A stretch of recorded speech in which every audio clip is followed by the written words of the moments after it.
What's going on, everybody, and welcome back to the Hangout spot where you already know it's Real Talk Boxing Talk, live from my man cave. It's your boy Johnny, and I'm your host for another edition of the Hangout spot live. This time it's the Sunday night edition. Let's get ready to rumble!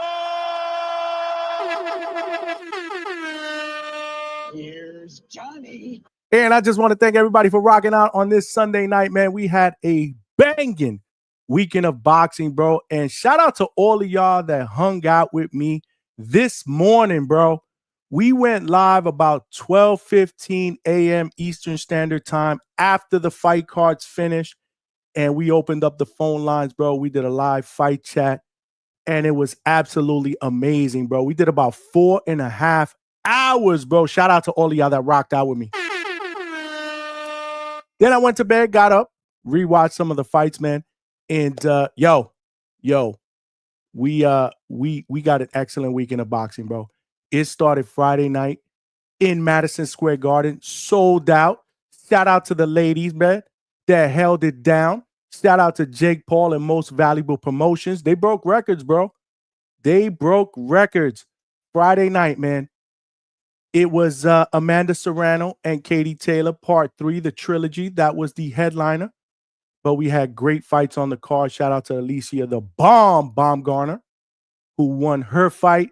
Shadeja Green beat Savannah Marshall and went home with the $250,000 performance bonus.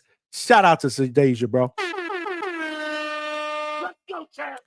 Yeah, man, it was a great night of boxing. Shout out to my brother, Two-Tone the Superstar. I was actually at the Hatrix, and we did a live fight chat not only for that fight card on Friday, but we were live doing the fight card last night, New York City, in Queens, Louis Armstrong Stadium, and it went down, bro. Ring Magazine put together an excellent card on paper that actually delivered in the ring, bro. We had great fights last night, man. Great fights, and we're going to talk about them, bro. We're going to recap them, and I want your opinion, man. I want your opinion, man. Which was the most impressive performance of the weekend, bro? Excellent weekend of boxing, bro. Remember that weekend we had up in the beginning of May that started off in Times Square with the whole Ryan Garcia, Rolly, Devin, Jose Ramirez, Tio against Arnold Barboza, which didn't deliver, bro, which absolutely just stunk up the joint. Yeah, man, stunk up the joint. And then the next day we had Canelo Alvarez and William Skull. That stunk up the joint as well. I say that to say it was an excellent week coming in to that weekend. We were looking forward to it. It just didn't deliver. This weekend, again, a lot of hype going into it. We did hella shows this week, bro. Every single show I think we did last week was like 5-6 hours. So shout out to the Hangout Spot family for rocking out with a brother. Tonight won't be no different, bro. We working overtime, and I already see y'all cooking in the chat. But at least this weekend, the fights did not disappoint, bro. The fights didn't disappoint. We had great fights, great action, and wow, a hell of a stoppage, man, to end the night last night, man. Shout out to Hamza Shiraz, bro. Shout out to Hamza Shiraz, man. You got to give him credit. You got to give him credit, man, for putting Edgar Berlanga out, bro. You know we rock with Edgar, man, but at the end of the day, we got to give credit to the fighter, bro. The fighter that did his thing, bro, Hamza Shiraz, bro. He did his thing. He ended the night with a bang, but there was hella boxing that was going on before that, man. Shout out to Shakur Stevenson, who actually fought in the pocket, bro. Let's go, champ. And absolutely cooked against a volume puncher in William Zepeda. Good fight, good action fight. We had Alberto Puello and Subriel Matias, DR against PR, with the 140-pound WBC title on the line. And Subriel Matias is now a 2-time champion. Can I get an amen? Shout out to him in a very, very close fight. I saw that fight again, and it was like, damn, bro. Razor thin, man. Both guys did really, really good work, bro. Shout out to Puello for doing some really good work off the back foot. And Matias with the constant pressure, bro. The constant pressure. He let his hands go, and it was a very, very entertaining fight. Before that, we had David Morrell and Iman Katayev. Split decision for David Morrell. He faced some adversity, fell down, got dropped, got up, cooked in the latter parts of that fight, and pulled off a split decision. Another close fight. So if people are going to call in and say they thought Katayev win, I have no problem with that. If people are going to call in today and say that they thought Poirier won, I have no problem with that. These were close fights. None of these fights could be considered a robbery, bro. None of these two fights can be considered a robbery. We put a poll in the chat. I want y'all to vote, man. Which do you think was the most memorable moment or the most impressive performance of the weekend, bro? Which performance was the most impressive to you, the one that you enjoyed the most? We got Shiraz's TKO over Berlanga. We got Shakur's unanimous decision victory, fighting in the pocket against a volume puncher in William Zepeda. Shout out to William Zepeda, who came to fight in typical Zepeda fashion. Wouldn't have had it any other way. Katie Taylor with her win over Serrano to lock up any doubt and sweep Serrano and win the trilogy 3-0. You got to give Katie a shout out. Wasn't the most action-packed fight, bro. Definitely wasn't anything near the first two. So it was a letdown as far as entertainment and action. But nonetheless, Katie did enough, bro. She did a thing. She beat Serrano. And now, again, that trilogy should be closed, bro. Nobody wants to see a fourth fight, bro. Nobody wants to see a fourth fight, bro. So don't even try it, Jake. Move on, bro. Serrano needs to move on. Katie needs to move on to bigger and better things. And then last but not least, we had Matias's majority decision. One judge had it a draw against Poirier to become the new 140-pound WBC champion. Another close fight. Again, there was only 4 slots that I could put in the poll, but I could have put Shadeja Green's victory over Savannah Marshall. That could have been in there as the most impressive performance. David Morrell and Katayev. That fight, if you thought that was impressive enough. So again, I want you guys to vote, man. Cook and vote. We are rocking out here on a Sunday night at the Hangout spot. I see the chat cooking. There's going to be a lot of chat activity today. But before we get started, y'all know the ground rules here at the Hangout spot, man. If you are watching this live on YouTube, smash that like button, man, as it will help the channel grow. It's free. Help us get this channel out into the algorithm of other boxing fans so they know we rock out Sunday nights, 8 p.m., weeknights, 9 p.m. Eastern Standard Time, Tuesday through Thursday, and sometimes on a Monday, depending on the guests that we have. We are also doing live fight chats. Next Saturday, we're going to do a live fight chat for Pacquiao and Barrios, bro. Hopefully, you guys jump aboard for that. We're going to give it a shot, bro. Manny Pacquiao making his return to the ring at 46 years old, trying to capture another welterweight championship against WBC champion Mario Barrios. We doing a live fight chat for that, bro. We definitely doing a live fight chat. So let me know in the chat if y'all gonna rock out, because we are here. The Hangout spot is here. So again, one of the ground rules, you have to smash that like button, bro, and help the channel grow. Another one of those ground rules. By the way, we are also streaming live on X, Twitter, which is the first time for us. So welcome aboard to all of our X viewers and followers on X/Twitter. We are streaming live there. Make sure y'all guys give me a retweet, like the channel, and definitely come on over to YouTube and subscribe to the channel. There are power in numbers. We are trying to grow every single day. We are growing at a rapid pace, bro. We are growing at a rapid pace. And of course, you know we're streaming live on the Millions app and website. So welcome to my Millions.co family there. Again, subscribe there on Millions. More importantly, come on over to YouTube and subscribe to the channel. One of the ground rules here is you have to subscribe on YouTube to the Hangout spot. And if you've done that, you got to pick up the phone and tell a friend to subscribe. Again, there are power in numbers. We're trying to turn this small train into a locomotive. In order for us to do that, we're going to need more passengers. Again, that's where the subscriber base comes in. We're providing you guys with excellent content, boots to ground, great interviews. Next week, we got a couple of interviews lined up. On Tuesday, we got Dimitri Salita, the head of Salita Promotions. He will be in the building on Tuesday night, 9 p.m. Eastern Standard Time. It's the first time here at the Hangout spot that we've actually had a promoter on. So that's going to be a dope, groundbreaking interview. You know, we have the biggest and best names, bro. Not only fighters and trainers. A couple weeks ago, we had the legend Jim Lampley. Shout out to Jim Lampley, who actually called the last 2 fights on the ring card last night. And from what I'm hearing, there might be a deal in place where he's going to call the ring cards going forward. Hopefully that's true, bro. Because, you know, we rock with Jim Lampley, bro. He is a legend. He was in the building a couple of weeks ago, bro. So we interview legends, fighters, trainers, broadcasters, bro. Claudia Trejas was in the building. Hall of Fame cutman Stitch Duran was in the building before. We had referee Tony Weeks. So this is the first time that we're actually going to have a promoter. So make sure you guys subscribe to the channel and tune in Tuesday night, 9 p.m. Eastern Standard Time, where we are going to rock out. Last but not least, you know the deal. The ground rules are in the chat. Y'all got to cook. Y'all got to cook. Y'all got to interact, bro. Get involved, man. Get involved, man.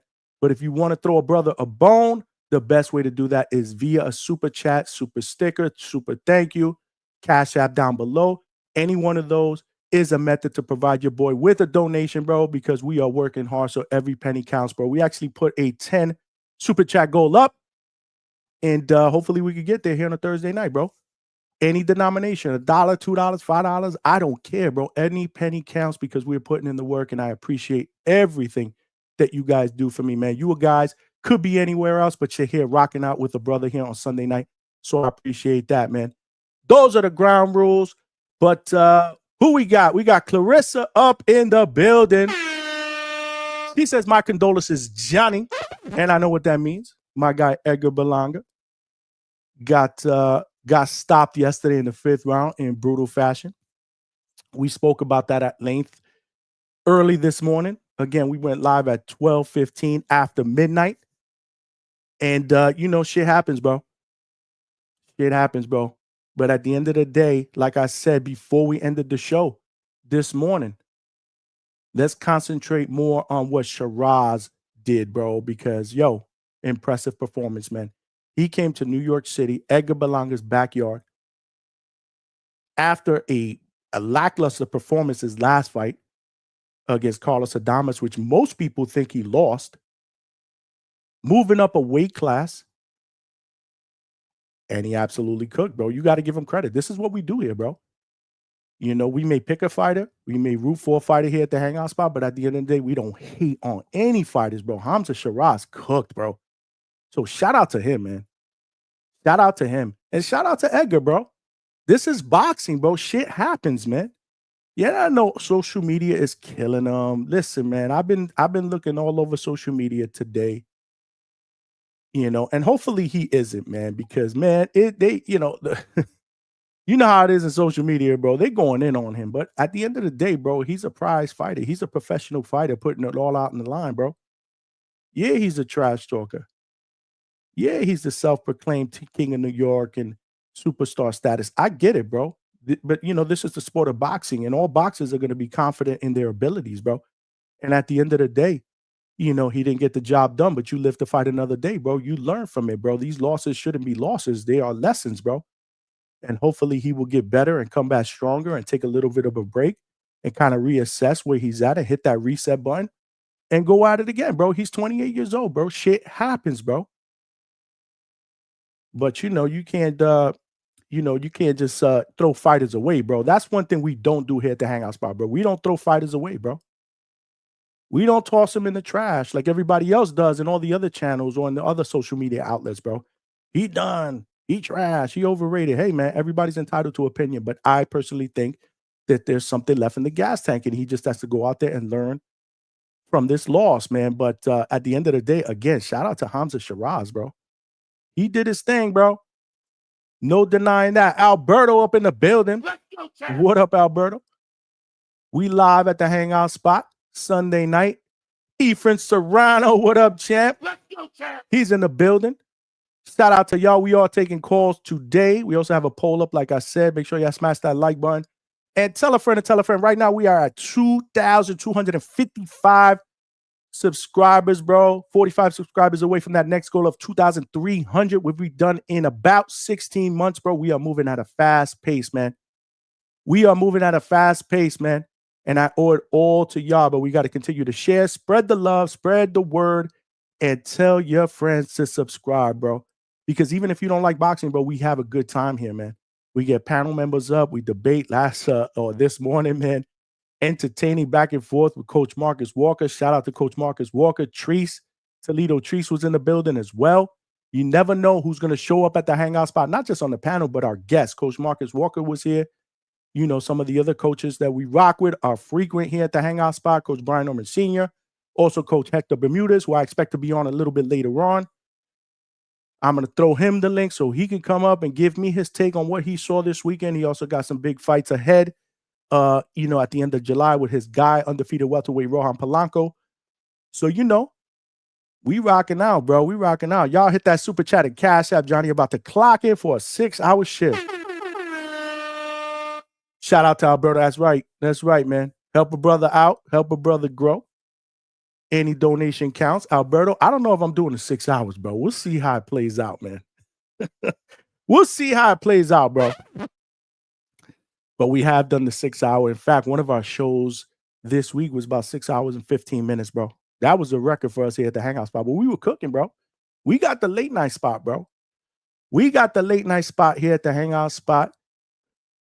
Edgar Granados, what up? What up, my brother Edgar up in the building? What's popping, my brother? We got Bones 13. My man. What up, Bones? Salute to you. What it do? What it do? We are back at it. Appreciate you guys rocking out on a Sunday night. Stock Chasers, my brother Stock Chasers in the building. Let's go, champ. Stock, bro. I know your guy. Puello. Lost, but that was a hell of a fight, bro. Hell of a fight, man. Hell of a fight. Salute to you, Alberto. Birdman up in the building. I think Turkey is moving his boy too fast. Let's see an Billy or a Pacheco before squabbling with Canelo or Bud. Okay, I can respect that, Birdman. That's crazy because at the end of the day, I would agree with you, but I think there's a plan in place, bro. Turkey has a plan in place. If Canelo does his thing against Crawford, I can see him trying to make that Shiraz fight. That was the reason why he pitted him against Berlanga. And obviously, Shiraz held up his end of the bargain in grand fashion. So, yeah, man, I agree. We got my man Fight Sport Talk up in the building. What's going on, champ? I see you in the back room. I'm going to get you in just a second, so just hang tight. Josue Rizzo is in the building. What a good Johnny. What's good Hangout spot?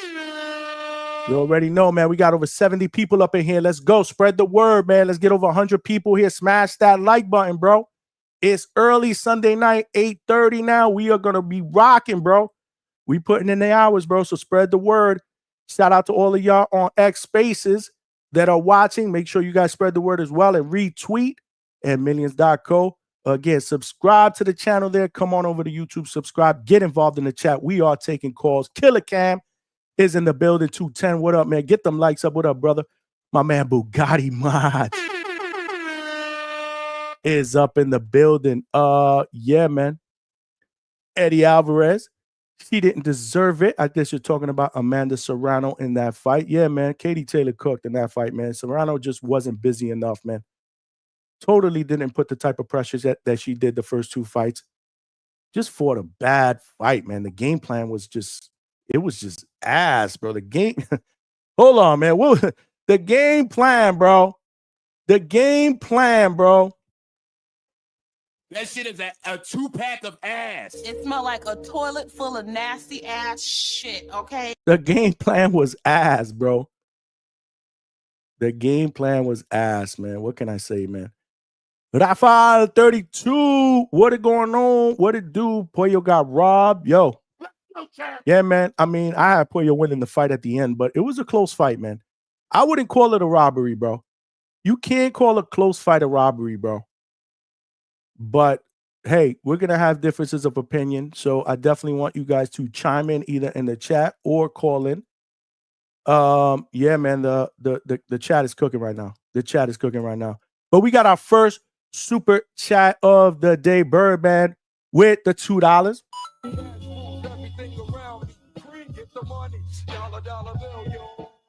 My man Birdman said, hit the like and subscribe. Hell yeah, bro. Hell yeah, man. Make sure y'all smash that like button and subscribe, man. Like I said, we are 45 subscribers away from hitting that next goal. Actually, now 44 subscribers in live time. I am keeping tabs. Let's try to get to 2,300 before the show is over, bro. Let's see if we could do that. We've done it before. Y'all helped me out on that show to get to 2,000, bro. I think we were like 20-something away, bro. Y'all hooked the brother up, man. Tell a friend to tell a friend. You got multiple email addresses. I don't care. Sign up under all three, bro. That's how we do it up here at the Hangout spot, man. But yeah, we do have a super chat go up. Appreciate y'all. Oh, yo, we got my man Bugatti Mods with the $50. We got it. This one's for you, champ. The champ is here. The champ is here. The champ is here. My brother, I appreciate the donation, man. That's what I'm talking about, man. Appreciate you, man. Yo, DHS family, the Hangout Spots family. Let's give a shout out to my brother Bugatti Mods, man. Salute. He said, Johnny Norman, are you cool with that name or not? I'll dub it if you not. It's all good, bro. The Normans are my peoples, bro. I don't take offense to it at all. But yeah, Shiraz debut at 168 with a KO on Berlanga is definitely the most impressive performance of the weekend. Johnny, do you know Kid Schofield will get do you know if Kid Schofield will get Core next? If not, who do you want for Core? Great super chat, my brother Bugatti Mods. My man, bro. My man. Appreciate you. Yeah, man. I agree, bro. That performance was impressive, man. And you know I'm an Edgar guy. It hurt me. It hurt me to see that shit go down. But at the end of the day, you got to give credit to Shiraz for what he did, man. Moving up a weight class, coming to New York, off a lackluster performance. People, including myself, were thinking that Edgar had a good opportunity to run over him, bro. And it just didn't happen, bro. It was opposite, bro. He looked big. He looked strong. The jab was out there. Great counterpunching. The uppercuts. He did what he needed to do, and he did it in 4 rounds, basically. I know it was a 5th round TKO, man, but Edgar was pretty much finished at the end of the 4th round, bro. I mean, that was the performance of the night. Do I know if Kid Schofield would be next for Shakur? I'm not sure. I think that's what the Schofields are pushing for. It may happen. Remember, it was going to happen on that Riyadh card before Schofield had to pull out last minute. Don't know what happened. Supposedly he got poisoned. Remember, that's the fight that Josh Padley pulled in or, came in on last notice and Shakur got that stoppage. I'd love to see it. That was one of the fights that I was looking forward to be honest with you, bro. That was one of the fights that I was looking forward to on that card, on that mega card, on that Riyadh card. And when it got pulled off and Padley was in there, it kind of disappointed me. So I'd love to see it. So if not, who do you want for Core next? You know I'm going to say Tank. I would love to see a Tank Shakur fight. But I don't think that will ever happen. It smelled like a toilet full of nasty ass shit, okay? So consolation prize, yes, I would take a fight with Schofield, but I don't know if it's going to happen. But we'll be all over it, man, in the streets, man. Our ears are on the streets. As soon as we hear something, you guys will hear about it as well. I actually reached out to Floyd Schofield Sr. as well. We are trying to get him here at the Hangout spot. So make sure you guys, just stay tuned, man. Stay tuned. But let's go out to the phone lines for a little bit. My brother Chad from Canada is up in the building. What's going on, my man? Johnny, how are you, man? You hear me okay? Yeah, no, I hear you well, man. What's going on, bro? Chilling. Just listening to you, man. Listening to you talk. Yeah, like you're the king of late night now, I guess. I like it. We're working, man. We're working to secure that. What do we call this? Late night with Jay Leno yeah. Yes. So this one, like maybe we'll dub the show Late Night at the Hangout spot. I don't know. Yeah. Yeah, man. Like, I'm sorry things went so badly for Edgar, man. I know you were pulling for him, but like, did you see that happening at all? Like, oh my God, man. It was I was surprised, especially after the Adames fight that Shiraz had, and just like, I feel the opinion everybody's kind of held of him since that Adames fight. And now Shiraz is looking how he did before the Adames fight. Look, in the lead up to the Adames fight, they were bringing him along at a beautiful rate. And I liked the opponents they were choosing for him. And he was for the most part, knocking them out, stopping them like early, I would say. The only guy that took him any distance, if I think on it, if I'm pretty sure it was in the last, say, 5 fights, I think was Ammo Williams.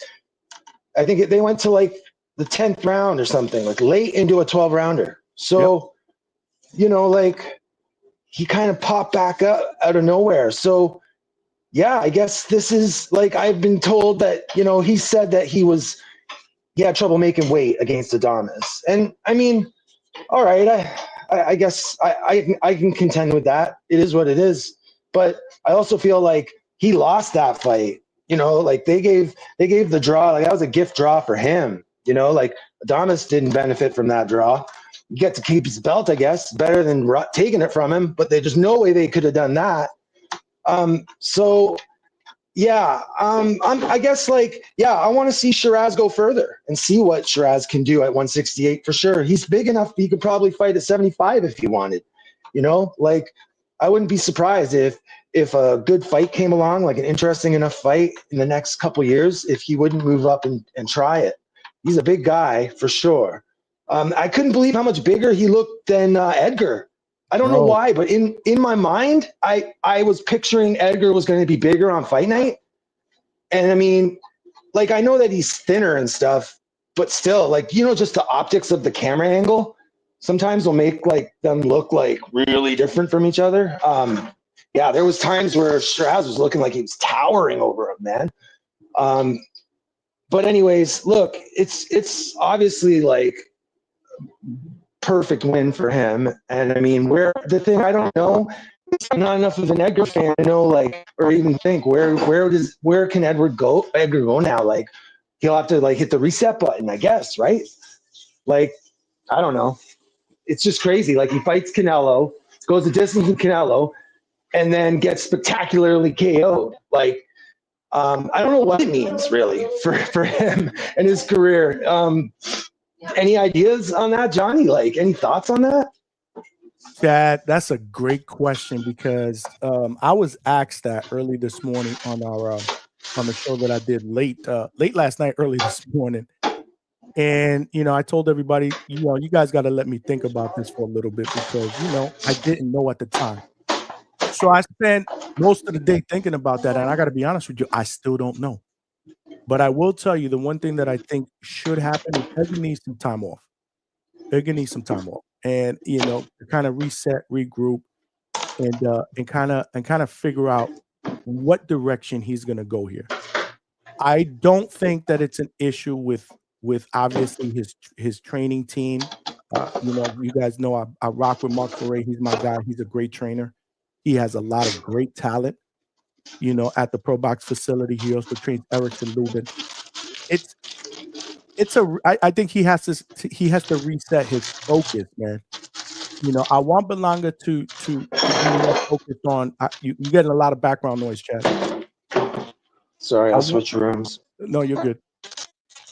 It's like I'm getting a lot of feedback, but I want him to focus more on his craft and less on the superstar status.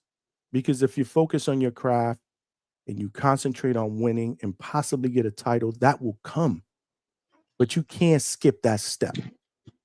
And that would be my biggest criticism for Edgar. And again, I love Edgar. He's my guy. But, take some time off, hit the reset button, and let's get back into the gym, man, and just start all over with the fundamentals. As far as opponents, I was looking. I don't know. I mean, it would have to be, in my opinion, for a comeback fight, a soft touch. I know people are not going to want to hear that. But everybody else gets one after tough losses, right? A soft touch. Maybe somebody like the guy that Jaime beat, Bruno Saras. Maybe somebody along that lines, which is not a soft touch, but maybe a step above a soft touch. Somebody in the top 10. I don't know, man. I'm rambling here, bro. But I don't know. I would love the callers. I would love the callers. I would love the viewers, the chat. What do you guys think? What's next? Yeah. This is what we do here. Open it up, man. Yeah, tell people to call and tell you, right? For sure, man. I want to know too. I want to know what people think too. The other thing I want to say though, Johnny, is Shakur, man. I can't say enough. I thought what he did was he did show everybody who he is and what he is. And I believe fully, I'm convinced, and then that's not anything to do, like, that's just watching the fight. And really, like, I really haven't looked at much social media or anything today. Not too much at all. Like, that's just really how I feel after watching that fight, man. I mean, the amount of his ring IQ is just like, if you had to break that fight down, there'd be so many things you could look at, like step by step things that he does. Like, he's got this. It's like his brain is like the matrix processing. Like, it can access like all this data, like the stuff that he's able to do. And then the way he does it, he looks so instinctive when he does it. But it's training. It's like years and years of like being in the gym, man. No, he's the real deal. Zepeda, I wish every opponent would bring like Zepeda did. Like, Zepeda, I thought, did everything he could in there last night. And I hear people comparing him to Oscar and like Mayweather, Oscar type of. People got to stop that, and Castillo and stuff. No, Zepeda is his own man of his own time. He's not those guys, but he did well. I liked what he was doing in there, man. He did exactly what he needed to do. But Shakur was just that next level. It's not going to be a guy like Zepeda to take out Shakur, man. Like, who can do it at 35? Like, I'm saying, we need the tank fight. Like, 35 lightweight needs tank Shakur. Like, enough waiting. Like, enough. Like, why can't we have it? It's ridiculous. Like, that fight has to happen, man. Like, who else but Tank can challenge him at 35 now? That could beat him. Who? Tell me, Johnny. I can't think. Who? I don't see Abdullah Mason? No. Nope. Like the guys coming behind him are too far behind right now. They're not ready for that. Like, no, I think he's gonna leave 35 like without having made like the Zepeda. It will be his statement at 35. I think. Put it that way. When he moves to eventually to 140, and he will. Yeah. I just, because I don't think we're ever going to get the tank fight. I'm just assuming at this point it's just never going to happen, right? And you see the news about Tank lately too, right? Like, who knows, right? You just don't know what's going to happen. Yeah, I know. Very, very disappointing what we heard over the weekend. For those of you guys that did not hear about it and you're living under a rock or in a cave, Tank was arrested for domestic violence, I believe. He was released, I believe, yesterday, Saturday early, but who knows? Who knows what's going to happen? Again, there's unfinished business with Roach. I still believe that they find a way to make that rematch happen, because I think it has to happen. And then we'll see what the future holds. But for Shakur, I agree with you. I don't really see anybody else, in that division other than Tank as far as a future fight that I want to see. But he's got to challenge himself, like you said, maybe move up to 140. But he's gifted, man. He's gifted. He did his thing. The only disappointing thing I would say, and it's really not disappointing, it's just nitpicking, is I wish he would have gotten the stoppage. Yeah. But again, that's not a criticism at all. I loved what he did. He cooked. I said it. And again, I'm not that guy that always wants to be right. That's not what I do. But I always said that I felt that there needed to be a guy that applied offensive pressure that brought the best out of him, right? That made him fight, right? He fought in the pocket the entire fight for the most part. I mean, he made it that way, Johnny. He went to the ropes. He sat in the corner like that. At first, I didn't understand what I was seeing. At first, I'm like, why is he, and then it didn't take long to see that, oh shit, like, this is the plan. This is the strategy. Like, okay, you don't want me to run? Here I am. I'm easy to find. Let's work. I mean, and it made the fight awesome. Let's be honest. It made the fight pop. Because Zepeda was there. He was there the whole time, man. And great combinations. Zepeda's got good hands. But I found that the second half, the problem for Zepeda was the back half of the fight, right? Definitely. Shakur started coming on around, I'd say, 5 or 6. And that was it, man. He gained a momentum that I feel like Zepeda wasn't able to overcome again. And his punching, like, he was still there for some of the combinations, but they became more robotic, like more, like instinct than like power. The early part of the fight, Cepeda was throwing with some good intention behind it too, man. Like the shots look good, you know. But once he started to tire out, it totally changed, right? And you could see that Shakur was completely free to like do his thing. Like he wasn't worried about getting hurt. You could see it. You could see it. But hey, man, that was all part of the strategy. Like, and it worked beautifully. I mean, it was an excellent plan, well executed. He looked great doing it. I want another fight with Shakur now. I want the next fight. Let's see it. Like, bring another game opponent. I think we're going to get another good fight. I don't see any reason to think different. Yep. I can't wait to see this version of Shakur again. That's what I want to see again. So yeah, the next fight, hopefully, again, you know, this was the beginning of what we're going to see as far as the new Shakur. There was a lot of things to like in there. He reminded me of Floyd a lot in there, especially with the shoulder roll. I said it this morning. It was Floyd-esque. People were like, "Whoa, he's not Floyd." I didn't say that. What I said, it was Floyd-esque. We've seen a lot of people imitate it, and we shit on them because it's nowhere near anything as effective as Floyd. This was as close as we've seen to Floyd. Okay. In a ever. Let me say this. Like, it's something that greats can do, and that's they can control their opponent, you know, in crafty ways, right? Like in ways that typical fighters cannot, and especially with defensive maneuvers, you know. And Shakur was like on display all night doing that, all night. Yeah. He was so crafty. I can't believe it. Like he is the guy. He is that guy. Look, when it comes to boxing and what he's doing in the ring, 100%. Like, you may not like him personally or like who he fights or whatever, but like I feel the same way about Crawford too. Like, whatever mud can be thrown at Bud, he's the genuine article in the ring, man. Like, he is that guy. You know what I'm saying? Yeah. Like, fans try and talk like that's not true somehow because of some opinion they have about, you know, their career, but no, man, some things you can't change, and they are 100% truth. Shakur is definitely the real deal in the ring, man. My God. Yeah. Attorney Bailey, but a good one in here. Shout out to AB, my brother, Attorney Bailey, said Gabe Rosado will give him good work. That's a good one for Berlanga. Oh, I actually like that one. I didn't even think about it. And Gabe Rosado would take that fight in a New York City heartbeat, bro. I know that. I've spoken to Gabe. He's wanted that fight for a long time. So maybe they circle back, man. That might not be a bad fight for Berlanga. Dwayne Styles, what's up, my brother? He said, "Hey, Johnny, just checking in on you. I'm good, bro. Happy Sunday. Hope you're feeling better after Friday. That was uncalled. That was uncalled for. I guess you guys are talking about that back and forth I had with Ness. He said that was uncalled for. I even got sniped too. LOL. All blessings and support. Don't worry about it, bro. I am good, bro. We are built for tough, bro. We don't back down, and we don't snipe nobody here. So you good, man. Appreciate you for checking in. We are good. Shout out to the Hangout spot and the Boxing Voice. You know, we went at it, but we're good, bro.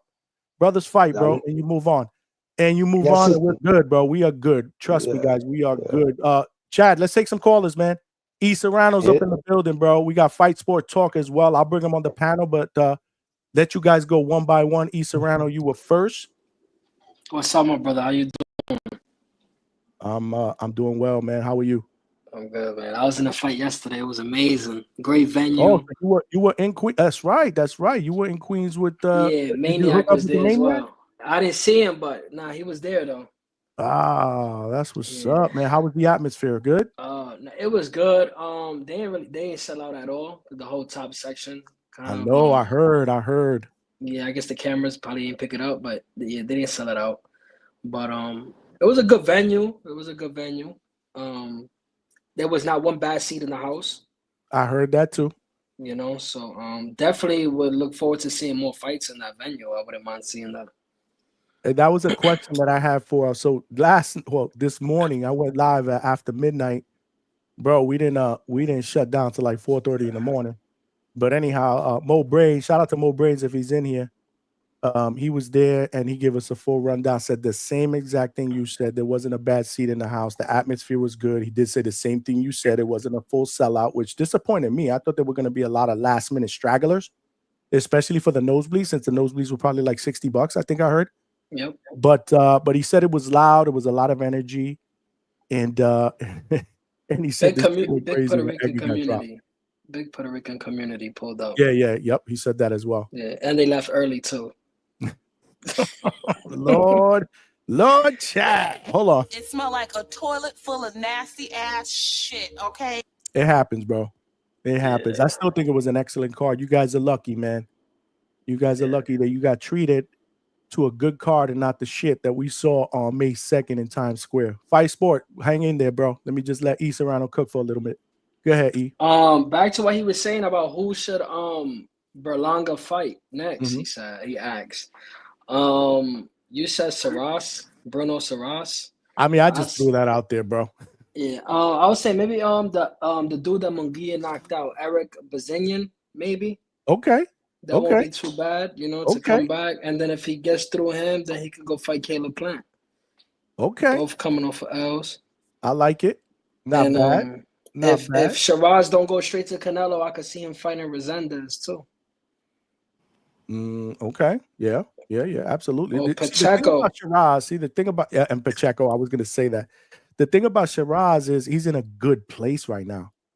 His stock is extremely high after last night. So there's options, bro. And when you got options, you got opportunity. So and guys, those options. Guys, don't you think that His Excellency is pointing him right at Canelo? I mean, it looks like it to me. Without a doubt. Right? No, without a doubt. If I had to make a prediction, absolutely he waits for Canelo in anticipation that Canelo beats Crawford, and then they pit that fight against each other. Or maybe even if he loses, they put that fight against each other. I don't know. I think Canelo is definitely next in line. Fight Sport, you there, bro? All right. You're breaking up, though, my brother. Oh, sorry, I'm gonna have to call back. I'm doing this on my phone. Sorry. Yeah, just call back. I'll let you back in. That was our brother Fight Sport Talk. But yeah, man, I think I like that one though, E. I like Bazian. I like that. But I'll tell you what I do like more. Some time off. Oh yeah, no, he needs that for sure. Take some time off, man. He needs to get his mental right after that. It's more of a mental thing of what happened. And my advice to him, I send him a DM. Obviously, I didn't expect him to respond today. I didn't expect it, but hopefully he does, in the next day or two. Just some words of encouragement. Edgar's my dude, bro. He's a great dude, shows me love. But my advice would be take some time off and stay your ass off social media because social media is frying him today, bro. It's insane, bro. If he wasn't the way that he is on social media, maybe the L wouldn't hurt that much. I know. You know That's what I'm saying, bro. All the shit that he pulled with Oscar. Yeah, it comes with the territory. I mean, Oscar fried him like with a half hour after the shit happened on a jet plane with a wig on, bro. He said it in an interview right before they asked him for his predictions, and he was like, "After the Cepeda fight, I'm leaving. I'm not staying to watch that fight. I'll watch it through my phone." And then that's when he posted the video, I guess. Oh, so that's on the private jet. Yeah, right. Shit, because I was wondering how the hell did he get to the jet that fast? Yeah, he said after Cepeda fight, he was leaving. He said he wasn't staying to watch that shit. Wow. Anyway, but yeah, man. I mean, this is what happens. It comes with the territory. This is what social media can be a gift and it can be a curse, right? So, just stay off the airways for a little while, get your head right, spend some time with the family, reset, and then when you're ready, get back into the gym. Don't even tell anybody that you're back in the gym. Just get your ass back in the gym. Work in silence a little bit. That's never a bad thing. Like everything that these guys do, and I'm not singling out Edgar for this. There's a lot of fighters that do that kind of live their type of life in the public eye. Everything is on social media when realistically it doesn't have to be. Shakur does the same shit. Yeah, be a little private, especially after this, man, and surprise a lot of people.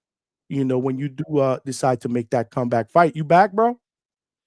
Yeah, is that any better? Oh, that's much better. That's much better. Make sure you guys smash that like button, bro. We got over 100 people up in here. We only got 60-something likes. Come on, y'all. Help a brother out, man, and tell somebody to subscribe to the channel. Fight Sport. What you got, brother? We got Well, hella callers though in the back, so yeah, I think I'll just maybe stay on for a few minutes because its phone connection is always really hot and cold when I'm on the road. So got you. I'll say a few minutes. I'll tell you guys something maybe I could add is David Morrell against Katayev because I was impressed with Katayev. Now, I don't know what the deal is with Katayev's suspension because of PEDs. I want to look into that before I do videos on this because is Katayev even going to be allowed to fight after this? But Morrell, he's. I don't want to say he's disappointing because the guy's got plenty of years ahead of him, but I was I don't think he's going to be the factor that I thought he was going to be at 175 after that because Katayev, he's a big puncher, obviously. Tough guy, good chin. Not the greatest technique in the world. Like, this guy's not on the level of Bivol or Beterbiev, but Burrell didn't look that good out there for a Cuban technician. So I think Katayev actually looked better in defeat than Morrell did in victory. Okay. No, that's a good opinion. Yeah, no, I get Yeah. that. I was just interested in that fight because the 175 division, it needs good contenders, and maybe we see Katayev fight Benavides in the future. In terms of Shakur, I agree with you, Johnny. He looked somewhat similar to Floyd, but anytime you say that, lightning will kind of strike you. But that's why you gotta use it in hey, I don't mean, you know what I mean? You gotta yeah. Absolutely. I mean, I've said the same thing about Usyk in the past, and I'm just going to be saying it more while he continues to fight. That the only mover he can compare to him at heavyweight is Muhammad Ali, and of course, lightning will strike you when you say that. But yeah, Floyd, I think Shakur lived up to his potential big time, and I don't know who's going to beat him at this stage because, I mean, Tank. First of all, is he even going to be fighting Lamont Roach after his latest arrest? We don't know. And I mean, the division's just kind of shallow, and people are already talking about him moving up to fight maybe Teo or Haney. So, but the main thing is he looked really comfortable in there with a guy who we know has poor technique, is limited, but Zepeda was going to be there for 12 rounds. So, yeah, Shakur looked great. Hey, Fight Sport. Yeah, what's up? I'm just hearing you talk about Shakur and everything, and Floyd and all the greatness. I'm just wondering, like, if with Tank, like, you're saying you think his problems might cause him to be out of the ring, like prevent him from going in. But I'm thinking maybe for his lawyers, it might be more a case of make sure he's working and busy for him to like stay out of jail or stay out of, whatever court. So I don't know. I could maybe see Tank committing to work maybe because of that. Do you think it might have the reverse effect? We'll see. I mean, with Tank, it's not just his legal problems. It's when can Al Heyman afford to put him back in the ring, and also we don't know what kind of money Lamont Roach may be asking for. I mean, I've gone on the record saying that I think Roach should just take whatever is offered because PBC could walk away from the rematch any time. But yeah, I hear what you're saying. Maybe the lawyers will try to keep him busy or maybe his team will want to keep him busy so that the lawyers can say, "Look, this is what Tank needs to do to, stay out of the justice system." But I mean, I also wondered if Tank was serious about retiring in the near future. So, and depending on how this Roach rematch goes, he may actually look to do that. So, we don't know about Tank, but if he is going to stay around, then I would be interested to see him fight Shakur. I mean, every instinct I have is that Shakur outboxes him, but Tank can punch, and Shakur hasn't been hit by somebody who hits like that. So the fight's going to be interesting regardless. Yep, I agree, man. But it has to happen. That's the thing, and I don't know if it's anywhere near closer to happening, especially after that performance yesterday. Again, Tank has unfinished business with Roach that more than likely needs to get settled before we even think about this fight. So if it does happen, we won't see it until 2026. That'd be my prediction, but it has to happen, in my opinion. Those two are linked to each other, especially in the lightweight division. They're the two best lightweights right now, bar none. Bar none. But it was a great performance by Shakur, man. I enjoyed it. Alberto, I got Alberto up in here as well. Alberto wants to say a few things. Yeah, what's up? What's up, Johnny? What's up, Fight? What's up, Chad? What's up, brother? Hey, Johnny, Alberto. hey, what's up, Chad? Johnny, I just wanted to call in real quick. Just like you kind of already mentioned, Berlanga's been getting, cooked on social media, for lack of a better terms. There's memes of him like That's not after even the the word, knockdown bro. with the pillow and Cook is not even the word, bro. It's roasted. yeah, but honestly, Johnny, someone made a good compilation, and I think it's justified, Johnny. Honestly, like I know Edgar's your man, Hey, but he was nah, doing the listen, bro. gun shots at Shiraz Bro, and when you talk the talk in anything in life, anybody, you got to walk the walk, bro. And when you don't, you got to face the music, bro. I'm not defending them at all. I mean, it is what it is, bro. People are brutal, bro. It is what it is. yeah, and I was on Marco's stream earlier, and I kind of said the same thing. I was trying to tell him like, hey, like Johnny's like, he's eating his crow. He's accepting, what happened, and he's giving Shiraz his props. And I don't know. I just feel like they know you as the Berlanga guy. Everyone just kind of want to come for you, That's all right, baby. We built for it tough, baby. We built for it tough, bro. At the end of the day, I laugh because regardless of who you root for, these are fighters, and guys are gonna win, and some are gonna lose, bro. It's it comes with the territory, man. And I feel like you're getting an unfair share of criticism, though, Johnny. Because everyone has a favorite fighter, so it's like your particular fighter happened to lose, but there's no need, to harp on it. I feel like I don't know. I kind of didn't like the clowning per se, but yeah, It I think wasn't that even that bad though. It wasn't that bad this morning. I went live at 12:15, bro. I didn't hide. My thing is, like I said, I rock with Edgar and I was rooting for him, but at the end of the day, these things happen, bro. He's got to be better. He's got to be better.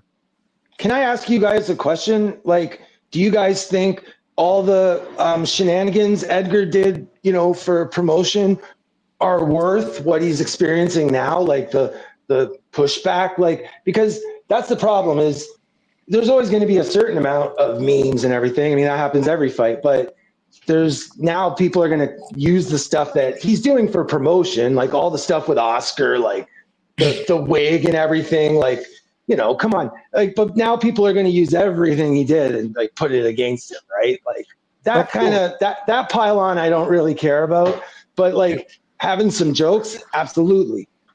Yeah, but at the end of the day, Edgar has taken the villain role. He's embraced the villain role. Like this is not just this fight coming in. I mean, he has embraced the villain role. I love the haters. You saw it.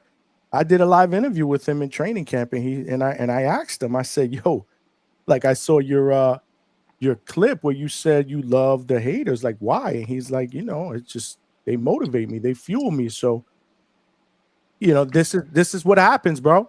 And then when you don't deliver, you're gonna have people that are gonna troll you, and you got to know that that's coming. You have to be built for that. So. Because at the end of the day, he's a fighter. Things are gonna happen. This seems salute to Johnny. Thanks for letting me up. It seems to be a good time for me to get in where I fit in. That's too short said. But I want to ask Johnny. I know you're down with Berlanga. Okay, I'm not hating on it. Like Alberto said earlier, we all have our favorite fighters. But what do you feel there's been a bigger a ratio, so to speak, like shit talking to performance? In my opinion, the reason he's getting so much hate is because even Broner talked a lot of shit he didn't always back up, but he was a multiple division champion. But Berlanga being so unaccomplished with the amount of shit talking he's doing, I think that's why he's getting roasted, as you said. You're absolutely Can you? right. No, you're absolutely right. You're absolutely right. When you talk, again, it goes back to what I said. When you talk the talk, you got to walk the walk. Word. So, okay, and I don't want to harp on that too much, but what do you, getting down to the X's and O's, what do you attribute his loss to? Because he was doing well early on. So do you think it was a lack of sticking to the game plan, what was working earlier, and kind of getting that bravado, that machismo behind him, and getting too comfortable inside? What do you attribute the loss most to? What factor? I mean, it was just stylistically, it was a tough matchup if you really look at it. And to Chad's point earlier, man, I didn't think that that Shiraz would be that much bigger come fight night. He looked extremely bigger, and Sure. he just looked a lot more crisp and polished. Berlanga, and shout out to my man Najee from Cigar Talk. I was watching his show early on. He had Stephen Birdman Edwards on there, coach, and they were breaking that fight down, and he brought up some good points. And I said the same thing. Berlanga has a very, very good, strong jab that he doesn't throw enough, right? Okay. And the whole game plan there was he needed to get inside, right? And he was almost giving Shiraz a lot of too much respect. Not as much jabbing. I did the live fight chat with Two-Tone yesterday during the fight, and I'm screaming, shoot the jab, shoot the jab. This is about 4 or 5 seconds. Nothing coming back from Berlanga. Shoot the jab and come back to the body. Try to come into the inside and hit the body. It was a lot of things, bro. It was a lot of things. I thought he did well the first 2 rounds, but once Shiraz started, he had a few really good counter punches. Some left hooks, some short left hooks, some good body work, some uppercuts. He hit like 2 or 3 uppercuts, solid uppercuts that I was like, when I was watching it live, I'm like, oh man, this is not going to be good. This is not. I got you. I feel you. He broke him down, And, bro. He broke him down. I look at this. People were telling me this last night, and it's not about my favorite fighters. I like Edgar. I know him personally too. Right. So, and he shows me love. So I'm always gonna, be loyal to a certain.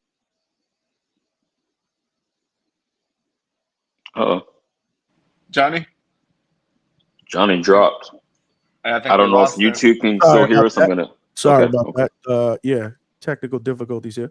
So You're good. I'm always gonna show some love, but at the end of the day, damn, I lost my chain of thought. What was I saying? Oh, You know him personally, but fuck. so you're always gonna ride for him. That's the last thing I remember. I'm always gonna cheer for him. I'm always gonna Yeah. wish him well. I'm always gonna cheer for him. Because realistically, the people I know him, he's a good dude, man. Everybody knows the persona and the trash talking, but he's actually a really, really good dude. Does a lot of good things for a lot of people. Takes care of a lot of people. He's a good guy. He's just, he talks a lot, and he's taking on the villain role, and I get that. But there was one point I wanted to make, and I freaking lost that chain of thought. But it'll come back. I got you. But I don't want to belabor the point because you may have. I just tuned in right before I, hopped on StreamYard. But did you express what you think is realistic next for him? I'm going to go ahead and say Jake Paul. I know people don't want to hear that, but I think that's his biggest opportunity to regain some motion, some traction, some juice. See, I knew that was going to come. I actually did a short on that. On that. All right. I did a short on that. I said it. I said Berlanga loses.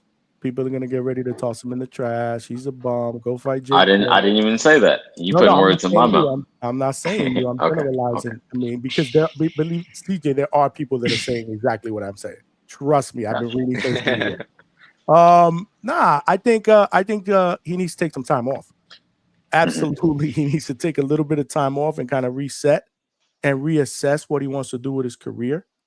And my advice to him would be to emphasize a lot more on your craft and not the superstar status, because you can't skip a step, right? This is one thing, and again, I'm not afraid to say criticism because this is constructive. I would say this to him in his face. One thing that I will always say, I've seen a ton of his interviews, I've talked to him or whatever, and I've rarely heard him say that he wants to be a champion. It's always, I want to be a star.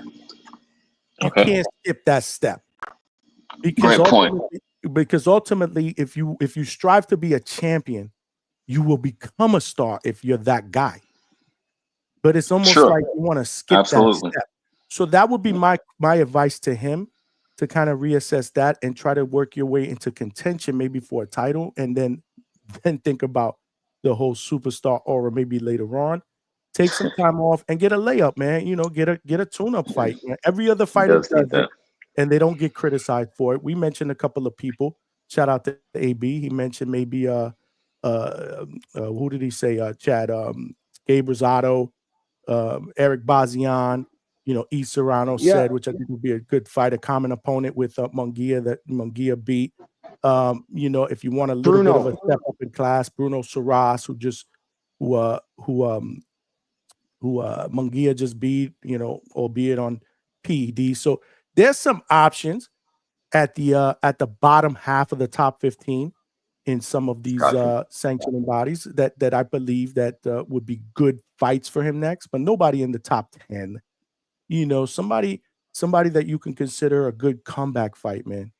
A good tune-up fight or whatnot to maybe get a bigger fight down the road. So I wouldn't necessarily go the Jake Paul route, but if he wants to make a bag, do it. See, that's what I was thinking. Like his mentality seems to be more geared towards that. It depends on what his focus is. You're right. Exactly. If the focus is now, you know what? Fuck this. I want to go out there and I'm going to make $20 million or whatever it is that they're going to pay him. Then go out there and do that. But I don't know. We're gonna see, right? We're gonna see what route he takes. So yeah. All right, I respect that opinion. Yeah, fair. No, absolutely, bro. People say you're hella biased, like, and again, you can root for certain fighters. I'm saying I disagree. Yeah, that's what I'm saying, and I appreciate you bringing that up, CJ, because people say that shit, and it's not a lot of people. There's some people that say that shit all the time, and it's like I'm not. I think they got that because I know where they got that from. They got that from me picking cornflake in that fight. Right. Okay. That one I'm gonna hold you to. I'm gonna hold you to that one. Yeah. Of course, I got shit for that. But he I rock with him as well. I don't think I'm biased. I just have fighters that I would like to see win, that I rock with, that I cheer for. But I'm not gonna die on a sword either. If they lose, they lose. I'm gonna come out here. I'm gonna give the other guy credit. Like I kept being asked this morning. What went wrong? What went wrong? What did he do wrong? What this? What that? And I'm like, you know what? Why don't we concentrate a little bit more on what Shiraz did right, bro? I like that. Let's not diminish the fact that he went in there and fucking cooked. It wasn't. That's a great segue to my next point. I want to ask you this, Johnny. Go ahead, brother. I gave Shiraz the performance of the night based on that being from an outsider perspective. I think he was actually a slight underdog going into it. But people want to say Shakur cooked, and I give him all his props. But minus 1,200 versus a 50-50, obviously Shiraz was the one that overperformed based on expectations. That's my take. So Shiraz, performance of the night, who would you give it to? Well, let me read the votes first, man, because we got... that was the poll, huh? My bad. Okay. That was the poll. So did you not vote? No, I did, and that's what I voted for. I just forgot. All right. So that's a good little segue into what we have as far as results. Make sure y'all smash that like button, man. And this is the first night that we're actually streaming live on X Spaces /Twitter. And we got some people on there now. So if you guys are watching, appreciate y'all. Welcome to the Hangout Spot family. Come on over to YouTube, subscribe to the channel. We are trying to grow to my family on millions.co. Make sure you guys subscribe to the channel as well. Appreciate y'all. We do have a poll up. I didn't put it on Twitter, though. I got to learn all this stuff. This one is just on YouTube, so I apologize to my Twitter folks. But it says, which performance was the most impressive this evening? Shiraz TK over Berlanga, Shakur UD over Zepeda, Katie UD over Serrano to take the trilogy, and then Matias majority decision over Puello to win the WBC 140-pound title. And CJ, to your credit, people agree with you. 59%. Is in the lead for Shiraz's TKO over Berlanga, and then 36% have Shakur over Zepeda. Nobody with the Katie over Serrano. I actually would have put Katie number 2. Y'all are tripping again based on the odds. At 0, and we have close to 100 votes. Make sure y'all vote, man. Yeah, women. I mean, people are hating on the women, but based on the expectations going in, what it is. You got to say Katie Taylor was the most that's the second most convincing performance. She was dominant. She wasn't killing her or messing her up. It wasn't a brawl like last time. So maybe that's why people were shying away from it. But exactly it was a dominant performance. So shout out to CJ, what's up? Is there something about Shakur that you don't like in general? Do you count yourself as a Shakur fan? No, but I'm only a fan of a couple fighters. I would say I'm fair to him, and I give him credit. I'm just saying based on expectations going in and who overperformed based on those expectations. I actually said Shakur by late stoppage going in, full disclosure. So no, not a Shakur hater at all. But it just wasn't He didn't overperform. Is my point. Okay. Yeah, mean, no, that's great.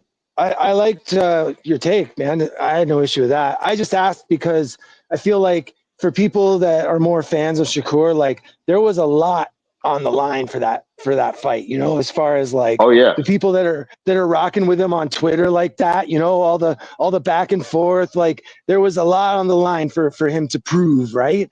So I see it in terms of that, like I feel like his career was almost getting into like jeopardy, you know, like if he wasn't going to get a good fight and have a good performance.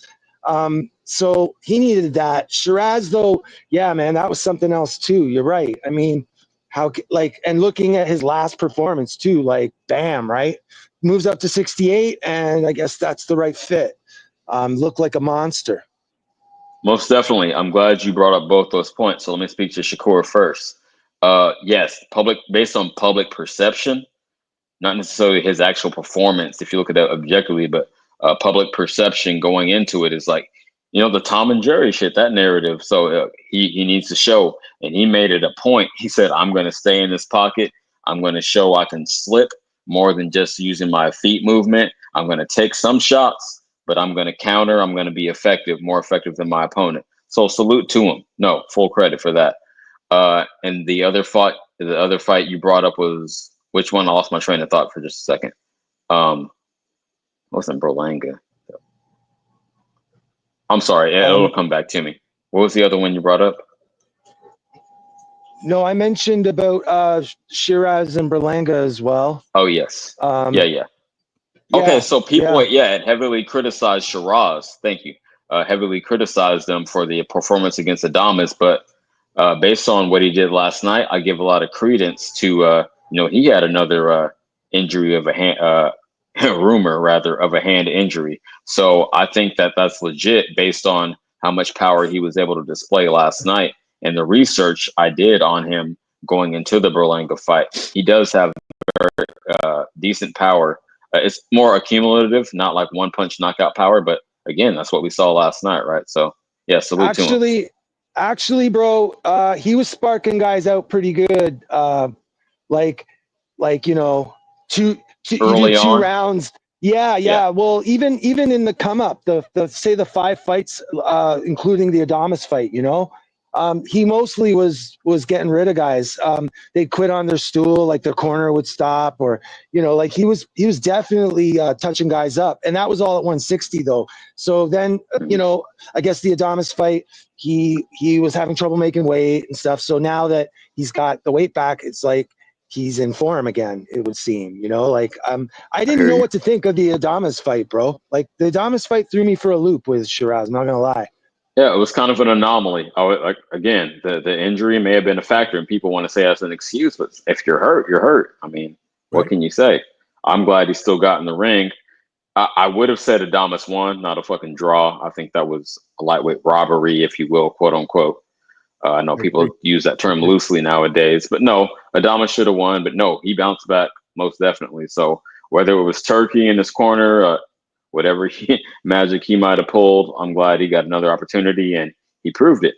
So I'm excited to see what's next for Shiraz. Yeah, man, it's exciting. Let me catch up on a couple of super chats, y'all. Give all of us. Oh, I think you missed mine. You haven't even said mine yet. I'm getting there. And I apologize. In fact, the other night, it's all good. The other night, you sent a last minute one that I missed and I caught the next day. I'm like, damn, CJ. Oh yeah. I did that. I wasn't tripping. I apologize, my brother, man. I appreciate you always showing me love, man, for sure, man. But we got Bone Hundo with the $2. He said, "Shout out to Hangout Spot. Turkey came through last night. Absolutely, great night of boxing. Obviously, we were looking forward to it, just like we were looking forward to the May 2nd card in Times Square that did not, deliver, to our expectations. But last night was a great night of boxing, bro. I ain't even gonna lie, I enjoyed it, bro. CJ Rich, I wonder who that guy is, with the $2. Johnny's hairline flatter than the equator.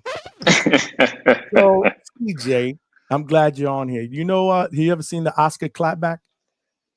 Yes, clapback Thursday he used to do. Yeah. when Let's he go. says at the end, "Fuck you, Canelo." I'm gonna Right. say, "Fuck you, CJ." I got you. And of course, I say that from That's the what heart. homies can say to each other. It's all I good, man. say that from the heart, my brother. You I my know it. guy. I know it. KL Chapo with the $2.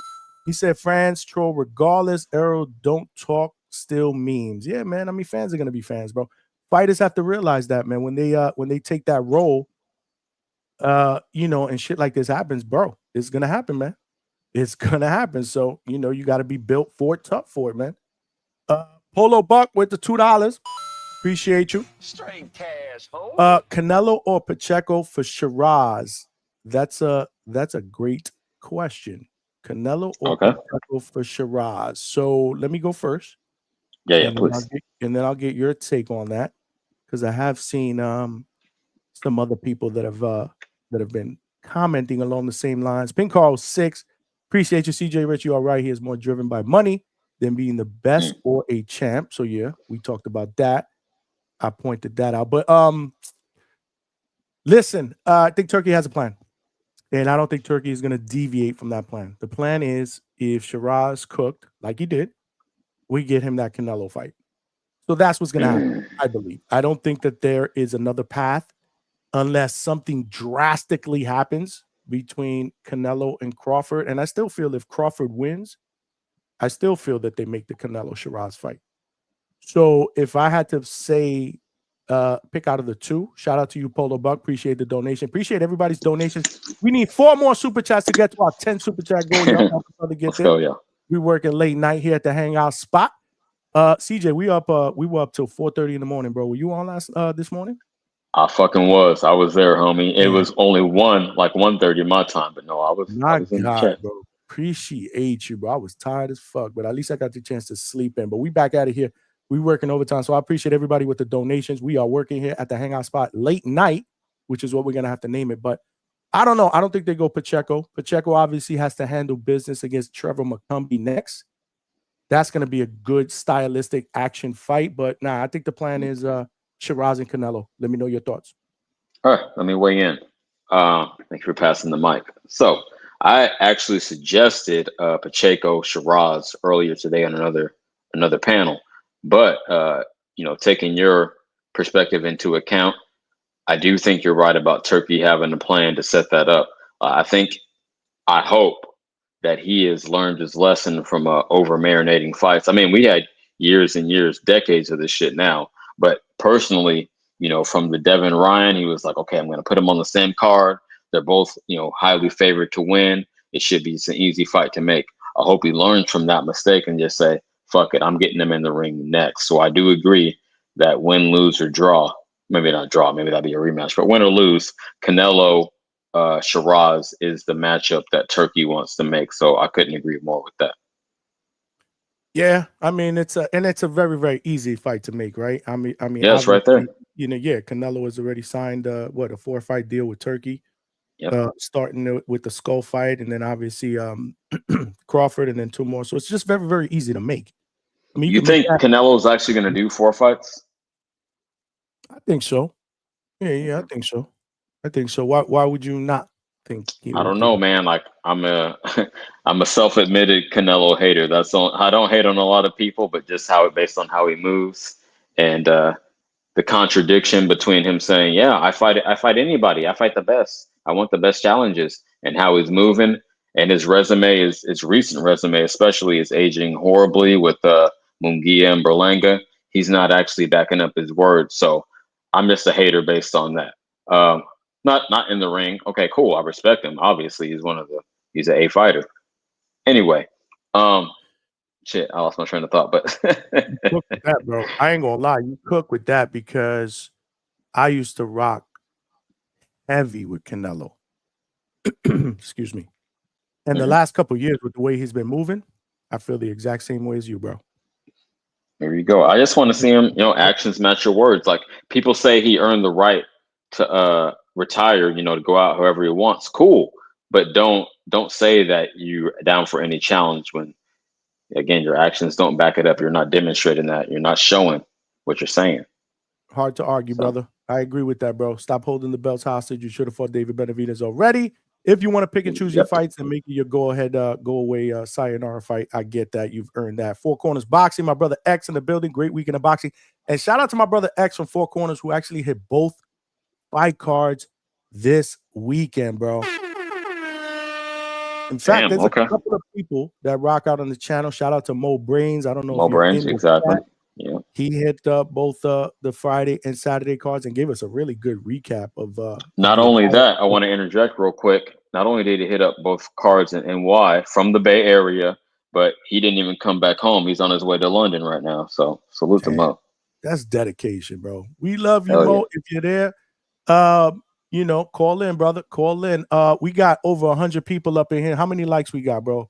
Right. I expect over 100 likes, bro, and I'm not seeing 100 likes, guys. Come on, hook a brother up. We got how many people? We got some people on Twitter as well. This is the first night that we actually stream on X, Twitter, whatever it's called. My apologies. I believe it's X now. And so again, keep the comments coming. We got 2 super chats that I need to read here. My man Polo Buck is back with the $5. He said, I'm disappointed Edgar had the green print from Adame's fight and didn't bother to utilize any of it. Shame. Yeah, man. Well, I mean, these are 2 different fighters, Polo. You know, 2 different fighters. And again, you know, we talked about it. Who knows? I mean, who knows if it was more? I mean, some fighters just aren't themselves on fight night. They're human, right? You know, there was something about an injury with Shiraz. Maybe he had a tough time making 160. I got to be honest, bro. The way I saw him yesterday, physical size, I don't know how the hell that guy made 160 his last fight, bro. He looks like he can fight at 175.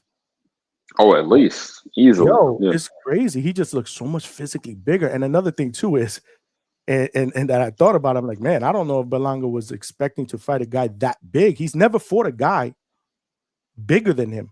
If you realistically, great point. Yeah. Great point. He didn't know how to adjust to that. Right. I said that yesterday, and I'm like, damn, but I don't want to say that because then people are going to think I'm using that as an excuse. But I'd love to be able to have him come on here or come anywhere and just talk about it and maybe give an honest perspective of what it's going to be a few months before he's able to talk about it. Speaking as a man, you're a grown man like me who's took losses before. You got to digest that, and then later you can circle back and say, okay, this is what happened. But he doesn't have the perspective right now. It was too recent, you know. For sure. Ain't nothing wrong with that. I get that too. And I want him to stay away. Stay away from the airwaves, Edgar, too, man, because people out there, whew, they are torching today. Pinkar 06 with the $2. What do you think of Matias versus Dalton Smith, which obviously Turkey went out of his way to basically make in the ring after Matias won the 140-pound WBC title? Great question, Pinkar 6. What do I think of it? I don't like it, but it's only because the immediate reaction I had after that fight, since it was such a close and good fight, is give that man his rematch, bro. Word. I'm with you. People are saying Matias washed you. I'm sorry to cut you off, but some people are saying that it was convincing. Oh, I totally disagree. Yes, Puello was getting tagged more, but it was just, man, that was the most entertaining fight of the night. That's fight of the night, not performance of the night, but that's my fight of the night because it was just so entertaining. Yes, and he does deserve a rematch. He was the champion. You dig? I don't think Matias did quite enough to take it from him. So, yeah, I would love to see the rematch. As far as Dalton, I'm going to be straight up. Not too familiar. I've heard great things, but I would need to go back and do a little more research to see how they match up. Yeah, I want to get your take on that when you do. And I need to do a little bit more myself. I mean, I have seen him fight, I believe, one time. Good, slick fighter. Tough, slick fighter in the inside. But I got to do a little bit more before I assess that. But it does look like that that fight is going to happen. In fact, Turkey brought them into the ring together. You know, they did a face-off. So it was like, this is the next fight. This is the, you know, Turkey did his Dana White there, you know. You're fighting next, whether you like it or not. And I just thought it was, I didn't like it because I agree with you, CJ, in this sense. It was a very, very close fight. And I'm old school. And shout out to Subriel Matias. He my guy. I love Subriel, obviously. Shout out to Puerto Rico have another champion. I'm Puerto Rican, so I root for my He's people. two-time champion, two-time champion now, right? Two-time champion at 140, absolutely. At one point called the Boogeyman, at 140 when he was the IBF champion. But it was so close of a fight that I even questioned, did you do enough to take that title? And you just said that, and I thought about that yesterday. Yeah. So I don't have a problem with the decision. Again, it's a close fight. I personally had Puello slightly winning that fight. That's just me. And again, I know a lot of Puerto Rican people that are gonna jump on me, but we got to keep it funky. Yeah. We got to keep it funky here at the Hangout spot. Appreciate y'all. Love y'all. See, that's why Johnny isn't biased. That's being objective for real. Hey man, and, I get called biased all the time. I don't get it, but that's neither here nor there. Give that man his rematch, bro. I think he earned it. It was a good close fight. He just lost his title. Give him an opportunity to get that title back. So, I mean, Dalton Smith, like really? I know he. Listen, as far as accomplishments, I don't want to shit on him because he is the number one ranked for the WBC right now. Dalton Smith is number one on the pecking order. Yep. So Mando. You're gonna do his Mando, but I don't know. I just think it's nasty work, bro. Give this man his rematch. Or Richardson Hitchens was in the crowd. Why not a unification? That fight was supposed to happen for the IBF strap when Subriel had the IBF strap. Let's unify. I'd rather those two fights other than Dalton Smith. That's a great question, though, Pink Car. It is. I appreciate that. That's just my thoughts on it. But let's see where we're at with the polls. Hold on. Smash that like button, y'all. Come on, man. We got over 100 people up in here. We cooking here at the Hangout spot late night. Oh yeah. You say late night. I look out the window and it's 90 degrees and the sun is still up, but you got it. Screw you. It's just starting. Yeah, it just got dark here in Florida. Well, about half hour ago, maybe 45 minutes ago, it got dark. Right now, the most impressive performance based on your votes, we have over 100 votes. Make sure you continue to vote, y'all. 58% believe that Shiraz's TKO over Berlanga was the most impressive performance of the weekend. 37% believe Shakur's win over Zepeda was the most impressive. Still zero for Katie's unanimous decision win over Zero is come on, y'all. Is nasty work. Show that we a sophisticated fan base that we can appreciate women's boxing. That was come on. And let's not forget, bro, we frequently do ladies' night here. We have women fighters on here. I mean, come on, y'all. We showed the ladies love, and only 4% believe Matias's win to win the title over Puello is the most impressive moment. I'm gonna say this. Do you think that the zero? Well, we mentioned the zero, and I agree. I think the zero is because of the way Katie did it. It just wasn't an entertaining fight. That's what I believe. Sure. Okay. Is swaying the votes. But do you think the 4% with Matias and Puello is based on the fact that maybe people didn't think Matias won? No, exactly. I'm just throwing that out there, bro. No, you took your thoughts right out of my head on me because that's exactly what I was leaning towards. Because if it's controversial, it's not that convincing. If anything, that should be reversed. I mean, give Katie 4 and Matias 0, if anything. But no, that was definitely a toss-up, a controversial decision. Like Johnny just said, he had Puello edging it out slightly. So, that's exactly why. You got it. You hit the nail on the head. True Power Media, what's up, my brother? What's up, my brother? He says super close fight. Absolutely. True Power Media in the building. Appreciate you, my guy. Polo Buck in the building. LOL, I was done with that second fight. Didn't need a third. I agree. Hold on. Let's back it up a little bit. He's talking about Taylor and Serrano. That second fight was so close and entertaining, it did demand a third. I understand that you're disappointed in how the third fight played out. It wasn't nearly as entertaining, but come on, it did demand a third fight. It did. You know why I didn't? I kind of agree with Polo here. All right. Because I felt like Amanda won the second fight, and I felt like, well, what is going to be any different the third fight unless she knocks her out? If she doesn't knock her out, it's the same thing. And then look at what we got tonight. To your point, Serrano even said that she changed her game plan up because they're like, well, I'm getting robbed on the cards by brawling, and I can't stop her, so I'm going to switch up my whole game plan. Again, in hindsight, it was the wrong decision. She would have stood a much better chance sticking to her normal style. But I think that's what she was thinking. Like, yeah, I already won. In my opinion, I won. Arguably the first two. Definitely one of them. So if that's not working, I got to switch it up. Definition of insanity is doing the same thing over and over, expecting a different result. So she switched it up. Didn't work out, but I respect it. But she switched the wrong thing up. Shout out to She you, did. True Power Media. She switched the wrong thing up. She didn't have to switch the offense up. She had to switch the defense up. Okay, I respect that. Her problem wasn't the offense. When she was putting the pressure, she hurt Katie in both fights. The problem was her head was on a swivel, bro. She kept getting hit with shots in return. That's right. She needed to work on her head movement and her defense. Hit, get in aggressive, get out, get in, and her footwork. She's flat-footed. It wasn't You're right. offense, bro. It was it was crazy. That just, again, I'm not a head coach, but to me it was obvious. She just needs to work on not keeping her head square so that when she lands her onslaught, she's not getting hit with shit in return. Katie, if you look at some of those fights, and I do have Amanda winning the second fight, hands down, but Katie made those fights interesting because of what she was able to come back with. The exchanges. If she would have minimized the amount of exchanges that Katie would have been able to make with her after her offense, it would have been a little bit more convincing. She's straightforward. Shout out to my brother X from Four Corners Boxing. He's a straightforward machine, bro. Yeah. Who fights with Jordans on. Like, I'm not, she fights with Jordans on. You bugging.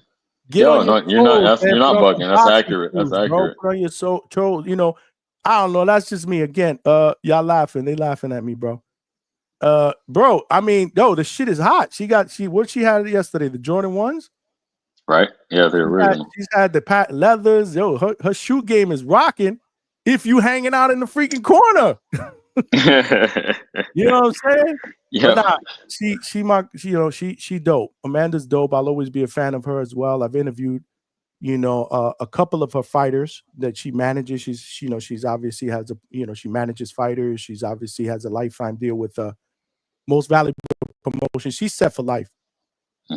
She's set for life. She's made a ton of cash, more than any female could possibly imagine making in their career.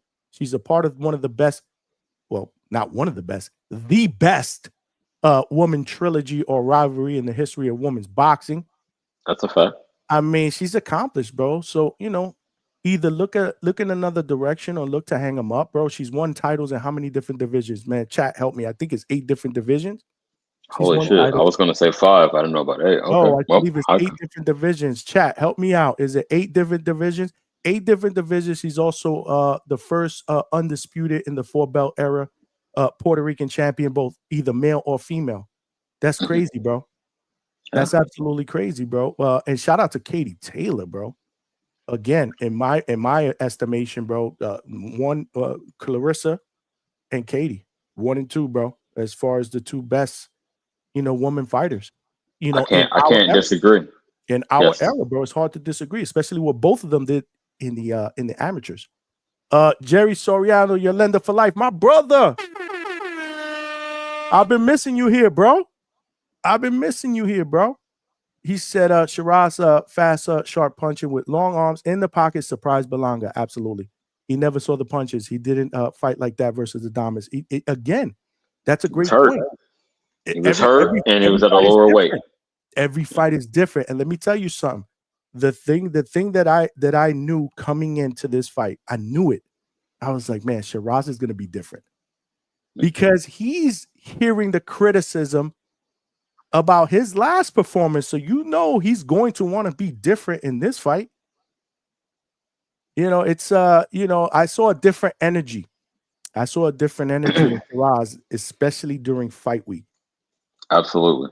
I mean, he was like a stone cold killer. He wasn't concerned with all that bullshit. You got to remember, this was the first time they'd ever fought in the States, right? Okay. Is he that good? Has he been carried in the UK? He's Turkey's boy. He's coming off a draws, which he should have lost. He got a gift. During the fight, Turkey went up to him in the corner and whispered something in his ear, probably, letting him know he was down in the scorecards, which people criticized. bro, these fighters, they hear that stuff, Mhm. you know, and he just, you know, his focus was just different. Jerry, I appreciate you, my brother. His focus was different, and you know, and like I said, and Berlanga's focus was more towards Oscar. Absolutely. And I And I hate know to he's say that. probably a Gen Z dude too, but I don't know. It's different over there in you know, Asia and Eastern Europe. All The right, amount of I was focus. wrong. Just because a dude isn't tweeting, reacting to everything in real time, doesn't mean he's not observing and soaking it up. Okay, you guys think I only got the gift because you know, favoritism from a turkey. I'm gonna show you. I'm gonna show you what I could really do. So So I I was agree. wrong. It's 7 divisions. Wow. Damn, what did I say? 7. 8? All right. Well, you Oh, said 8. Come on. shit. I gave her one more. All right, I gave her one more division. Maybe that's You gave her because that Pacquiao. You gave her the yeah, Pacquiao 8 maybe it's division. because I rock with her. So Pacquiao did 8. Yes, So that's what it that's was. correct. Okay. I know that for a fact. Pacquiao Yeah. did 8 divisions in the males, and she did 7 divisions, bro. Nothing to sneeze at, bro. Shout out to my Hell no. staff for keeping me in line. My apologies. Jonathan, what's going on, my brother? Thanks for rocking out. Let's go, champ. We are here Sunday night at the Hangout spot.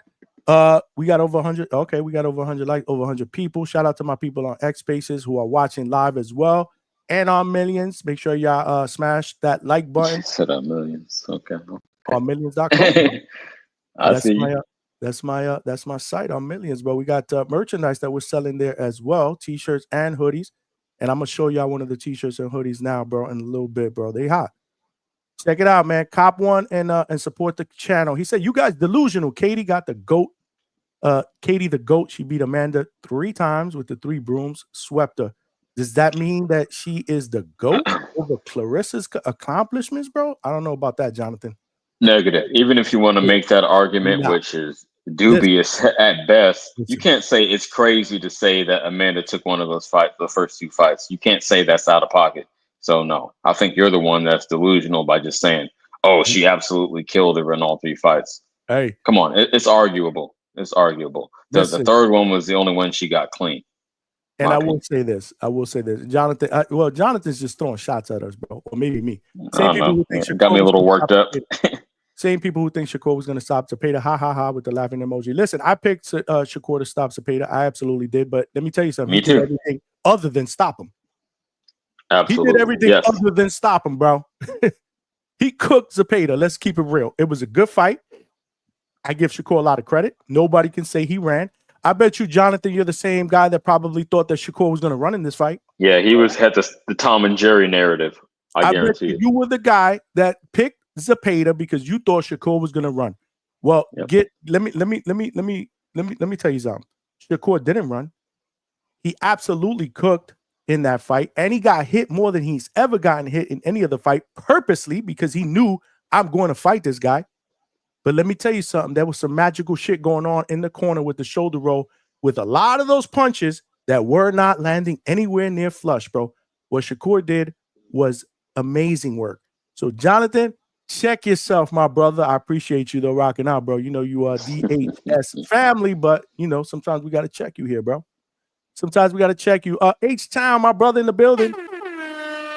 People acting like Katie did some crazy work. She refused to engage and landed a few shots, a lot of glove and shoulder shots. H-Town, I agree. There wasn't a lot of action, but she did win the fight. Oh, that's H-Town? No, she was countering. Let me interject real quick. She was countering effectively. She was landing flush. It wasn't all shoulder shots like we just mentioned about Shakur. No, she was countering. And I wanted to ask you this, Johnny. Mhm. I'm going to say my answer is timing. What do you think is the biggest factor, the biggest advantage that Katie displayed in that matchup? I'm going to say it was just great timing. Good, yeah. No, that's hard to disagree with. All Absolutely. right. It was precision, bro. She picked her shots perfectly and they were timed perfectly. Super efficient. She did the better work. Efficient. She did the better work. Yep. Amanda, you know, one of the things I noticed, and I was watching the fight with my wife, or we watched it, we talked about it, a lot of other people, bro, a lot of punches, a lot of jabs and everything that Amanda was throwing that were not landing. He was just punching. Oh, she was way out of range. I don't understand it. Like way out of range. Why even throw? Why waste that energy? That shit was crazy. Bro. Yo, like, for real, man. Nah. That we H-Town. Amanda, my girl, bro. I've been trying to get up in here. Hopefully one day we can happen, but you know, she big time. That's why y'all gotta subscribe, bro. Continue to Hell yeah. spread the word. There's power in numbers, bro. We got to get up to 10,000, 20,000 subscribers, where it's harder for people to say no. And look at that. Even though we got what, almost 3,000, 2,300, we still got big names that come on here. So imagine what we're going to do with more numbers. Make sure you tell a friend and subscribe to the channel, the Hangout spot. Birdman said the trilogy we needed didn't live up to the hype. Yep, absolutely. Hopefully, Bivol Better Reeve or Usyk Fury trilogy doesn't disappoint. Both Hopefully. trash. Hopefully. Both trash. Not really interested in seeing either or. If they happen, though, I will watch. Right. Absolutely. I'll be there. You know, I'm an addict. If I had I'm an my addict. choice. That's all I'm saying, man. Don't kill me for that. Four Corners Boxing, my man X said Katie finally decided not to fall into Amanda's brawling style and kept boxing. Well, I think Amanda also did her part to not engage. Right. Because I think if Amanda would have fought the same exact fight that she did the first two times, Katie would have fought the same fight that did the last. She would have had no other choice. Her feet aren't that quick. Her feet ain't that quick to be elusive like Shakur. She would have had no other choice, bro. Polo Buck said Johnny got some fire shirts. Yo, absolutely, bro. Yo, make sure y'all check it out, man, on my Millions page, bro. Look, boom. Let's go. Hangout spot t-shirts, all colors, sizes, men and women's cut. They're actually really, really good material as well. Yeah, man. You give them for like, I don't know, $27 or something, and then the hoodies are like 40-something bucks, $42. This is the hoodie right here. Look at this, bro. There it goes, bro. The Hangout spot hoodies and t-shirts. We got different colors though: white, gray, black, navy, sky, whatever, bro. Just check it out. In fact, I'll share the page in a second so y'all can check it out. But yeah, man, make sure y'all check out my make sure you check it out on millions.co and cop yourself a t-shirt or a hoodie. I had a lot of people asking me, yo, where can we get one? Well, I'm telling you right now, this is where you can get one. There you go. So help a brother out, man. Help a brother grow. I just put the link in the chat. If you guys want to order a t-shirt or a hoodie, it will be greatly appreciated. Let's go. Let's take a call, CJ. Sure. HLD up in the building. Shit. My homie. What's going on, Donnie? What's going on? What's going on, Rich? Yo, what up? What up?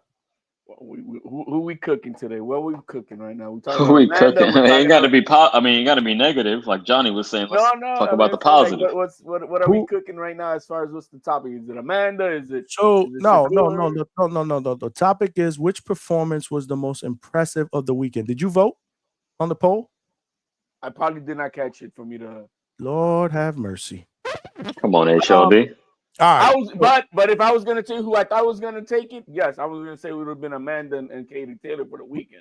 What? See, this is why you need to vote, bro, because that shit right now is 0%. This has 0%. You would have. We got. Hold on. I would have lost anyway because it was none of a fight. Yeah, but at least you would have represented your opinion. You feel me? Like balance it out a little bit. That's hella funny. At least the one person that didn't vote. The one person that didn't vote is 0%. Bro, at least we know how to do it. We got over 120 votes here. 120 votes. Shout out to y'all. You're talking about right here in your chat right now. You got that voting? Yes. Oh, I didn't see it, man. Oh, shit. All right. So for all of y'all that are just tuning in, if right now Katie UD win over Serrano is at 0%. So if it goes up to 1%, that was HLD that voted that. There you go. Yeah, I don't see your voting. I'm looking at the chat right now. Lord, so for real, I mean, I'm giving her props, but you think that was the most impressive performance, like individual fighter, not the fight, but the individual fighter. You're saying which fight was whatever he thinks. What? No. Let's get back to the real, because I thought it was a previous poll. What are you guys saying? Which fight I thought was the most impressive over the weekend? So yes, impressive performance. You got it. Performance was the way I typed it out was which performance was the most impressive this weekend. So you got Shiraz TKO over Berlanga, Shakur's win over Cepeda, Katie's win over Serrano to take the trilogy, and Matias's win over Puello to win the 140-pound WBC. Wow, it would. Damn, nobody see. How y'all not seeing the poll? There's a lot of people. Yeah, I don't see the poll. That's why I was confused by what you were asking. I thought it was a previous poll. That's why I said. I thought it was pinned. It was when I came in. It should be. Yeah. Try Xing out coming back in. It should be 702 boxing. It's up in the building. What's going on, champ? So what you got? Which one is the most impressive, man?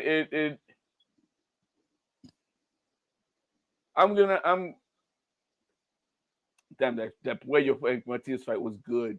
It was But good. that was good. Because I didn't think Matias had it to go 12 rounds like that. At least. But I'm gonna give it to Shakur. Both Shakur and Zepeda. Okay. They showed out. They showed out. Those numbers were crazy. CompuBox numbers were off the charts for these two fighters. Almost 300 landed for each fighter. I couldn't. You have to give it to them. And as a side note, Shiraz, he came across the pond and he smoked the guy that was talking all that shit. So you got to give it to Shiraz in that part. But I think that's impressive overall. Like you got to give it to both Zepeda and Shakur.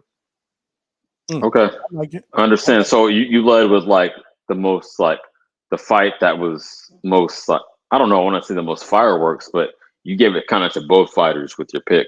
I gave respect it to that. both fighters. It has to be to both fighters, bro. It was a competitive fight. It wasn't no belt to ass that Shakur was saying he was gonna give. Nothing like that. It was a tough, competitive fight. Shakur showed some other wrinkles that we thought he didn't have and whatever, right? Good for him. But it was a great competitive fight. Nobody lost any points in that fight. Nobody. No, Okay. yeah, no. Who did you have? Were you okay with Matias winning? No, I had Puello winning 7-5. Yeah. See, so but it's not a robbery. The only reason I can for my no, no. I hear that a lot. I hear that a lot. No, we don't do that shit here. Yeah. We don't do that shit here, bro. You cannot consider a close fight where fan bases are like, well, I think he won. No, I think, bro, that's not a robbery. A robbery is if a guy wins 10 rounds out of the 12 and gets the damn decision. Well, I mean, I have a little difference in agreement with that. I think if you know someone who won, they won, and they should. But in this case, it was very competitive in itself. However, I can see why the judges would have gave Matias the push because he was the aggressor the entire night, and there were a couple of swing rounds too. You can honestly say that. So that combination, I can see why from ringside, the judges would have given it to Matias. And it was close. 115-113, 115-113, and a 114-114. So it was a very close fight. HLD, real quick, what would you say was the X factor in the judge's decision? Just ring generalship or effective aggression? Like, what would you chalk it up to? Yeah, the effective aggression of him being the front man all night long. Now, if you want to talk about bad scoring cards, that Shakur and Zepeda cards, those were crazy. Those were crazy cards. 119. I agree with that. That was crazy. That was BS. But the right mind won. I mean, at the end of the day, that's sure. So it doesn't really matter too much. Right. I feel you. Listen, yeah. I mean, I thought it was a good fight, but the funny thing is, when I was on live with Two Tone, we did the live fight chat. Shout out to my brother Two Tone. We did 2 live fight chats over at the Hatrix that were absolutely dope Friday and Saturday night. I said it's all going to depend on what the judges like. Do they like Matias's aggression? But because let me tell you something, it was crazy, y'all. Matias has been criticized for not letting his hands go enough, bro. From the beginning of that fight, he pushed the pace. He kept coming forward. Yeah, that's one thing he did do. Holy shit, bro! And then started at round 2. At round 2, he went off. Yeah, and then Puello did some really good work off the back foot, countering the uppercut. So we were like, I think it was like in round 3 or 4, where I was like, yo, my only question, Tone, is are these dudes are gonna keep up this pace, especially Puello, because he's being pressured like that? Is he gonna break down after a while and succumb to the pressure? And man, the conditioning cannot be questioned. Those motherfuckers fought like that the entire fight, bro. It was gangbusters. It was crazy. I think in a few years down the road, it's going to be looked at as a classic fight, a classic brawl. Man, it was amazing. Well, we don't see shit like that like immediately, right? We're not going to say, "Oh, that's a classic," or I hesitate to do that. I should say, this is the reason why I'm like, yo, Dalton Smith next. Like, yo, stop. Give this guy a fucking rematch, bro. He deserves a rematch. He was the champ. He was the fucking champ. He was the champ. People are saying that, there's a lot of people that think that Matias didn't do enough to take the title. I get it. Again, I don't have a problem with the decision. Shout out to Matias. I love Matias. But, bro, give this dude an opportunity to get his get back, bro. It was that close of a fight. The second one will be even better, in my opinion. Right. So both guys threw over 700 punches, bro. Bro, that's a fight, bro. That's Amazing. I was like, those two were fighting in the corner of Grand Concourse at 149, bro. Yeah. In the Bronx, bro. Puello Shout out landed to them. 267. Yeah, Puello landed 267 to Matias 255. It was very similar to the high volume of Shakur and Zepeda, but it was different because the punches were more vicious. Yeah, even more so. I agree with that. That's what it was. Sorry to curse on your platform, Johnny. My apologies. I'll try to watch it too. Well, I just did too, bro. Okay. We ain't in church.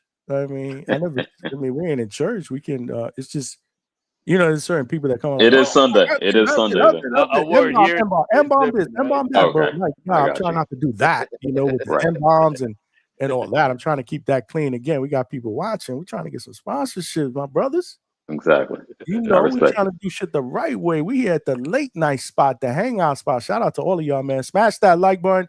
Tell a friend to subscribe, bro. But yeah, man, that to me was the most entertaining fight, which says a lot because I gotta be honest, I was into even the main event, bro. I was entertained by all of them. Oh, great card. A great card. Like you said, Turkey bounced back with this one. So shout out to him. They can't all be home runs, but this one was. Yeah, man. I don't think that Shakur deserved that entire label of the Tom and Jerry thing that was going around. That wasn't really for him. That was for Haney and Skull. Hey, we know that he was hurt with that injury with De Los Santos, and he had a kind of like a boring performance versus what's that Russian dude, Admiralayev or Artem. I'm sorry, Artem. And so where people were walking out, but in this fight, he showed us that he can entertain, and that he can, stay in the pocket and bang. So I'm hoping we see just more of that you're willing to engage. That's it. I don't think so. He said in the post fight that he wasn't going to do that again. Maybe somewhere in between, like a happy medium, but he ain't going to do that again. It was foolish. In retrospect, it was foolish because he opened himself up to a ton of damage just to kill that narrative. I'm glad he did. Took a lot of courage, but he was just trying to kill that narrative that he was a runner. But I don't see him doing that going forward. He's not going to change his whole style permanently. Mr. Shush Bud, shh, don't say that. Yeah. Bro, we need entertainment, man. Don't say that, bro. I like yesterday's Shakur. Yeah. Bro, don't speak that into existence. I loved what I didn't say it. He did. He said, I ain't going to do that again. I know. I don't doubt it, but I love what I saw, and I want to see more of that because I feel you.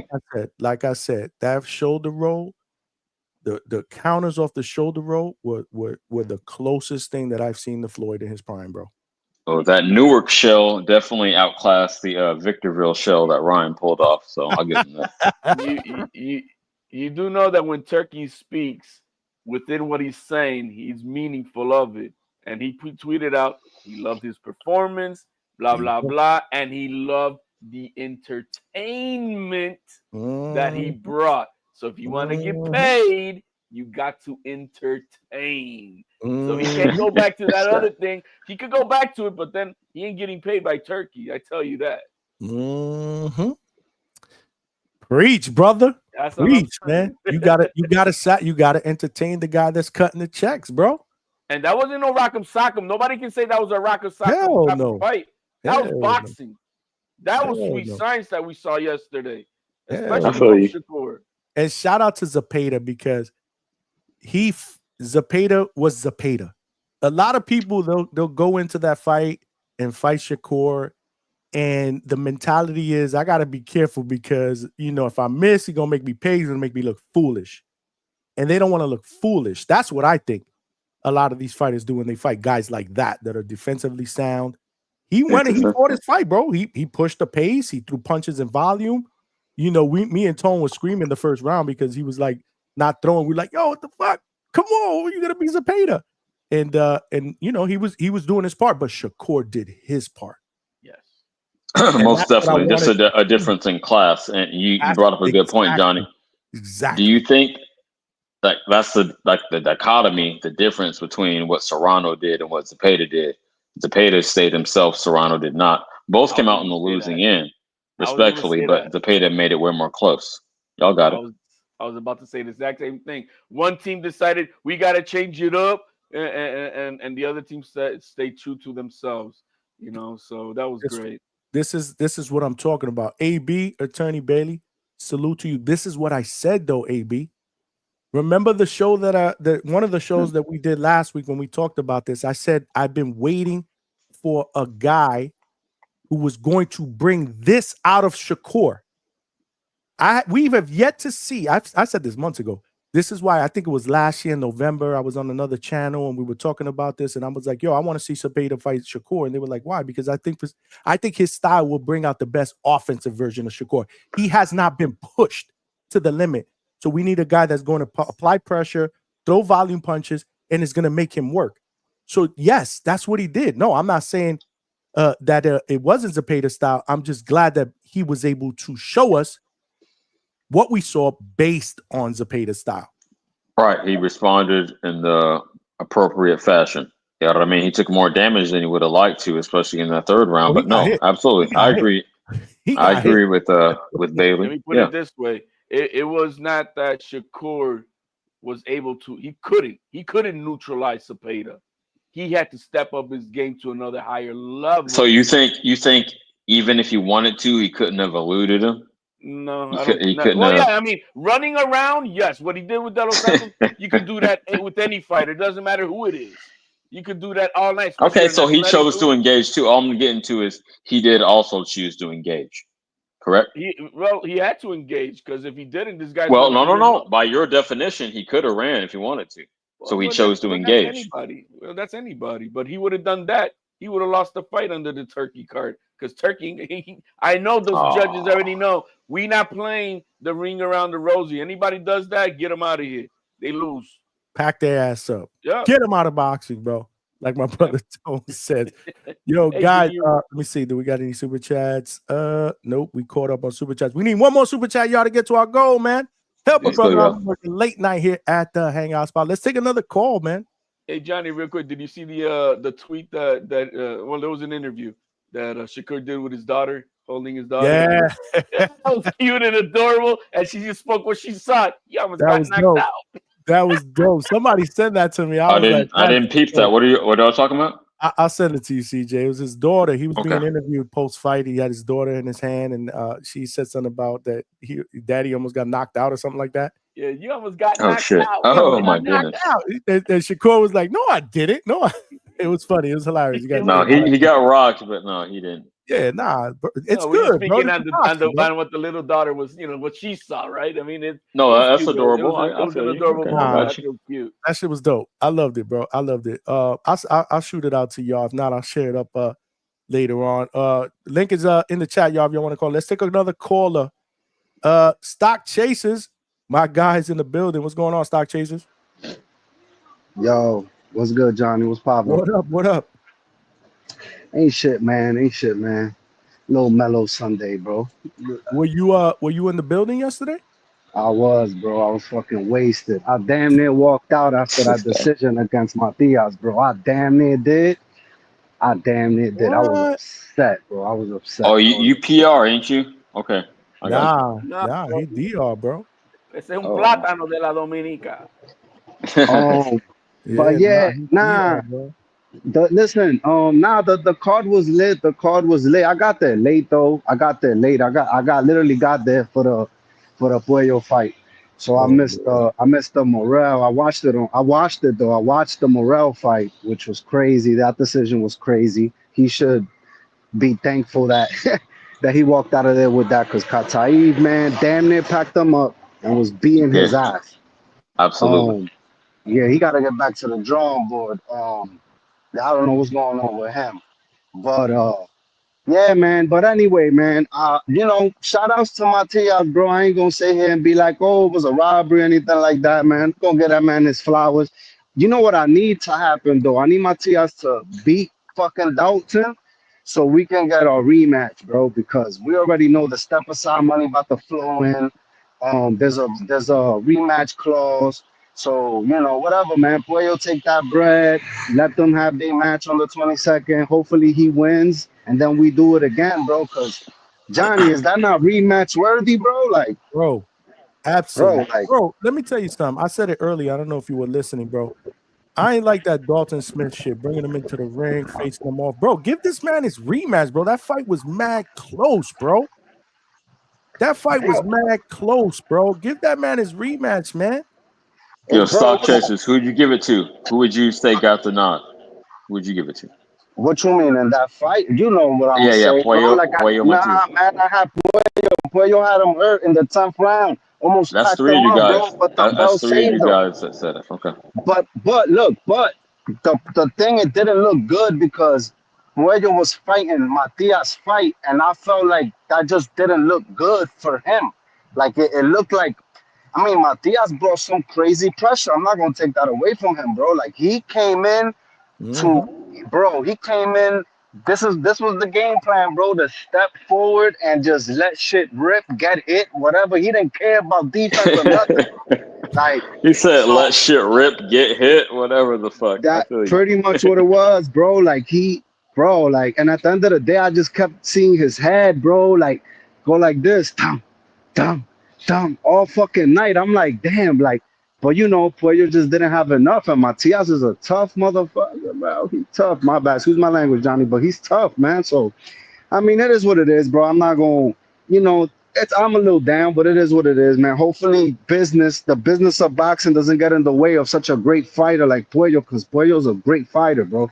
Like, and I hope business doesn't get in the way, bro, just because of whatever reasons. We've seen this before. We've seen guys, champions, disappear into the abyss, out of nowhere. So hopefully that doesn't happen on my man's and he continue to work. But then besides that, bro, Johnny, man, look, I wasn't big on Berlanga, bro, but that shit hurt yesterday, man. That shit hurt. Yeah. That shit stung, man. Like damn, bro. Like Berlanga could have gone down so many different ways. He could have lost, but not like that, bro. That My was brother. bad, bro. No, Why like not, that. bro? It was Why bad, not? bro. It It was was bad, funny, bro. bro. I didn't. Let Bro, me tell you something. I'm gonna keep it damn. raw, y'all. Like if somebody would have told me, well, Belanga's probably gonna lose this fight, I was like, all right, it is what it is. Not like that though. No, I you would would have have said on never, the I would cards. have You would have said never on the expected. cards. Right. I would 100%. have said, all right, it's probably gonna lose on the cards. This guy will probably outbox him, and beat him by points, but not like that, bro. I was on the live fight chat with Tone, bro, and there were like 4 or 5 people in the chat were like, yo, look at Johnny's face. I was like, Yeah. like I didn't do it purposely. Like I have Right. to go back and look at it. No, it's just a natural reaction. I Yo, was just stock like, chasers, real quick. Let me ask you one question. Yeah. That hangout shirt that you run in the raffle. What size is that?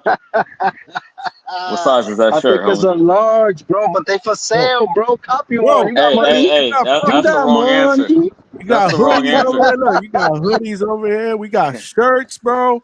Yo, We got stop. everything, bro. The right answer is it's my size. I'm like Debo. I'm taking everything. It's my size. No. Okay, yeah, I'm gonna But support Johnny. I but always but tap in but with Johnny. Cash App, I You fucking know you super good, do. I bro. chats. know you Yeah, do. you always support, But bro. I but appreciate you. but yo, look, man, real quick, Johnny. You remember I told I said Berlanga had to work off the jab. He was working off the jab at the beginning. I was like, We ooh, said that. Yeah, like we said that. Berlanga's boxing, but then all of a sudden. I'm not gonna lie though, bro. Like I'm not gonna sit here. Yo, Hamza turned that shit up, bro, out of nowhere. He just I think he caught Berlanga just off. He caught him off guard, bro. When that first hit, bro. I seen him wobbled, bro, and I was like, in person, you could see that shit. Like that was a fucking hit. I heard that shit, bro. Mm-hmm. Like I wasn't too far out, but I heard that shit, and I was like. Oh man, and when he dropped them the first time, I knew that it was just bad. He got up too quick, like he did that shit he do when he smacked the gloves together. I'm like, bro, yeah, man. And he got saved by the bell and won. And I was like, bro, I hope he go to his corner, he regroup. But bro, it just this dude's pressure. He came with the same pressure, relentless, man. But shout outs to Hamza, bro. Like he looked huge in there. On top of that, bro, bro, he was like bro, like, I felt like he was bro. He looked huge, bro. Like it looked like they didn't even deserve to be in the same ring of size, bro. Like he was so much bigger, bro. I was like, what the fuck? Like, Yeah, cause I saw, somebody said it was like Goliath, and you saw it in person, so you got a better perspective than we did. Hey Okay, man, salute. it was a good fight till yeah. I was impressed at the beginning. I'm like, okay, look at him, he's bringing in a little bit, and then when he got out, I was laughing my ass off. That's all I gotta say because I'm like, damn, Yeah. I'm so glad it was Shiraz who made Berlanga look like who he really is and not Canelo. but Why not Canelo? Why not Ah, Canelo? bro, Speak on that. because he showed up that night. He didn't look like a clown. He looked like he could box, and he lasted the 12 rounds. With that was it. I just didn't want to get embarrassed that night. You know, So we you got that hate Canelo? Mexican. Are you saying you hate Canelo? Again, that's No, the I don't only hate fighter Canelo. I'm I'm gonna just saying admit. we have the Mexican Puerto Rican rivalry. He didn't Understood. embarrass me with that. This CJ, one you I hate could him care too, less. so why you asking? What? You hate him No. too, I'm saying bro. why would that hurt more to get I thought defeated, like knocked out by Canelo than by Puerto Rican pride, Shiraz? That's all I I baby. was thought asking. It's I Puerto thought you Rican were trying to pride. pull him into a debate or something. I'm like, bro, No, you it's hate him just too, No. bro. Puerto Rican pride. That's all, oh, man. Um, He didn't embarrass me. but yo, so Stock Chasers, what the energy, bro? How was it, man? bro, that shit was lit, bro. I knew it was gonna be lit because it's a smaller stadium. It's like so Yeah. I knew it was gonna be lit. The energy was crazy. It was a little hot in there, but it was lit. Like as the night progressed, we got a little wind blowing and shit, it was fire, bro. That shit was loud as hell. It was funny. I kept seeing fucking Clarissa Shields screaming, Yeah, we and saw her they too, had man. a bunch of fighters. They had a bunch of fighters like across from me, like right in front of my view. So like Haney was out there. I seen Norman Jr. out there. Everybody was out there and shit. I got a couple pictures and shit, but Good. That's what's up. it was fire. It was fire. I think it's important to have like the crowd in it because that was the difference between the Times Square card. Nobody was really there, so Yep. I mean, like, and I was down there too, but it was different. Like it was sealed off. We had TVs, no sound, but yeah, Yep. it was fire. We got a question for you, Stock. Yo, Polo Buck said, let's ask the real question. Did Stock harvest some yams? Harvest yams is bro, crazy work. The y'all, terminology, y'all kids. Oh, okay. bro, I got but something y'all for Y'all, you. know I'm y'all engaged, crazy, bro. bro. Only yams I got is my fiance's yams, bro. Good answer, There you bro. go. But Great but answer, bro. they were yams out See, there. There was a hella yams Polo, out there. There was Polo, yams out there. Polo Buck, stop being a dirtbag, bro. He good, Ah, bro. He good, bro. He good. Oh, so you said what? So was there alcohol? Were they serving alcohol, bro, beer? I Like, was drunk. I got there drunk. Bro. I didn't move from my seat, bro. I was already wasted when I got there. Like I was already wasted. I was turned up. Yo, Um, what's your age, young man? I'm just curious. I'm 34. Okay, I got you. nah, he young. I'm That's a what's young up. You 34. got I'm there. a young 34. You got there feeling nice. All right, Bro, all right. I was wasted. I was wasted. But then look, check this out. Shakur did his thing. Shakur did his thing. Shout out to Shakur, bro. Shout out to Shakur. I see like some dudes still hating. I don't know how you could still hate on that man after his performance. Yeah. He put it all out on he put it all out. He laid it out. He laid himself out. Like he did his thing, bro. Like with Cepeda, who threw God knows how, that motherfucker was punching all night, bro. Like all damn night. Like, bro, I don't say this often, Non-stop. but bro, they gotta check that dude. Like, bro, that was crazy. That was wild. He said he on tranquilizer. He just got too much Bro, motion. He got too much bro, battery. that's Yeah, yo, Energizer bunny. Yeah. homie was still throwing the same amount of punches he was at the beginning of the fight. Like, but then at the end of the day, one thing you could see is like when Shakur would connect, bro, you would see that shit, bro. Like it was Word. visible. Like Shakur was catching them clean. Like, Let, but shout outs to More Shakur, effective. bro. Absolutely. let me ask you this though. Who neutralized Zepeda better? To having Farmer fight one or Uh-oh. Shakur? Bro, I gotta say Shakur, bro. Shakur did it differently, bro. Shakur did it. Yo, Shakur literally looked like all his punches was hitting something, bro. like, like I gotta go with Shakur, bro. And the way he did it too, he did it in an exciting fashion. I gotta go with Shakur. I like Shakur, bro. Like I've been to his fights before. I'm a fan of Shakur. He just, same way Devin Haney done pissed me off in the past. Like I get pissed off, bro. Like I like the boxing. I don't like the running though. The running is crazy. Like if you gonna fight, anybody fucking running around the ring, that shit is whack. So he bounced back from what he did with De Los Santos for sure. But man, fight of the night, Puello Matias, that shit was fire, bro. Yeah, man, I agree. We need that rematch, bro. We need that rematch, bro. Like we need that, bro. For PR and DR, bro. That's a great trilogy if it happens, bro. That got trilogy potential, bro. I agree, Those bro. two, bro. I agree. I agree, man. Wait, hold up. Puello is Dominican? Yeah. I didn't know that. I thought he was Mexican. It was Okay. DR against Puerto Rico, bro.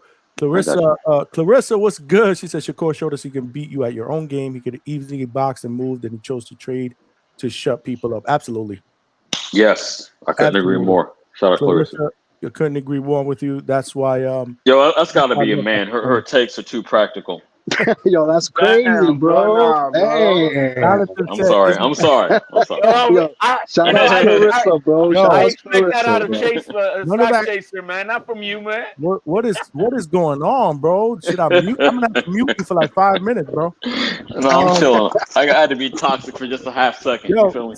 Stock Chasers, Jonathan said, isn't that the guy who farted the last stream? Yeah, that's him. Oh, that ain't me. You did. You wasn't here for that. You wasn't here for that. Stock Chasers was talking, bro. I was hitting the fart button. I was hearing that shit. I can hear that shit on one side. There you go. That's the fucking. Right now he's walking. Look, he's walking right now, bro. I'm letting it squeak out, huh? I feel you. That's the Stock Chasers button right there, bro. Yo, we had a good time with it that night. Bro. That night was classic, bro. But in the sense that they brought in Dalton, that was because they didn't expect this fight to be what it was. And so they already had Dalton for the winner. But had they really thought that through right now after that, I think they would have said, yo, we should put this rematch on the undercard on November 22nd. Bro, this is what I think about Dalton. Give us the rematch, bro. Give us the rematch, bro. You know what I'm saying? You know what's funny? If Turkey's going to do shit like that, I'm cool with it. But why don't you bring David Benavidez up the last time Canelo fought and say you're going to have them two fight? Bro, because he knew Canelo wasn't going to take it. He is absolutely not.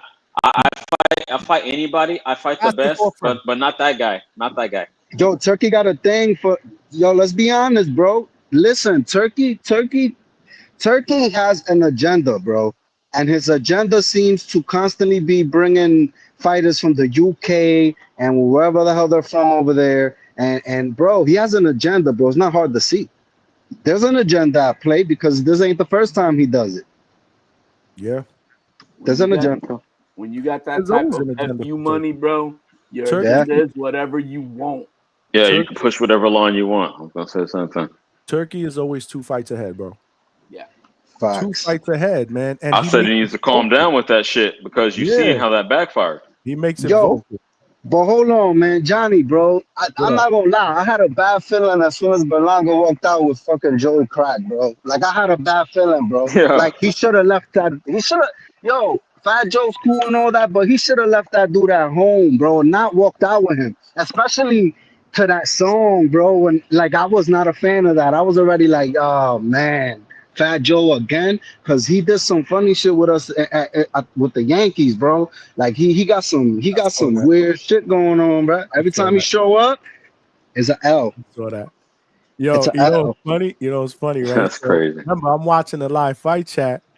I'm doing the live with Tone, but I can't hear, because we're live, so I can't really hear any of the, the commentary or whatever. So we're relying on the chat to tell us, yo, what's going on? What are they saying? What song is he coming out to? But I was saying before Berlanga, I was like, yo, it's funny how Turkey's cards, all these dudes walk out by themselves. Like none of them walk out with any rappers. So then at the end, when Berlanga come out, I'm like, yo, you see Tone? Berlanga, that dude. He come out with a rapper. He come out with Remy. Look at this shit, bro. He run this city, and then all of a sudden, 15 minutes later, I'm like this. Boom bop. Yep. Bro, what just happened, bro? What just happened? Bro, there was a lot of rappers to pick from. There was a lot of rappers to pick from. There was a lot of rappers to pick from. It didn't have to be Joey Crack, man. They And had Berlanga to. was that's never his that guy, guy. bro. Well, That's hold on, that's Stock. his You from guy, bro. NY, right? That's his Huh? guy. You from New York? Of course, I'm from New York. What type of Raised question is that? Okay, raised so there, bro. what's the Joey Crack from the Bronx, right? Yeah. You from the So Bronx? Yeah. what's the why did you not approve of that? That's what I'm trying to get down to. Why did I not approve of that? Because he did Yeah, the he same thing to farted the on the Yankees and we bro. lost. He Bro, did the same shit. he farted on the Yankees, bro. That's what he See, did. I'm not familiar with that. Okay. Oh Farted yeah, on the bro. Yankees. The few times the Yankees ever get like an opening performer, and he performed that same. I'm pretty sure I don't remember correctly because I be drunk for some of these events, but I think it was the same fucking song, bro. Like It he was. gotta stop, bro. He It just gotta go was. away. But hey, And that it Hey, was he the only same got time. one hit. It was the same time, but you gotta understand. At that time, the Yankees were not who you thought they were, and Berlanga was never that guy. here we go, bro. Here we go. You a Dodgers fan, my boy? Cause you No, sound man, like I'm one. not a Dodgers Lord have fan, mercy. man. Oh, I know I bet. baseball, It's not bro. even about that. Oh, I Yo, bet. Cause you sounded a little Dodgerish stop. over there with them Stop. takes, man. Dodgerish. Yo, Yo. stock chasers, you Hey, own Ice Cube did perform better though. stock chasers, you own the rights to the fart button. If you want me to fart him, let me know, bro. Fordham, hit it. Fardum. Yo, He for said real. not Artem. He said Fardum. Let me Not take a whiff. Artem. Let me Fardum. take a whiff. Ah, that ain't bad. You Yo, own the I don't right, bro. think Fat Joe could throw a first pitch to the plate. I don't think he can make it there. You fly Yo, being sick. I don't know, man. His shin will crack, bro. If he try to go forward, I won't. Lord have I mercy. don't Yo, know, hold man. on. Let me catch up here. Jerry Soriano, Yolanda for like. Jerry is back in the fucking building, my brother. He said Turkey asked Shiraz versus Charlo, Plant versus Berlanga in November. Okay. I don't know about Plant and Berlanga, man. I think Berlanga is going to take a little bit of a break, if I can predict. That's just Turkey me. already announced that he said that That's just me. Shiraz deserves Canelo 2026. Yeah, he's getting Canelo, man. Is that what he said? Yeah, he said Turkey that. said that? He's Yeah. absolutely getting Canelo. I totally believe that, bro. Yo, but let me ask you a question. What happens if Crawford wins, bro? Because there's a chance he does. Like, It then don't what matter. happens then? We talked about that. Hey, not only stock chasers. Let me tell you this. I got a rack on HLD. Thinks it's crazy, but he ain't putting a rack up. Crawford will win, but it doesn't matter win or lose. Yeah, Shiraz will get that shot. I agree with that. Yeah, I think he gets Canelo regardless. Because remember, Canelo got 2 more fights, I believe, on that 4-fight deal. Oh, wait. We forgot. If Canelo loses, he'll probably get a Crawford rematch first. I heard. I don't see it. I see Crawford walking away. I see Crawford saying, "Fuck it." I think if Crawford wins, he needs to walk away, bro. I think if he wins, he needs to walk away. I don't deny. I don't deny that's the right thing to do. You but think the money's going to be enough incentive? I'm sorry. I don't think Turkey allows him to walk away, bro. That bad. He don't allow him to walk away. This ain't the mafia, champ. Yeah, you can't go. Here's the weird thing, guys. Oh, the money mafia is what I'm talking about. But here's the factual weird thing. Crawford's on record saying he's got a 2-fight deal left with Turkey. There you go. Interesting. Well, I wasn't aware of that. Bro, Yeah. Shiraz will get Canelo at some point. I firmly believe that, man. And then it'll be Eubanks. Bro, Eubanks, fuck you. I'm gonna be He better honest. not. He better not. I got Nello versus Shiraz, bro. I don't care. Shiraz bro. Like shout outs to him, but I ain't banging with Shiraz, bro. After what he did, You talking about like on my shit 5'8", list. 5'9" versus 6'3", 6'4"? I don't know, champ. Bro, if you thought Shiraz was bigger than Berlanga, right? He's gonna tower over Canelo, bro. I don't even know if Canelo would want that fight, bro. To be honest with you, yo, he made Berlanga look small, and Berlanga's not a small 168-pounder, bro.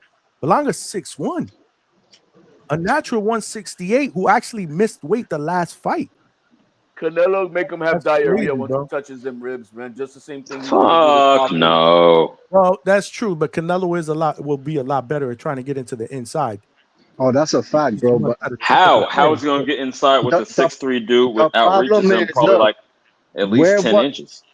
Well, where was Berlanga's defense, though? Hold it down for 1 minute. Where was Berlanga's defense? That was CJ Rich. That motherfucker had his hands up or nothing, bro. That was nasty work. No, but that ain't the same. That ain't the same fighter. Yeah, okay. So you saying Canelo would have much better defense? It don't matter if you can't get in range. If you can't get in range, he ain't dynamic like a Mike Tyson. He can't just hop inside like that. and fucking put the Wham Bam Bigelows on him. No way. The difference was he respected Canelo's power, especially after he got dropped. So he was more on point, focused. If I don't keep myself sharp, I'm gonna get knocked the F out. But with Shiraz, he started well, but he fell asleep. He took it for granted. I agree with that. He took it for granted, and he got what he deserved. Yeah. I have to say it. But look, man, shout outs to Berlanga, bro. Like, shout outs to Berlanga. Like I said, I'm not the biggest fan. I'm with you on that, bro. But at the end of the day, bro, like, I mean, that was an embarrassing loss. But he got to go back to the drawing board and come back stronger, bro. That's what Berlanga got to do. I'm not going to shit on the man because I already see enough people shitting on him online. It's nasty. I am. Not to that extent, but I am. Just based on. I'm not going out of my way, but if you put me on the spot, these two. I'm about to mute them right now, Talk Cases. They're gonna get muted. They're gonna get timed out. Actually, hell no. Berlanga slander here, bro. Social media has done enough of that all day. Word, bro. No, I just want to reiterate my point to Stock Chasers that it's the gap between the amount of shit you talk and the performance you put out. That's my only contention. What he did to Oscar, I did not approve of that at all. That was nasty work. I found that highly entertaining because Oscar is tutti frutti. But I mean, look, one man's a legend in the game who really put the blood, sweat, and tears. That's real. All that's that real. in between. That is fact. So here's this Gen Z dude, just like Oscar said, bro. You haven't even won a pair of panties, and you over here trying to talk to me about what? But I'm gonna say I ain't this, wore a though. pair of panties, but I could tell another man. but I'm gonna say this, man. Berlanga swung a few times, and he would have caught him with one of those, bro. Yeah, God knows what happened. But breaking up, Stock. Concrete jungle took him, bro. That's the concrete jungle, man. Chop. Yeah, the signal, bro. The fiance, bro. You guys talking about yams? She heard that shit. She probably watching, bro. Shout out to everybody watching live on YouTube and Twitter, bro. We streaming for the first time in Twitter. So if you guys are watching, so it's a simulcast. Is that like those are only two? Not only two. I don't mean to say it like that, but those are the two platforms you're streaming on right now. 3. YouTube I'm and Twitter. actually streaming on 3 live platforms right now, including YouTube, Millions.co, and X Spaces. So if you guys are watching there, we got about this is the first time. We got over 30-something people. Make sure you guys throw me a retweet, bro. Share. And come on over and subscribe to the Hangout spot. Keep the chat. Three play. Hi, Mom. I'm on TV, man. Hi. Well, if you had your camera on, I'm gonna start doing like Najee, bro. I'm gonna start doing. You making cam up? Yup. I got no problem with it. I'm just not. I'm not at my best right now. Nah, you good. Wait. Don't tell me you on a live podcast here, co-hosting. You like in your underwear or something like that? Is that what it is? No, hell no. Because I'm like, hold on. Nah, sitting on the toilet. That's what we do. Oh, y'all can't see me. Hold on. I gotta reverse the camera. You're good. You don't. I may have to require that, bro. If I'm gonna have co-hosts here, we gotta make this shit legit. Nah. Oh, so Rich is gonna become like a legit co-host with you? Today we do a little bit of co-host. Okay, I mean, I mix it up a little bit. I definitely ain't doing what we did this morning. We had like 6 people on, people screaming over each other. I'm not doing that. I noticed you're trying to find a middle ground. Like you don't want to do strictly one at a time, but then when it gets to be too much. Yeah, one at a time was cool. It's just like. I like to have a couple of people, I mean, to kind of get a little bit of. No, it makes a good flow of conversation. I feel you. Okay. But I don't want 5 or 6 people. That I don't do. Right. I think that's too much. It's hard to general. It's hard to be a general with all these people like that, where you don't control everybody. I did pin the link to the chat if somebody wants to call in, bro, voice their opinion. We got, let's check the polls. Let me know where we stand. We got about 150 votes now. Which performance was most impressive? Again, Shiraz versus Berlanga's TKO is in the lead with 56%. 39% believe Shakur's win over Zepeda was the most impressive this weekend. 4% believe Matias's win over Puello was the most impressive. And I guess HLD voted because now we have 1%. There you go, baby. That wasn't me. Over Serrano. Was that you? No, it wasn't, bro. Somebody trolled for me, man. Shout out to that voter. Bro, who voted for Katie against Y'all are Katie's crazy. win, bro? I mean, shout out to whoever did, man. Listen, don't look at this vote like, man, I'm not voting that as the most impressive because the fight was boring. It wasn't like the first two. I think it was impressive because she beat her 3 times. This was a clean sweep, and this one was the one that was the least controversial. Yeah, it was decisive. I will give her that. Right. Whether you don't appreciate the fact that it wasn't as action-packed and entertaining as the first two, it was the most decisive, bro. So you got to give her credit for that, bro. There was no complaints of it, but I believe there was something behind it. This was not this was a sparring match. Oh my goodness. Why we always got to go conspiracy when we don't get the outcome we want? Because I've never seen my girl fight in 50 fights like that in my life. Again, I gave you the sports psychology behind it. You feel me? Here's the story, y'all. Here's the story. If what I'm doing, if brawling ain't working, they're not going to give me the belt that way. I'm gonna switch it up. Yeah. I'm not saying it was right, but I get the mindset. Like, why can't we just chalk it up to that? Everything got to be a fucking the Illuminati. I agree with the who won. There's no issue with who won. I'm just saying whatever that was not boxing from what I know from these ladies, especially from Amanda.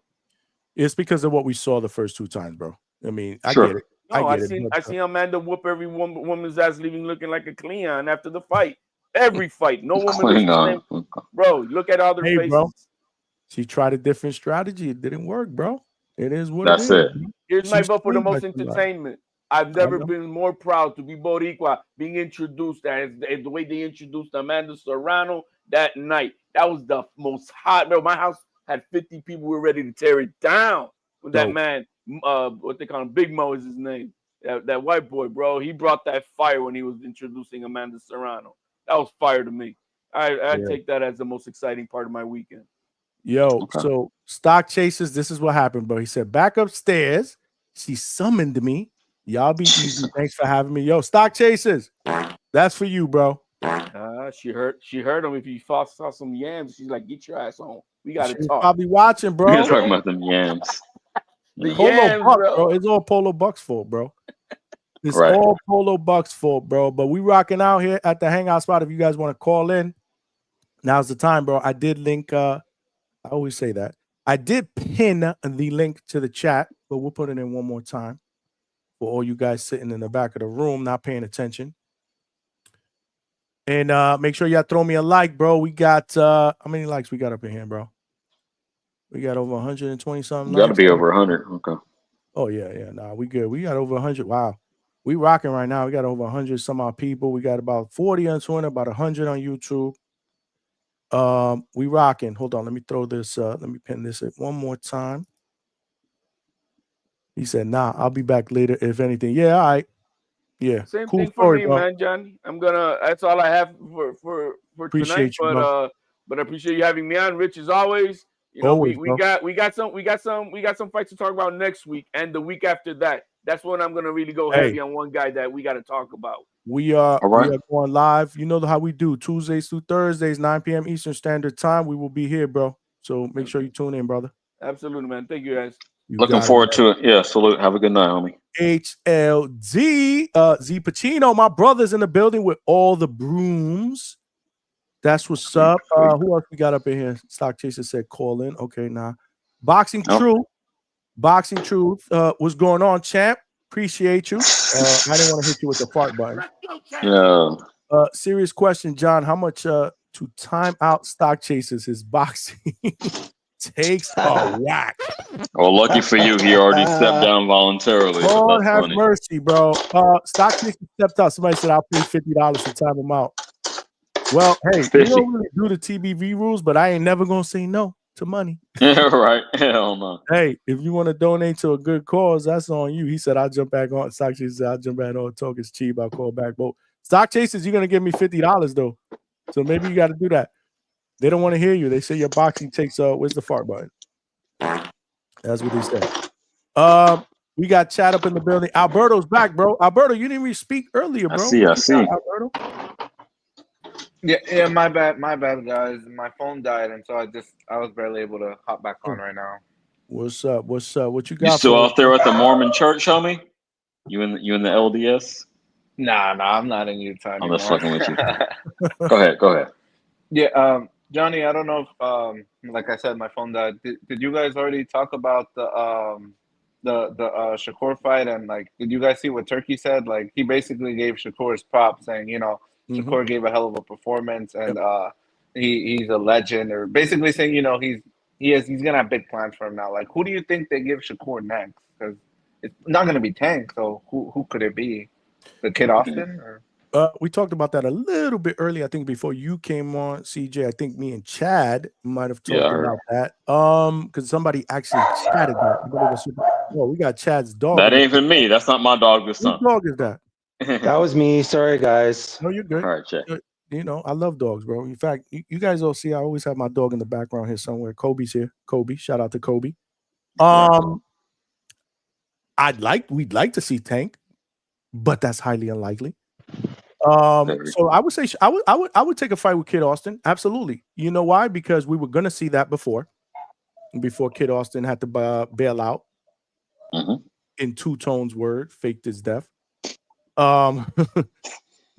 obviously, I don't know, I guess he got poisoned or whatever it was, but either way, he had a bail out of that one. And right now, Kid Austin's stock is extremely high. It's higher now than it was going into that Shakur fight the first time. That was supposed to be in Saudi. Absolutely. Right. Yes. And let me tell you something, guys. I was looking forward to that fight the most because I felt like with Kid Austin's style, again, wanting to see Shakur be pushed, I felt like, all right, I want to see this type of style against Shakur. Let's see if that brings out the best offensive version of Shakur. So everything happens for a reason. Now that I think about it, maybe that was a blessing in disguise because now Kid Austin will come into this fight with even better momentum because of what he did to Farmer. So if it were me, A would be Tank, but that's not going to happen. So the realistic choice for me would be Kid Austin. You guys answer individually. Go ahead, Joe. I've been up here for a minute. Chad, I'll weigh in. Cook. Oh, I mean, I think at 35, there's less options as far as like elite top of the division. But I do think that someone like Schofield, someone that has really real power, is what's going to present maybe the greatest threat to Shakur at this point. But I also feel like, okay, so he fought Zepeda, and now, His Excellency's touting him and wants to put him in there with a big fight. Well, he can't I feel like Shakur's instinct to fight a guy like Schofield will be to go back, resort to his feet, like a lot of movement. So I'd be curious to see how he would fight Schofield. I really doubt he's going to lean on the ropes and allow Schofield to pop off like he did Zepeda. But outside of like Schofield, I mean, I don't know, man. Like I'm trying to think about, like, to me, a lot of the younger guys that are showing the most promise don't have enough experience yet to go in with someone like Shakur. I mean, even Schofield is questionable, really, but he's bringing something in there that he could hurt Shakur for sure. But then it's like, what if he goes up to 40? I mean, there's a lot of options there, but he's also another face in a huge pond, right? I feel like he would have to really reestablish himself at 40. I don't know how it would work going up. I guess as a champion, he could jump in and make a splash right away if he wanted to. I don't know, guys. I feel like going up is pretty much the best option for him. Wow, interesting. Okay, let me weigh in on this. Interesting. Chad, I say this with all due respect, but oh boy, you sound like a surfer dude to me, and it cracks me up. But no, it doesn't mean your boxing opinions are any less valid. That's just funny to me. Yo, let me say this. Shakur, okay, yes, I would absolutely love to see the Kid Austin fight. You say he wouldn't lean back on the ropes like he did in Zepeda we saw last night and let him tee off. I tend to agree, but also while people are highlighting the power advantage that Kid Austin has over Zepeda, they're not equalizing that he doesn't throw as much volume. So that kind of evens out in a way, if you will, not Not exactly, but you understand what I'm saying? Like it would be like an almost equivalent amount of risk that Shakur would be taking if he opted to take those tactics. I don't think he will. I think he would go back to more somewhere in between what we saw him do last night and his normal style, being more evasive, using more footwork. So not strictly in the pocket, some of that shoulder roll. A mix between the two. I don't want to see him move up. I don't think he's outgrown the weight class, to be quite frank. He could take it over. I understand the frustration about Tank not happening, but no, he's in a prime position to fucking to do whatever he wants, really. But I don't think he's ready to move up yet. You want a specific opponent? Yeah, like who do you Shit. see? Who do you see him fighting? Like I said, that's the problem. Like I said, Kid Austin would be the best choice. Not Marco, but Johnny said it was already on the table. So obviously the two sides are willing to work together. I say that to say that the two camps, the two promotions are willing to work with each other. So it shouldn't be that hard to remake. So yeah, that's where I'm at with it. Did this man just call me Marco? I'm sorry, man. Oh, mercy, bro. I caught that shit. Yo, everybody with a lighter skin tone than me is I'll put you on the same bucket. I was fucking with you. So yeah, that's what we have it, man. I mean, but you know, performances like this, bro, is gonna be hard for somebody. Again, it was always hard to find Shakur big name opponent, right? So indeed. Yeah. So hopefully, again, Turkey was satisfied. The good news is the Turkey was satisfied with the performance, right? Alberto, you said it.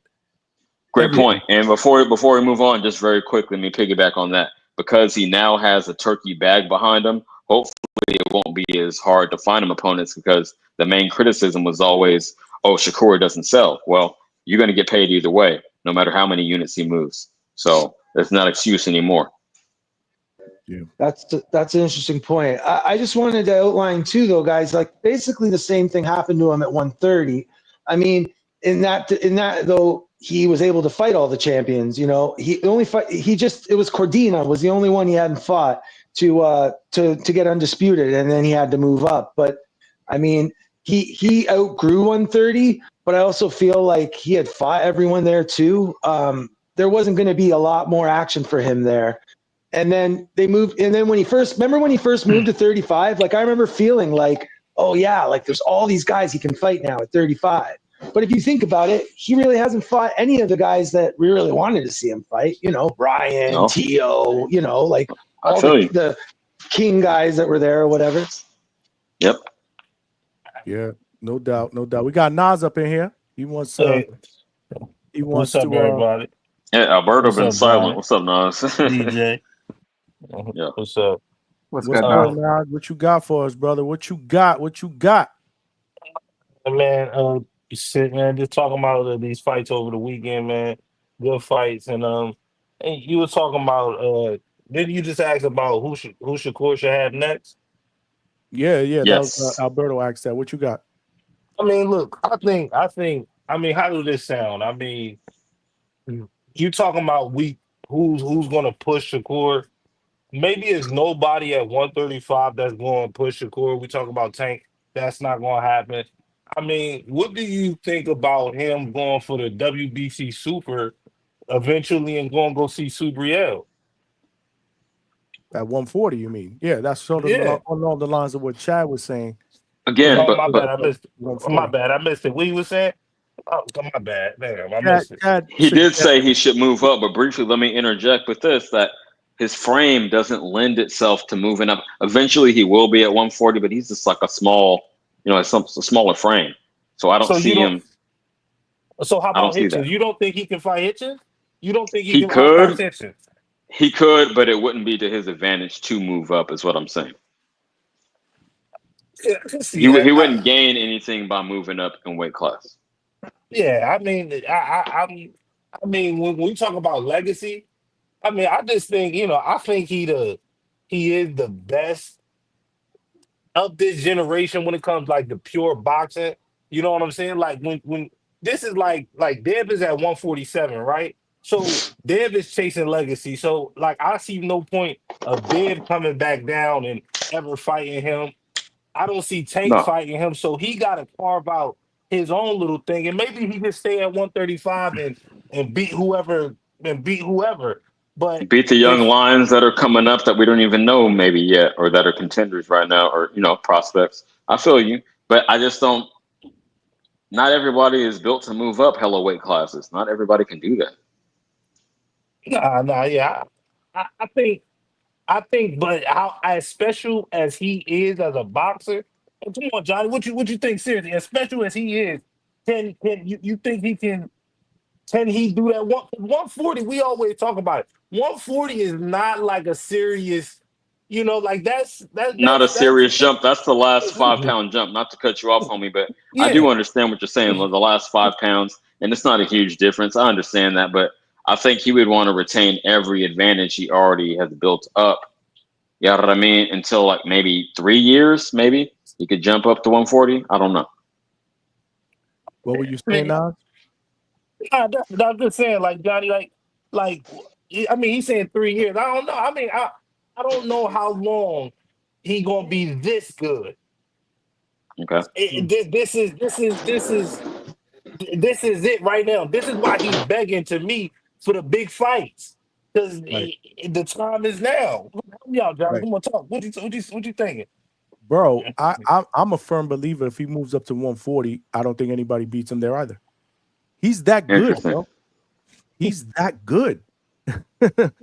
So I don't know if I agree with CJ with the 3 years. I think that maybe we have another fight, maybe 2, and I think that his body will push him to move up.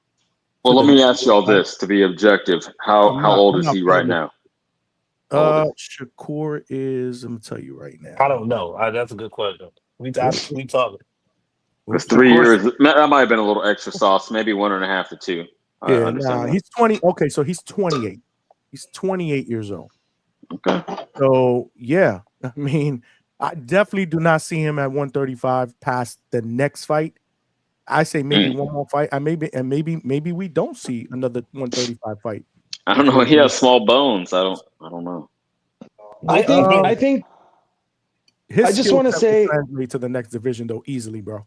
I mean that skill set is special, bro. Yeah, I agree fully with you, Johnny. Like CJ's right though. Like in a lot of ways, Shakur hasn't necessarily outgrown 135. I just think when it comes to his skill and the problem with opponents, but really, I mean, with Noakes and Mason about to, we're going to have a new belt holder soon. I mean, he can fight the winner of that. And because now that person's going to be a champion. So I don't care about their record or where they're at in their career. They're going to be a champion. So that's a fight there. And I don't have any problem with him just wanting to defend and take on like top contenders. I mean, I'm okay with that. I think fans tend to be a bit critical of that type of stuff. They want to see fighters constantly like in motion, right? Gaining more titles, moving up. But yeah, I think you're right, Johnny. His skill definitely translates to 140, 1,000%, man. Because when it comes to skill versus size, when the skill is that good, it can overcome size, absolutely. But yeah, 40, you got guys shrinking down, man. Like definitely guys will be bigger, bigger. And I agree with that in principle. Go ahead, Johnny. I think not one thing that Nas was alluding to was him challenging himself, right? Is that kind of what you were also alluding to? Yeah, I mean that's what I'm saying. Like I mean the problem with him staying at 135 and you saying him fighting prospects is these guys. First of all, they're not going to fight him, and we want these prospects to eventually fight each other. They're not going to fight Shakur, and it's been a problem the whole time. So he has to go hunting. This is his career where people say, "Oh, y'all don't believe in me. Y'all don't believe in me." Well, you proved it right here, but you have to keep proving it, right? If he go beat Subriel, right? If he go beat that WBC Super, it really starts to feel like nobody can beat him. I mean, it's no style that can beat him. Let me say that. Like, if Tank don't want to fight him, I feel you, but maybe this comes down. Maybe I'm boiling it down as y'all keep talking. like a generational perspective. I don't believe these Gen Z dudes really want to challenge themselves like that overall. Dev may be the exception, but even he was like very particular about when he picked to fight who he fought. He did fit. He has the best resume out of all them dudes. I'll give him that. But I don't think these dudes are just like balls to the wall like in the 80s, like Sugar Ray. Yeah, I'm gonna move up 2 weight classes and fight Hagler. Fuck it. Coming off retirement after the eye surgery, all the shit. I don't think these dudes are built like that. So maybe that's why I'm saying like it doesn't offer him any advantage to move up. So why not just marinate where he's at and said, oh, I beat everyone, at my size in my era. I don't know. I guess time will tell. We're gonna see. Like Z Pacino just said, why not fight? Why fight Matias when he can unify against Andy or Murataya? Murataya? Well, there you go. That's always Andy Cruz. Wow, that's spicy. That's spicy. I mean, that's legacy as well. That's legacy. All three of those guys have been linked at some point or another the last couple of years. Like we've heard about Andy Cruz wanting a Shakur fight, and then obviously people question if he's ready for that. Murataya has always been linked to Shakur. Not sure if that fight gets any traction, but he does have a title now. So there are some options here, Nas and CJ. There are some options here for him at 135. To me, it's all how comfortable he is at that weight. I didn't honestly, I didn't think he was 28. I thought he was a little bit younger. That's not a spring chicken, bro. He's in his prime. No. He's in his man. Yeah, so 3 years, like I said, 3 years is out of pocket. The 3 year shit is done. That ain't happening. So yeah, it's gonna be very, very interesting. But I'm gonna stick to what I say. To me, it really doesn't matter if he moves up to 140 or not. The skill set is just off the charts, bro. It'll translate that much. You think you take out? Hold on, absolutely, real quick. You think you take out everyone at 140? Is that what you're saying? I don't. I look at it. I look at it. No, I look at it in the other way. I don't know if any of these guys can beat him. I got you. That's how I'm looking at it. Yeah. I don't know if any of these guys can beat Shakur. Not if Shakur's going to go in there and spark everybody out. I don't know which one of them I would favor to beat him. That's fair. And I'm gonna get out here. I'm gonna get out of here after this. I'm gonna just say that legacy is legacy. Legacy is legacy. If he stays at 135 and unifies, that's legacy. You know what I'm saying? But it just. I want him to stay hungry, keep challenging himself. If he wants to do the shoulder roll, that's fine. It's levels, man, and he's going level. They say, I heard somebody say he's not getting better. That's cap. I never said that. He showed it last night. You know what I mean? He showed us a different version of him. So that exactly. Technically falls into getting better. Because I was gushing earlier. I don't want to say any more than I already said, man. I was gushing about Shakur, man. Yeah, for sure. We all were, man. I'm out, y'all. Good job. I appreciate you, my brother. All right. Peace out, Nas. Make sure y'all smash that like button, y'all. How many people we got up in here? We got over 120 some likes. We got about 100 people here. We got about, I don't know, another 40 in Twitter. So we're rocking right now. Make sure you subscribe. We need less than 40 to get to that new goal of 2.3K. Let's go. Help a brother get there. Alberto, you've been quiet, bro. Let Alberto cook for a little bit, bro. We've been talking over Alberto. Go ahead, Alberto. Please. Yeah, I was just it was a good back and forth between you guys. Johnny, you said Shakur, like you said, I don't think Shakur stops anyone at 140. I mean, his power hasn't really shown. I didn't say that. He didn't say stop. I didn't say that. I don't know if he stops anybody at 135. Yeah, but he boxes the shit out of most of these guys, in my opinion. But go ahead, cook. Yeah, I was just the thing that I do give Shakur's props. I already said this before. I thought the scorecards were a little wide. You know what I mean? I think Zepeda got at least 3 or 4, but it wouldn't have mattered. The right guy won. The only thing that does have me a little bit feeling like less optimistic for the future with Shakur is, the dude's already in the post fight saying, I took too much punishment. I'm not fighting like that again. So it's like basically, he's saying, I'm going back to running. And that's the part where I'm like, bro, we don't want to see that shit. Why can it not be an in-between? I'm so not to cut you off, but why can't it be an in-between? It's not running or brawling. There's a middle ground, I should say. Let him cook. Go ahead. Keep going. Yeah, no, I agree, but I think with him, it's like you either get what you got yesterday, or you're gonna get what you got against the Los Santos. Like, I guess with the electrician, he kind of felt confident to go in the middle. He was being elusive while also, jabbing him up, but that's because the dude was like on 3 days' notice. I think if he fights a top dog, there will be no middle, CJ. Unfortunately, I think if he faces someone with power where he feels, he's in danger, he's gonna get on the bike. Well, That's just how I see it. I disagree. We can agree to disagree on Yeah, that one. I'm not everybody going to has their flame own you, opinion. Alberto. Yeah, absolutely. Everybody have their own opinion. I think I agree with Alberto against someone like Matias who brings all that pressure. I agree that I would be doubtful that Shakur could beat him in the style we just saw. Put it that way. No, but how about somewhere in between, like a little bit of shoulder roll, but more foot movement? Like he was dedicated. Last night, you saw he was dedicated to staying in the pocket. I'm going to show y'all can really do this. How about a middle ground? Not running, not just strictly staying in the pocket and shoulder rolling, but somewhere in between. Sometimes I'm going to move, I'm going to be in and out, but then at different times, I'm going to choose to engage and counter. Why can't it be that? Why does it have to be one or the other? Is what I don't understand. Yeah, I mean, I don't want it to be that way either, bro. I like a fighter that uses the ring and moves. I have no issues with it at all. Y'all got it, man. Listen, I mean, again, he showed us a different dimension that, real fight fans want to see because it was a very entertaining fight. But it's all about styles, man, Alberto, too. It's all about styles, right? If he fights a guy, to Nas's point, right? Which is that's why he should fight Matias next, right? I mean, that's a different type of pressure. That'd be crazy. A guy's going to come forward, he's going to throw volume punches, he's going to force him to fight the type of fight that Cepeda forced him to fight. It takes two to tango, man. Let me interject. You think Matias can cut the ring off like that? It doesn't matter, right? Because he's just going to come forward. No, he can't. Well, yeah, but then he can say a run, quote unquote run, as y'all say. He could easily do that.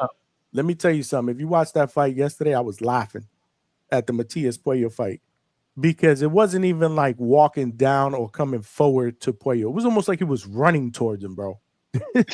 Chasing him down. Yeah, he was like chasing him down type shit, So, listen, what I will tell you is this.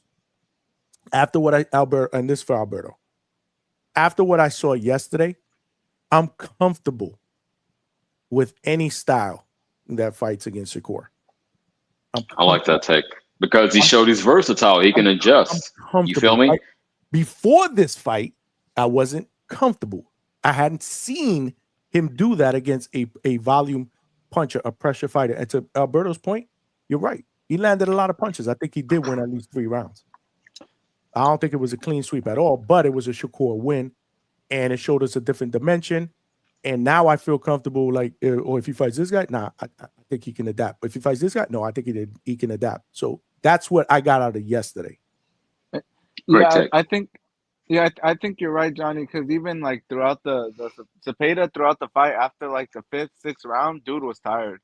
Shakur just outclassed him after the 6th round. It wasn't even fair. It was like they were like on different levels. So I think you're right. If Shakur were to fight like a high volume pressure kind of guy, I would have to fancy Shakur just because he's shown, like you guys are saying, he can adapt to any style. And I guess the only reason I would pick Tank over him is because 1, I like Tank, and then 2, Tank has like the equalizer. He has that power. So I still haven't seen Shakur face a puncher like that that's heavy handed. But then, like you guys say, it's hard to. If you can't hit something, then that power doesn't really do much. Right. And to your point, Tank will be the clear-cut favorite. There's going to be a ton of people that are going to pick Tank. Well, it does depend on how all this shit plays out. In theory, I agree with Johnny, but he'll be the favorite. Fucking how long is he going to be inactive? He has to go to jail. He got to serve some time. How does the Roach rematch play out? Yeah. So a lot of X factors. No, I get what you're saying. I just think name recognition alone, he'll be the favorite. I think there's a shitload of Tank fans in the boxing community. He will be the guy that most people on these type of shows, whether it's here, Marco, Boxing Voice, whatever, the majority of the fan base will pick Tank to beat him. I agree Trust with me when that. I tell you. The Yeah. casual fans that don't really know boxing as much as we do, then do the breakdowns, they'll pick Tank because of who Tank is. So he'll be the clear-cut favorite in the people's eyes. So you're saying it's a good bet. The betting odds, I don't see. I was just gonna go there. I don't know about the betting odds though, because again, that's different. But I still think the betting odds will pick Tank to be the favorite. And let's say hypothetically he fights the rematch with Roach, and he beats Roach this time, because the whole thing that maybe he took him lightly, he beats him this time. He'll absolutely be the clear-cut favorite, and I'm okay with it. But I'm telling you right now, and I will keep this same energy. I will pick Shakur. Even though I know Alberto will pick Tank, I'm picking Shakur to win that fight because at the end of the day, you can't hurt what you can't hit. Yeah, I would pick Tank like out of my heart, but like my brain, my IQ would be like, probably fancy Shakur. But really quick, guys, I don't know if you guys saw Johnny. Mike Coppinger just tweeted that the Mike undercard for Coppinger? Canelo Crawford, it's gonna have Mbili versus Lester Martinez, the 168 Guatemalan that Bomac trains, and then the battle of the big babies, Jarrell Miller against Jared Anderson. So When is that? that's the undercard for the Canelo Crawford. Mike Coppinger just Oh shit! When posted did when did he tweet that today? about 6 minutes ago. You could pull it up, or I could drop the link in the chat. You kids are always on Twitter, and salute to you because you got all the breaking news. But let me ask you this: I heard the big baby versus big baby. What was the other one? What was the other one you said? Christian and Billy against Lester Martinez. It's like this up and coming 168 pounder that's trained by Bomac from Guatemala. Gotcha. Oh, yeah, that's he's interesting. Guatemalan. Yeah, he be getting that work with Bud too, man. No, that's dope. He fights so I've seen him fight twice live at Pro Box when I've covered their cards, bro. He's the real deal, bro. He's the real deal, bro. It's just he's always getting these little knick-knack injuries. Like he had to pull out of I think 1 or 2 fights recently. Like I think he had a fight in I think it was up in Fresno, Mark. I'm sorry, Johnny. I got to mute Jersey Bob. You got your TV on, so I'm gonna mute you. My bad. No, go ahead. I'll let you know when you're ready to talk. Go ahead, Alberto. I'm sorry. Yeah, no. I think that's why he pulled out because I think he was gonna headline a Pro Box card this past Saturday, but now it makes sense why he had to pull out because he got that turkey back. Good point. There you go. They pulled the Dubois, pulling out a Joseph Parker fight and getting that fucking Usyk fight, which is next week, y'all. By the way, we got a big boxing weekend next week, y'all. Yo. We will be doing I'm gonna do a live fight chat, bro. Next week. That was my next question. Yes, are you gonna call it live? Okay. I'm gonna do the fight chat for the Pacquiao Barrios card. No Dubois? That one's early, right? Yeah, UK, so like 11. I don't know if I'm gonna be able to do that. Yo, what platform is Pacquiao Barrios on? That's gonna be on Amazon Prime. Okay, I got it. All right. That'll be on Amazon Prime. I'm gonna probably guess it's on pay-per-view though. Again, don't quote me on that. I'll look it up. I'll look it up now. But no, Alberto, thank you for the breaking news, brother. I saw the. Yeah, I put the link in the chat if you want to pull it up or if you just want to get a chance. Yeah, no doubt. While I look at that, Jersey Bob is in the building. So the Pacquiao fight $90, man. No way I'm paying for that. $90? Yeah, look at it. Standalone. Hold on. I got that's something. Steep. What's the undercard looking like though? I got something for that. Hold on. I got something for that. It smelled like a toilet full of nasty ass shit. Okay. I'm not paying $90. Pacquiao's on the card. I'm not paying. Seriously. 90 is out of pocket, but I do want to see it. Any undercard fights worth mentioning? Please tell me. Tell me 2 or 3. He just said it. He said no. The undercard is decent. I mean, but it's Pacquiao coming off 5 years. So you just gonna shit on him like that?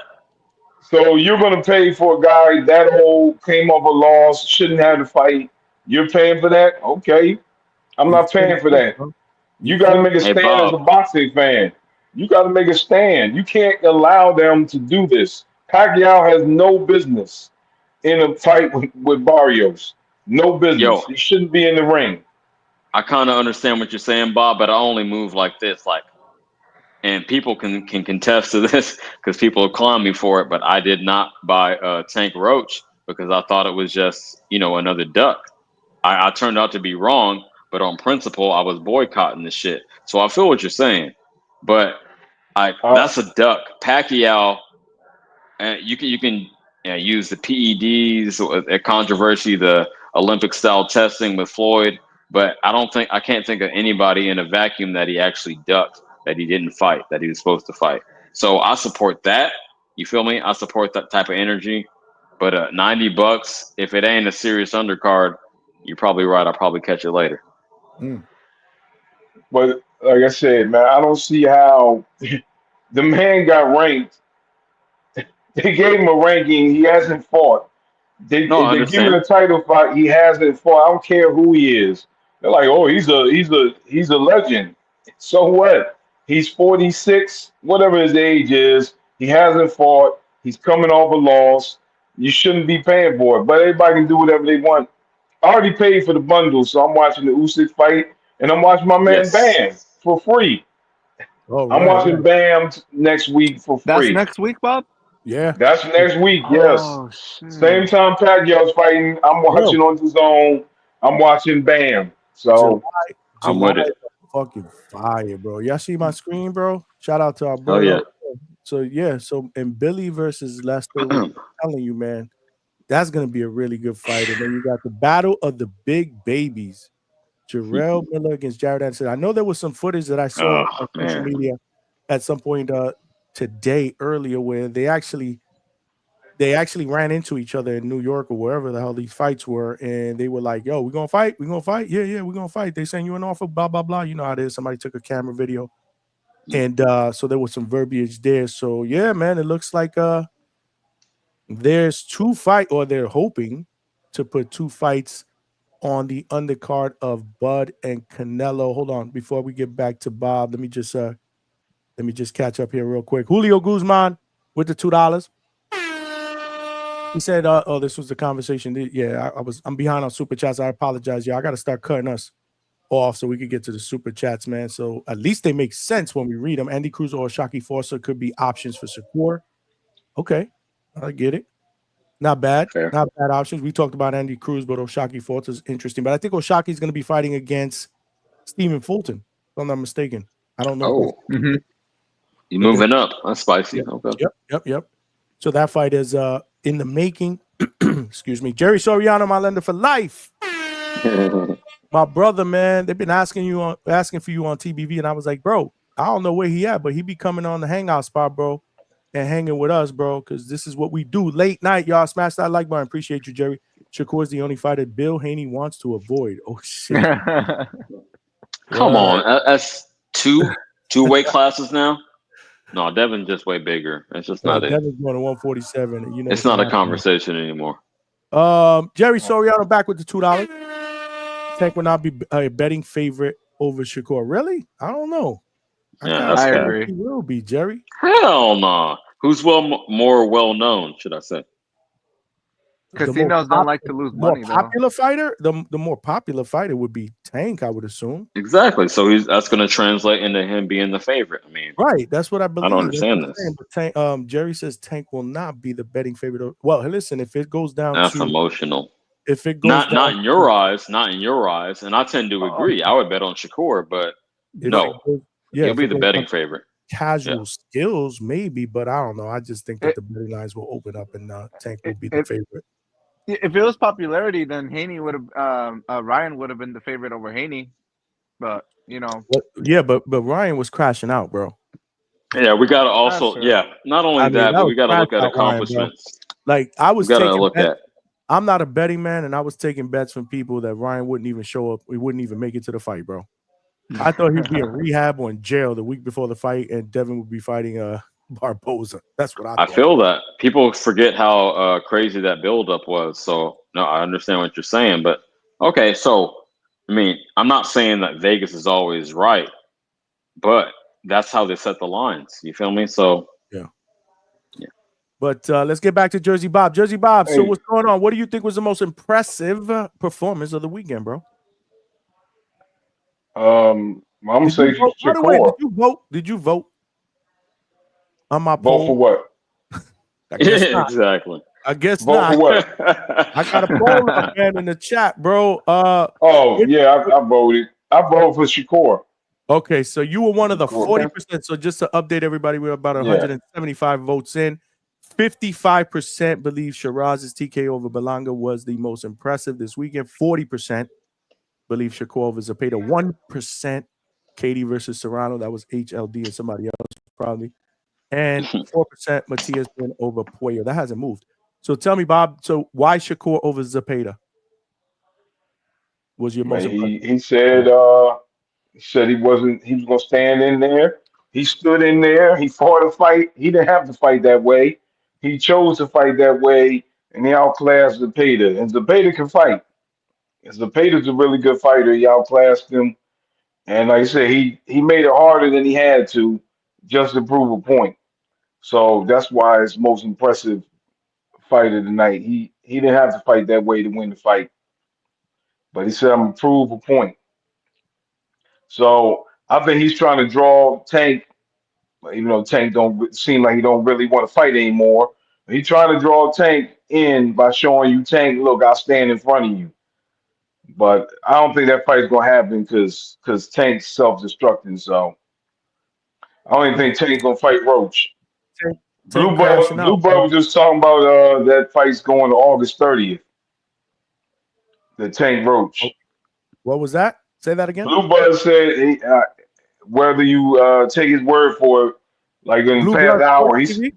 yeah, Blue Blood said that fight Tank and Roach is going to August 30th. Okay.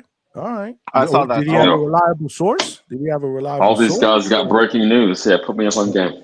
I don't know. I only watched like a couple minutes of it. I stopped. He had breaking news. He didn't say the source. Well, I didn't finish watching it, but so we'll see.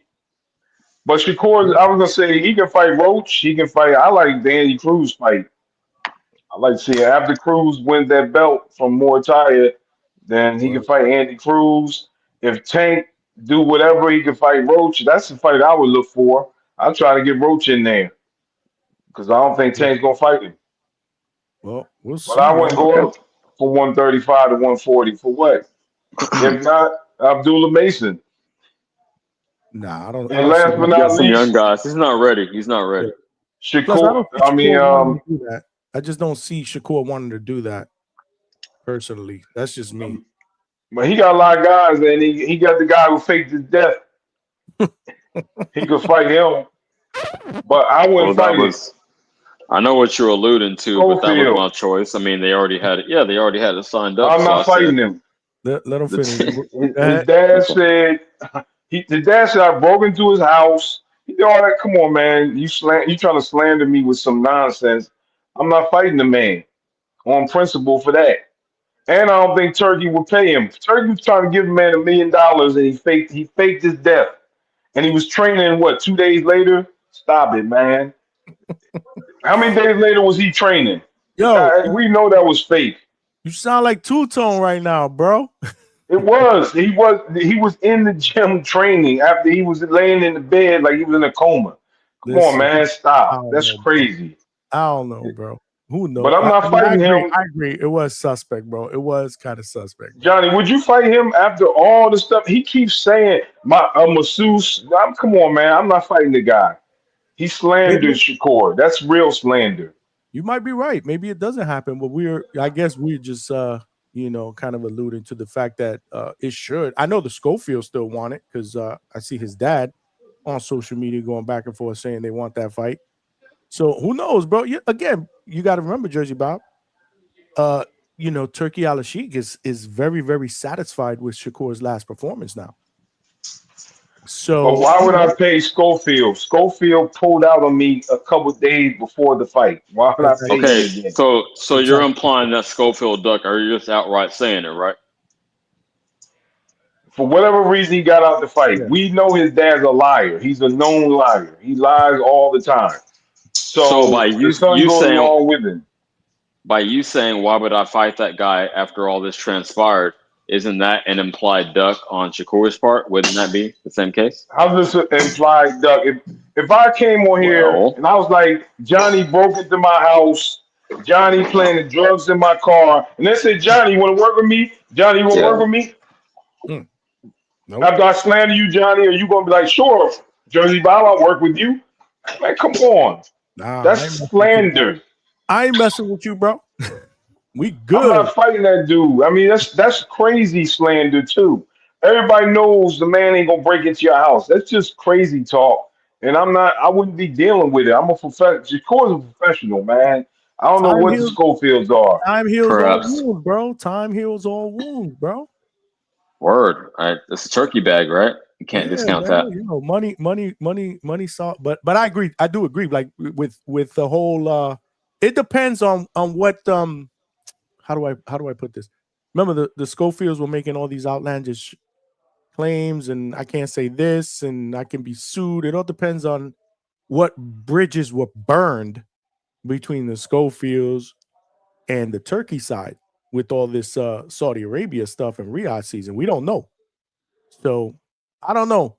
I still hold out hope that it could happen. I like that fight now. And like I said earlier, Jersey Bob, I don't know if you were here when you heard, I don't know if you were here earlier when I said it and you heard it, but it's got better momentum than the first time around. So maybe that was a blessing in disguise. Remember, now Kid is coming off, a great first round knockout performances against Tevin Farmer.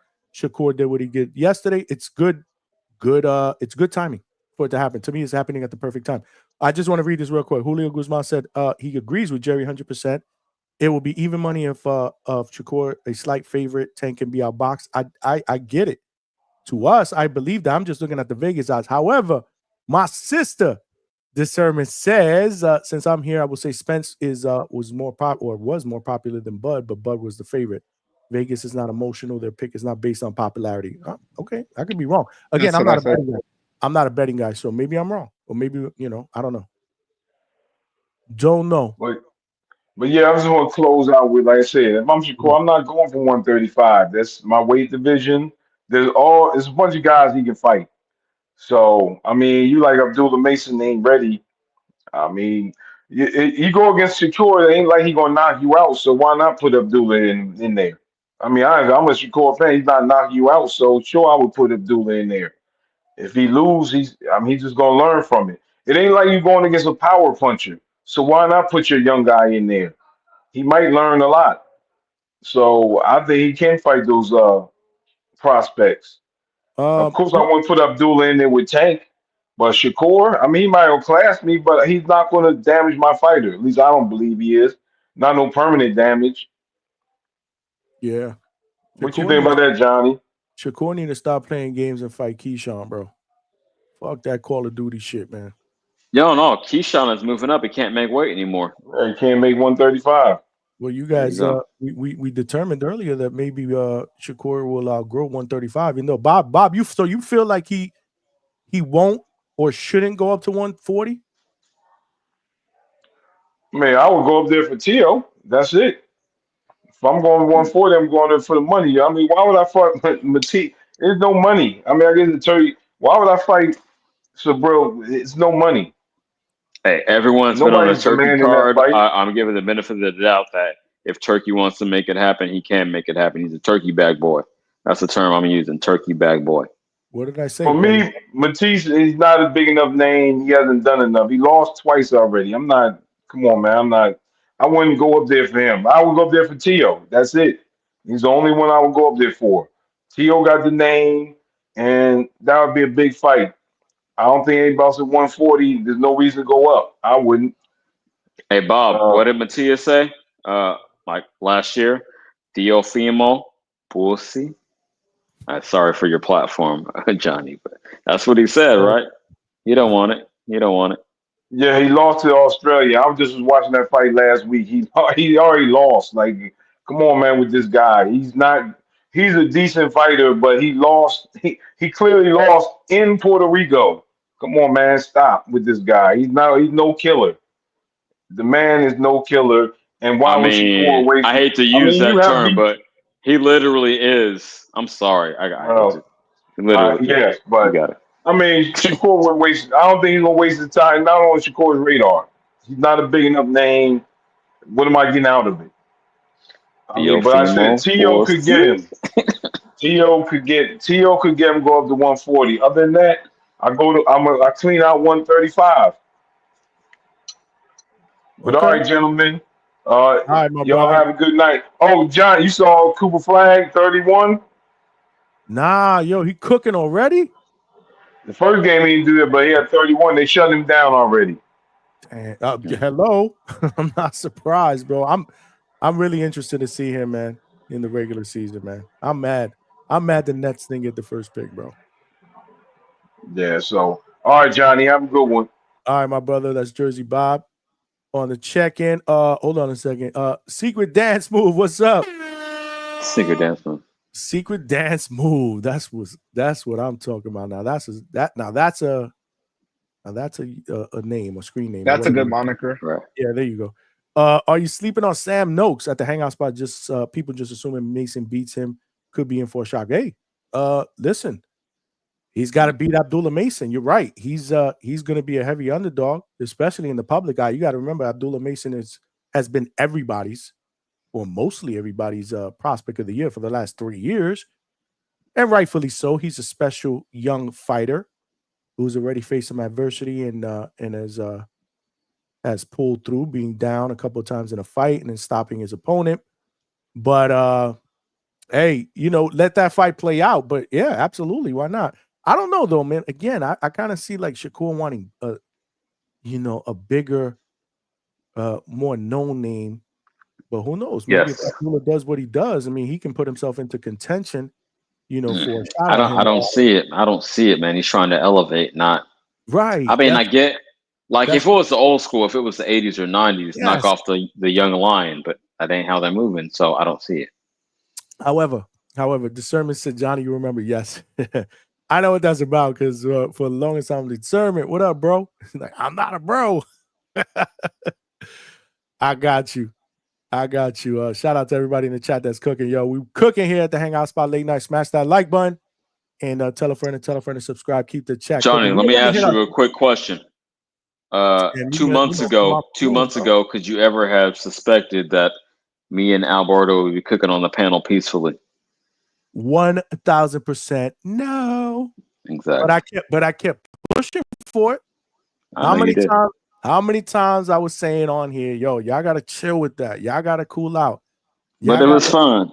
Y'all gotta chill. Y'all gotta move on. We family, we brother. How many times I got tired of saying, I'm like, you know what? These two just need to. I don't know what they need to do. But I'm glad that you guys are at peace. Exactly. It just dawned upon me. Yeah, look at this. This shit is groundbreaking shit, bro. Groundbreaking shit at the Hangout Spot. I just want to say I'm proud of both of y'all. I'm proud. I appreciate that. Appreciate it too. Two men, to just put their differences aside and move on, bro. Life is too short, for gentlemen. Life is too short. We family here at the Hangout Spot. Y'all want to do that shit on the Boxing Voice? Y'all can do that over there. Speaking of, perfect segue. You squashed your shit? It was never a shit. Yeah, we good. Okay. Hey, listen, bro. You know how that goes on the Boxing Voice, bro. Me and Ness, we go way back. Brothers fight or argue or whatever you want to call what happened. We good. We absolutely fine. We're fine.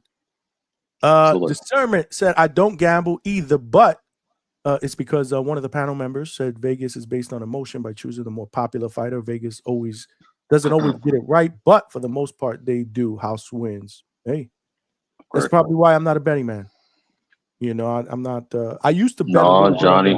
Those apps. Johnny, you got to put a rack on it. Nah, you trying to catch a body, bro. You trying to catch two rack body, bro. Has anybody bit for the second rack? I'm assuming not for the second. I locked in E-Rock and I salute him because he paid me out before. But no, I can't get a second bite. You feel me? I'm on all types of channels. Maybe when it gets closer. Maybe. People get a little bit more, you know what? Yeah. A little feisty. Yeah. You still like, damn, where are we? Still 2 months out for that fight? 2 months, yeah. Damn, and then 4 months out of the Haney and Norman shit. That's crazy, bro. Yeah, and that's crashing out on me the other day, and it's 4 months away. Nasty. Yeah. That was a fun one though. That was a fun crash out. Yeah, man. I don't know, man. It's interesting. Again, it doesn't matter. What matters to me the most is based on what we saw this weekend. Look at the conversation that we're having. you know, we're not having this conversation of, oh God, this guy's shit in the bed. I don't think he needs to fight this person and this fight. Like we're having good conversation about actual fucking fights. I'm sorry to man. cut. Like, yo, that's what I'm talking about. Like the last thing that I wanted to do Thursday night, thinking in anticipation for this show is, man, I hope Sunday show ain't a freaking venting session, bro, about how fucking bad the weekend was, man. It delivered, bro. No, it definitely did. Man. It actually delivered. I had a good time. I spent $60 on the fight yesterday, and I felt like at least I got my money's worth. When the money that I spent for that whole Times Square and because I did the bundle for the Times Square and the Canelo skull. Oh, that's the bundle you picked. Okay, so I picked the bundle of this past weekend and Usyk Dubois, and that was 45 apiece. Okay, so you did that. Okay, yeah. I felt butt raped, bro. I felt. Yo. I'm glad I cut you off because I wasn't prepared for that one. Okay. Yeah. I don't know how that came out. I don't know. This is nasty. But let's take another caller. We got my man AB 2 times in the building. What's going on, AB? What's going on, Johnny? Chilling, bro. What's up? Shout out to the Hangout spot. Is this a new voice? Where you from, man? Nah, he's been here a couple of times. Okay. Nah, he's a regular. AB family, bro. We all family here at the Hangout spot. No, I'm unfamiliar. Salute to you, man. Yeah. I call it. I don't know if it's a boxing boy. I call it here and there. Somebody said Johnny Wilder. I know that butt rape shit was it was paused. My bad. Yeah, it was. Come on, man. Grow up, y'all. Come on, grow up, y'all. What up, baby? Go ahead, man. Take us away, man. The chat is going crazy on me right now. I need a break. Oh, real quick, what time was it in your time in Florida? Right yesterday?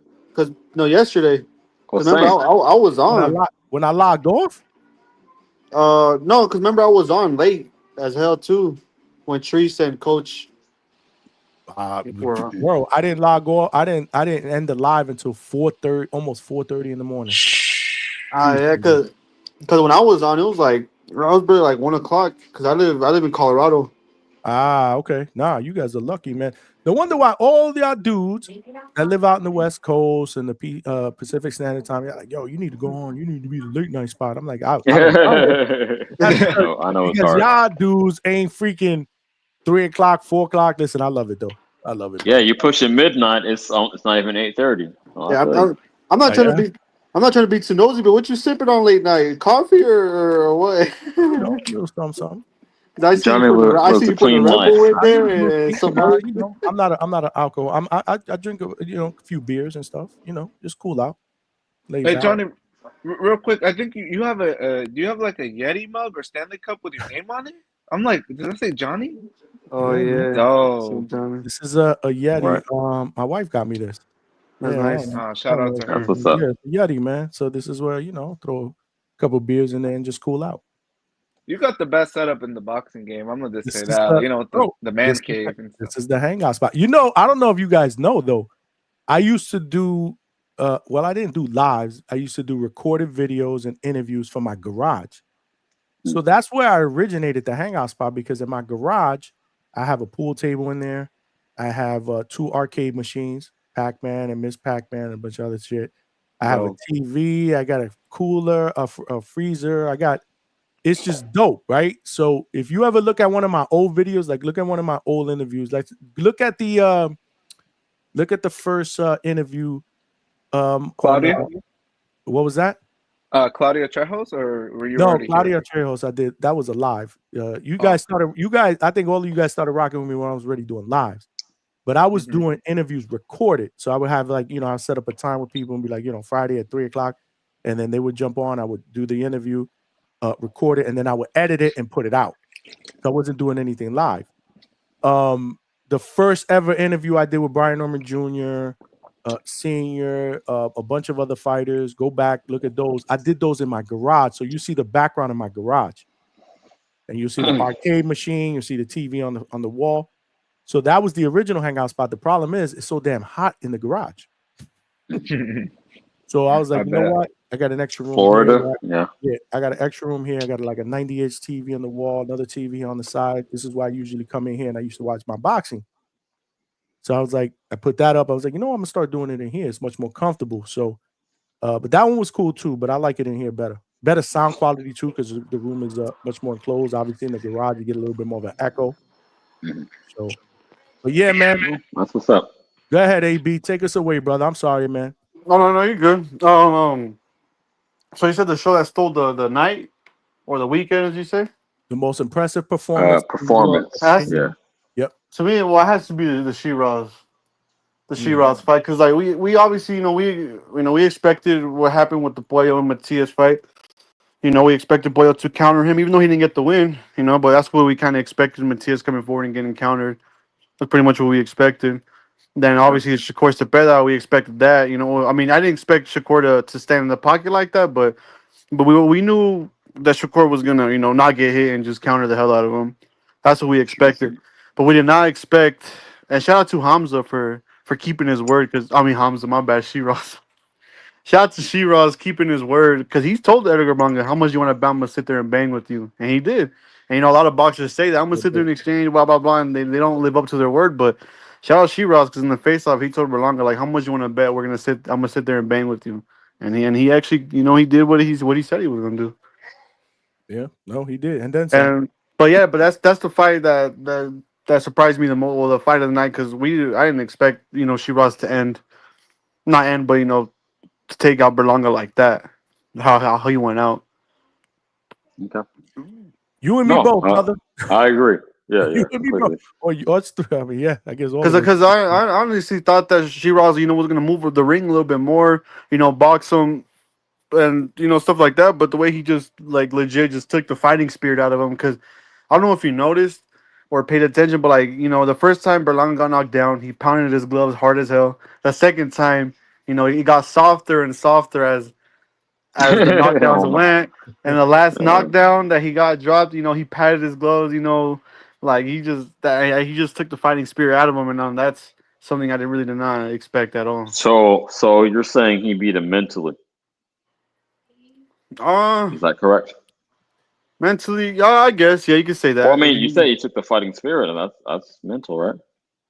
Yeah, I would say it's not like he just debilitated him to where he couldn't physically get up. Like I make this comparison when Oscar got clipped with that body shot. Fuck, I forget who it was from, but I'm talking about when he was just pounding the ground. He physically could not get up. Oh, against Navarrete. Yeah, Oscar Navarrete. Yeah. That's you're saying this is more of a mental thing where you're just like, fuck, I don't want to get up.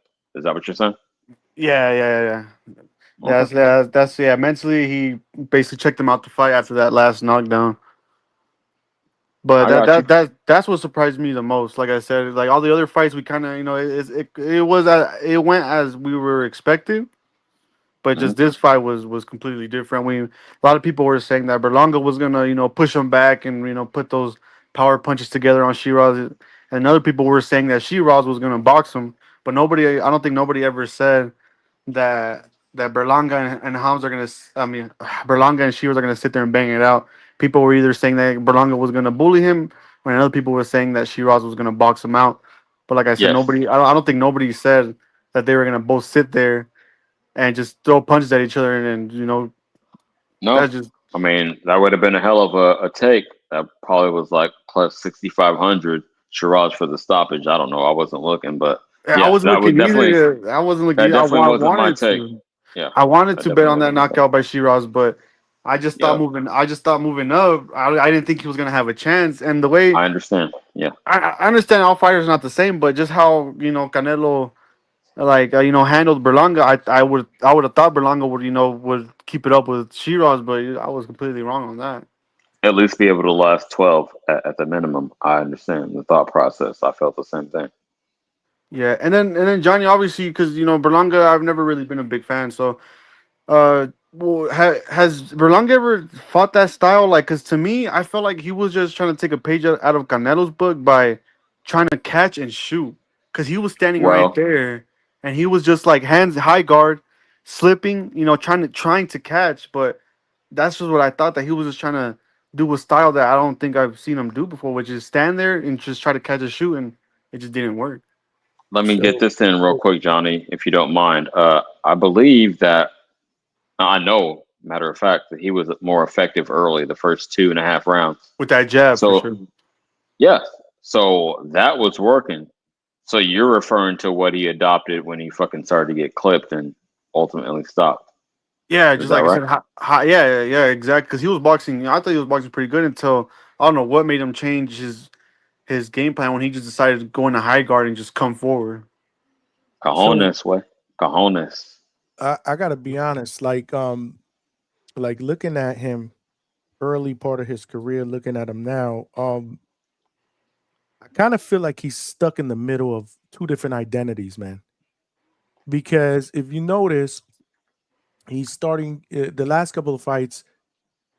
It looks like he wants to be more of a boxer, but in Okay. the Yeah, early part of his career, he was more of a puncher. right.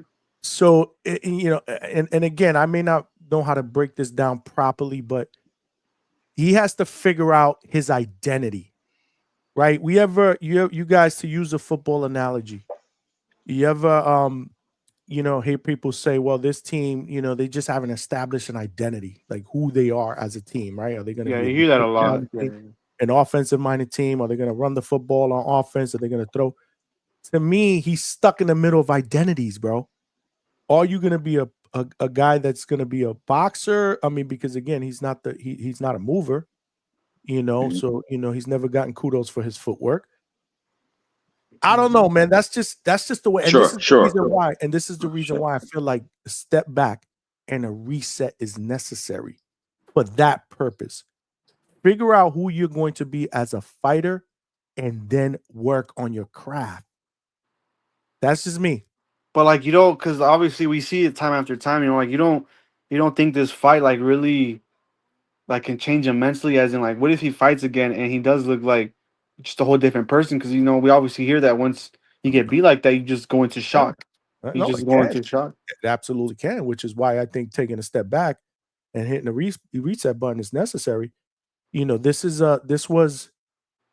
wasn't just your average loss, man. you know, Yeah, this yeah, was oh a yeah. brutal stoppage, and not just and we're not just talking about the stoppage against the opponent. I mean, that can happen. To me, it was the entire at home in front of your home crowd. And the way he talked, like The the way way he was talking the right, whole it's just build up. so it's a package deal with this. This is why I say Mhm. that Berlanga, hopefully, and shout out to Edgar, bro. He my guy. Hopefully, he's mentally tough, bro. Because this type of shit will test your mental fortitude, bro. Mhm. It'll either make you stronger or it'll break you the fuck down. Especially with all the shit that's going on in social media, bro. Oh yeah, yeah. Again, He's for sure. He's everywhere. I'm not an expert by any means. I'm not a psychologist. I don't pretend to be, but I'm just thinking like a real person, man. I mean, this is this is gonna test. This is gonna and I wouldn't be surprised if a year from now he fights and wins, and then he's interviewed and he says, that shit, tested me to the point that maybe I was considering walking away or what. This is boxing is mental, bro. Yeah. So, and he's on social media, so I don't know, man. It's gonna be interesting to see how it goes, man. I don't know if that answered your question. I don't even know how to answer that question, but I just think that he has to figure out who he is as a fighter. Yeah, yeah. I just don't hope. I'm all for Berlanga comeback because I think he's good for the sport. Just the way he promotes, he talks. Because I mean, that's not a good thing either. If you just all talk and no go, but it's just like we just got a bunch of Seen the boxers. thing. That we just got a Yeah. bunch of boxers that sometimes don't even say nothing. They're just like, whatever. The fight. I'm excited for the fight, and that's pretty much all they say. And they show respect. But Berlanga actually brings excitement to his fights. But some people can disagree with me, saying like I said, I know it's sometimes wrong for all talk and no show, but I still think it's good. But I don't know. I can see it, but like just promoters using him as a gatekeeper, like to just putting him in tough fights. Mm. Hopefully not. I mean, he's managed. He's got a great manager. I mean, Keith Colony is one of the best in the business. I mean, the only thing I will tell you is, they had a plan, you know, Oh and yeah, yeah, there was a clear cut plan. going into this fight, win this one, and boom, maybe Munguia, maybe this person, and now that's derailed a little bit. So, oh yeah, go back to the drawing board. Again, go back to the drawing board. He's 28 years old. And there is some talent there. I mean, people are gonna be like, "Oh, toss him away." No, bro, we're not doing that, bro. He lost. I mean, the only reason why people are really, really getting on him is because a lot of people hate on him because of the way he talks. He talks, he don't deliver. Okay, I get that. But at the end of the day, what fighter shouldn't be confident in their abilities? What fighter shouldn't want to market themselves? Maybe he goes above and beyond in your eyes. I get it, but this is sport. This is all. This is not just boxing. This is also prize fighting, right? You're trying to sell your brand. oh yeah. I mean, going into the fight, I mean, all of us, looking at all these press conferences with T.O. and all them, what do we always say? Who won the press conference? Oh yeah. We the world, the Edgars of the world. It's just the world that we live in today, right? It's prize fighting. But this is he has to take this in the chin and just like I said, motivate him to get better. Let the hate fuel you. But let it fuel you in the right way. Get right, figure out your identity, and then go out there and and work on your craft. You still got time in the sport. Again, it's not like he's 35 years old, 36, 37, where he's in the latter part of his career. He's in his man prime. He'll be fine. They just got to match him up appropriately, especially the next one. I think the next one you give him a soft landing spot. People are like, well, why? Every fighter gets one after that. So stop it. Just because you hate Edgar don't mean he can't get one too. Get him a soft landing spot, and then we'll go from there. We'll go from there. Jibo said, well said, Johnny. I mean, I try. I mean, again, the shit that I speak here, y'all, it's from the heart. I'm no expert, bro, and I don't want to be the smartest guy in the room. That's not how I'm built, bro. That's not how I'm built. I just speak from the heart and what I think. Now, if people are going to agree, they're going to agree. There's some people that are not going to agree. They're not going to agree. But at least I'm keeping it a buck, I'm not making any excuses for Edgar. Never have. Not once. He has to learn from this, bro. Yeah. Yeah, really agree on that one. Yeah, that's it. And so would you because we talked last night, we talked about sorry. No, I'm sorry. KO King said Berlanga is cooked. Let it go. What am I saying? Give him another chance to fight. Like, I'm not telling you that he's no, he's fine. He's gonna be a world champ. I'm not saying that, but let the guy come back and fight somebody. Again, bro. He said, KO King. My brother, I get it, bro. I knew it though. I knew it. I said it. This is why I said, I'm sorry to cut you off, man. I'm gonna let you cook. This is why I said, bro, this is a big fight for Berlanga. I said it last week. I said the pressure's on him because if he loses and gets cooked in the process, he's done. People are gonna throw him in the trash. He's gotta, he's gotta let that fuel him, bro. He's gotta let that fuel. He said he's cooked like Brona. Could be, but we don't. People, man. KO, shout out to you, my brother. Could be, but we won't know until it happens. It could be another AB, but we never know. Yeah, no, I understand, bro. What else you got, my brother? Talk to me. Yeah, because last night I was trying to ask you some questions, but not trying to say in a mean way. Toledo Tree stole the show. You could tell me in a mean way, in a good way, bro. I ain't gonna snipe you. No, because we were talking about. Did you watch that fight again, the Puerto Pollo Matias? Because we had talked about it yesterday. I did, bro, and man, it was better the second time around. Same thing. I got Pollo out by slightly still. Yeah, me too. I watched it this morning, and I'm I'm looking at it. I'm like, man, I didn't change my opinion. I thought he did some really, really good things off the back foot, but Secret Dance Move said he had a draw. It was close, man. Yeah, I had Pollo like when I remember doing the live fight chat with Two Tone. You were there with us, right? Yeah, I was there. You were there, right? Yeah, I remember. I was like, nah, Pollo won. This fight, I was like, holy shit, man, that was close. But I think Pollo edged it out. That was just my opinion. But you can't consider it a robbery, though. Let's keep it a buck because it was close. It was the aggression, bro. It's the aggression. And I don't know if you remember during that show, I said it. I said, it depends. If the judges like this nonstop aggression, I mean, because Matias was just throwing a shitload of punches, hitting to the body, hitting to the arm. I mean, that's how you apply pressure. That's how you apply pressure coming forward. On the other hand, Pollo was doing some good shit off the back foot. That's how you fight pressure off the back foot. Great fight. I hope to see it again, bro. That's all I say.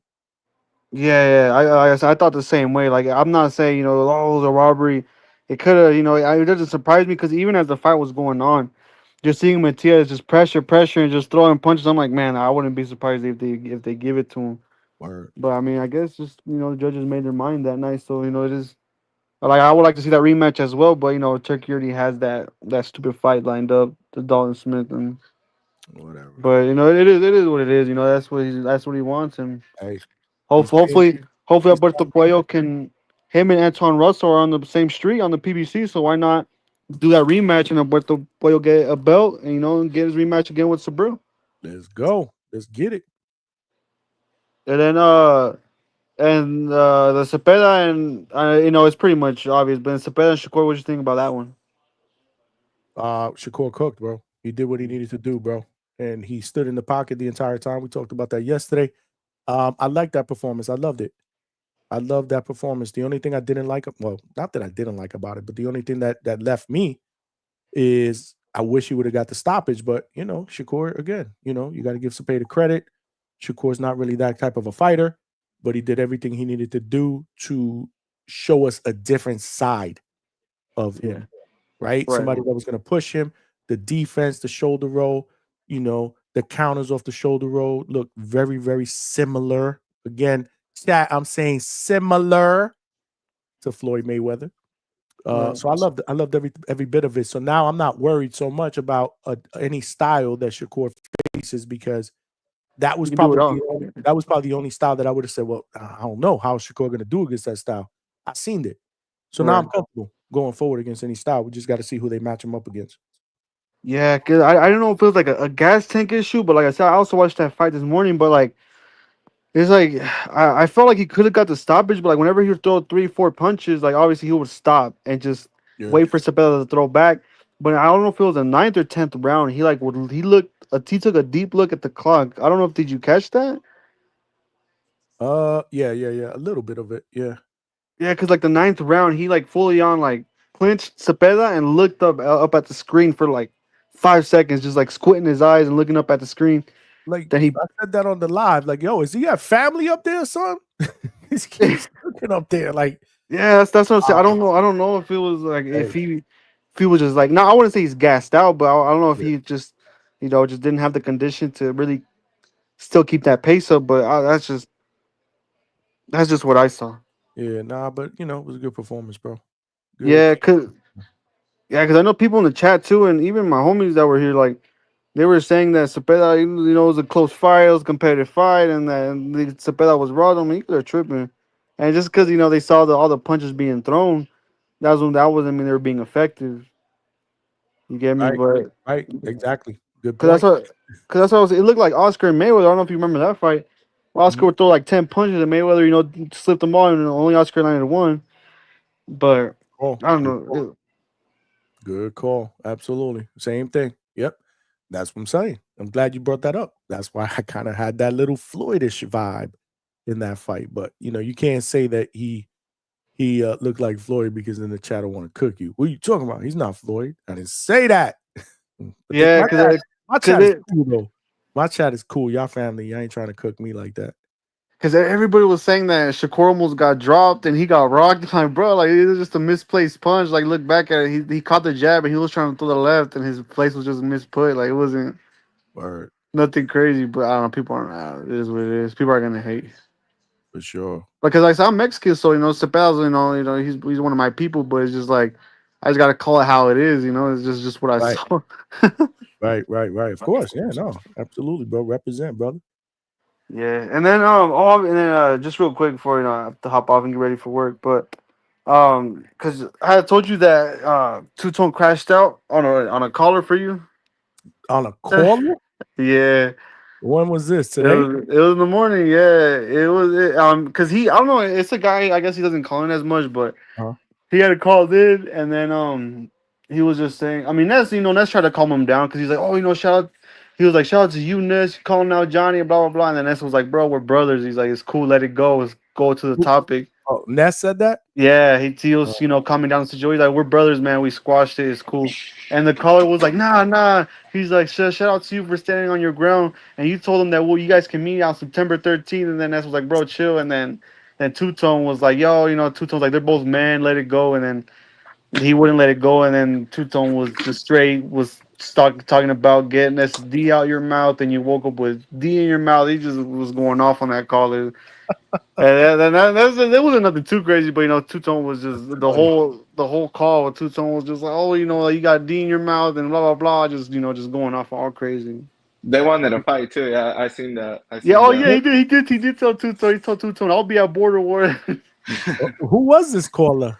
I never heard him before. Yeah, because Ness said he doesn't call in a lot, but he's been listening for a long time. So he just called to attack me? He just came in, to put extras on it. He wanted to call in to maybe try to get Ness to say some out of pocket shit. Right, Yeah, because like Ness said, we're brothers. We squashed it. We moved on. Go to the topic, and the caller wasn't having it. He was like, "No, I liked how you told him that you will meet him on September 13th, and this and that." And then he wanted to be messy. He wanted to cause drama. This is what I'm talking about people, right? And that callers like, bro, we're good. Me and Ness are good. Like they trying to start drama. Like that's stupid. Yeah, bro, let it go, bro.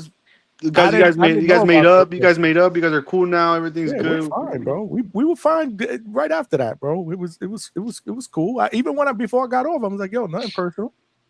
I was getting a little scared. I'm like, dang, because you guys were going at it pretty hard and using the N word here back and forth. I'm like, I did, man. I was a little. Listen, bro, back to my hood days. But at the end of the day, bro, I'm a grown man, bro. I don't back down from nobody, bro. Yeah. But you get caught up in in the moment. He was emotional. I was emotional. I think we both were. He was saying he wasn't. He was. We both were. But at the end of the day, we move on. It's not that big of a deal. And and you. That's like barbershop shit, Johnny. My bad. Yeah. We good. And we're fine. We're absolutely fine. Ness is my dude. Shout out to the Boxing Boys. But people in the community want to keep it going. Right. Stop it, bro. I mean, he was really the only caller that the show was going good. And he was like the only caller that brought it back up. So I didn't know about that. When was that in the beginning? I want to check that out. I want to hear that shit. Do like the 2.5 hour mark. All right, I got you, Johnny. I'll put it in the chat later. All right, cool. I just want to hear it, just to laugh and giggle about it. But guys, shout out to Two-Tone for having my back, bro. That's what's up. He my brother, man. Yeah. And when you going live again? Because we got a busy weekend, bro, of boxing. I'm going live on Tuesday. Tuesday night, we're going live, 9 p.m. We got Dimitri Salita from Salita Promotions. Ooh, that's Clarissa's promoter, right, Mark? Johnny? Clarissa's promoter, Subriel Matias's promoter. Sure. Okay. 140-pound champion, Franchon Cruz de Zern. He just signed. Who he just signed? There's somebody he just signed. Fuck. I mean, obviously, we'll know before Tuesday. I'll do my homework. There's somebody good that he just signed that I'm slipping my mind. Anyway, Dimitri Salita, former fighter too. I don't know if y'all know. I didn't know. I didn't know that. Fighter, look him up on BoxRec, bro. He's like 32 and 35 and 2 or 3. Not a Marco BoxRec. It's on there. Nah, my brother. I think you got a BoxRec, bro. No, he fought on the a Floyd undercard, bro. Okay, I'll look him up. This was back in I forget which Floyd fight, bro. Again, we're gonna do our homework. You know the deal. We prepare here.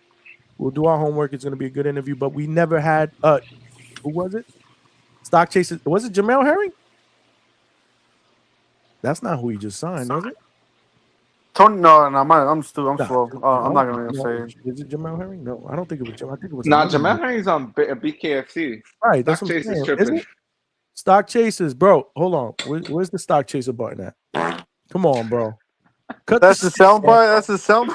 That's the fart button. It's the Stock Chaser button. You didn't miss the joke. Yeah, no, I remember when he was on with Coach, and then you just kept doing that while he was talking. Yep, and I kept hitting the fart button on him. Yeah, that's the Stock Chaser button. Nah, that's not Jamel Herring. Jamel Herring's about to fight bare knuckle, like Alberto said. It's somebody else. A good name. But like we'll get it all prepared. This is our guys. We've done fighters, trainers, cutmen, promoter. Refs, broadcast. This is our first promoter, so this is gonna be a good one. So that's Tuesday. Don't know what time he said, between 9:30. More than likely he jump on, and then again we'll open up. We'll do what we're doing because this is a big fight week. So we're gonna be doing Tuesday night, Wednesday night, and Thursday night. Let's go. Going into Saturday, and I think I'm gonna do the live fight chat for the night card, because during the day I may be out, so I may not be able to do the exclusive one. So I'm gonna do the night Amazon Prime, the Pacquiao. We'll do the live fight chat for that, because Two-Tone I think will be in Vegas. Word? Yeah. Is he? I thought he said that he had to take care of one tone. Could be tripping. No. I think it's his birthday weekend, if I'm not mistaken. He'll be in Vegas with Ness. I think they'll be at Hardin doing a live fight chat there. So I want to do my own live fight chat from here on Saturday night. So that's the plan so far. Hopefully, you guys, the family members, will come out for that. Yeah. Oh yeah, we there. Rock out. You already know. Yeah, we there. No doubt. I know you guys are rocking with me. But yeah, so Tuesday, Wednesday, Thursday, bro. So we paying for this or Fire Stick? Oh, cow. I don't know. I mean, I probably have to pay for it. If I'm gonna do a live fight chat, I'm paying for it. Yeah, because you were doing a fight chat and you kept saying that it was lagging on you and that. Well, where my trip be? Not me. No, Tone was behind like 3 rounds. That was Tone, bro. So I'm not gonna lie. Maybe I shouldn't say that. I paid for yesterday's fight card. Tone, I don't think the other party that was accompanying me in the live fight chat did. We'll just leave it at that. he never does. He admits it My himself. brother, though, man. We had a great time. Stall him out. We had a great time laughing, but I mean, because he's comedy, bro. He's must see TV, bro. Oh yeah, he definitely. We had a good time, calling the fight. So hopefully we'll start doing a lot more of those together, or he can come here and do one with me. Flip flop. We'll figure it out, man. But nothing but love. Since he'll be out, like I said, in Vegas, I want to do my own. Oh yeah. Johnny, that's why sorry, not to cut anyone off. That's why I feel like you should go live like for the UK card, the Dubois, because then once people settle in, it's like we already got like at least for me, once I got a stream, I'll see, man. Like I said, I gotta figure it out with Mrs. Hangout spot.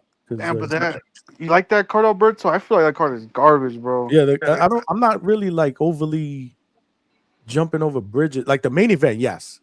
Oh yeah. I don't know the undercard. I'll just come out and say, yeah, let's check out the undercard. Listen, we got time. We got Tuesday, Wednesday, and Thursday shows to decide what we're gonna do. We'll figure it out together, all of us. You guys, again, hit the chat, DM, whatever, and we'll figure it out. But definitely Saturday night, I'm thinking.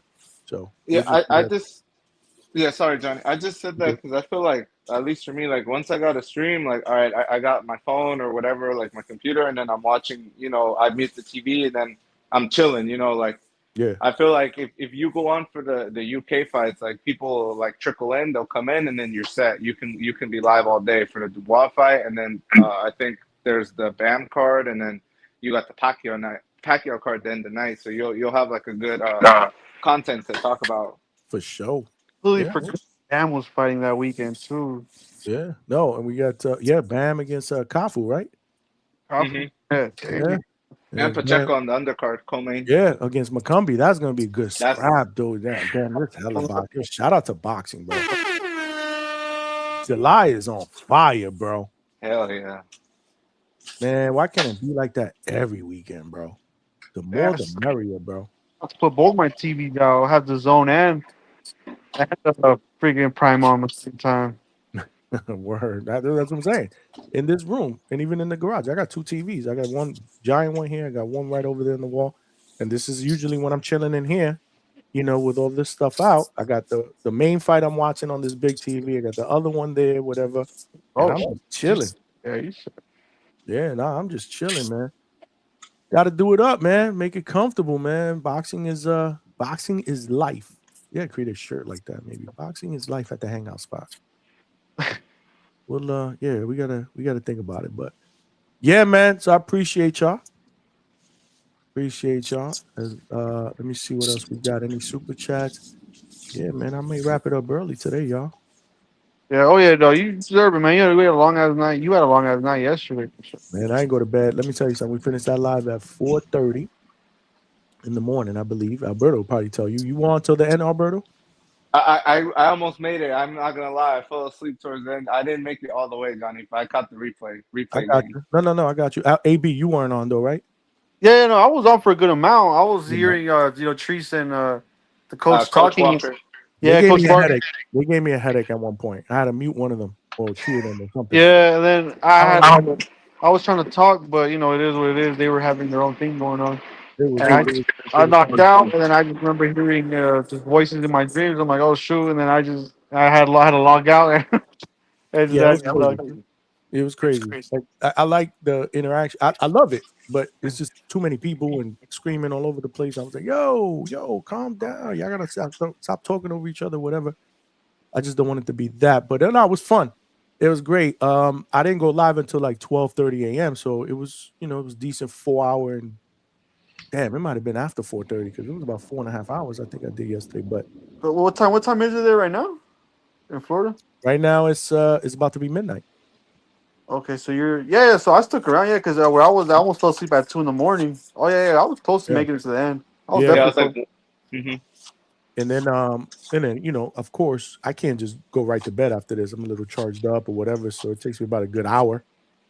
So I didn't go to bed till like 5:30 in the morning, but I did sleep in. I didn't get up to like noon, which I never hardly do. But I needed to. Got up like I think it was like noon or 12:30. And then we did our thing during the day and we're back out of here tonight. But this is what we do. You got to put in this work, baby. We got to put in this work and build this thing and continue to build this thing brick by brick. I love the momentum that we're moving at.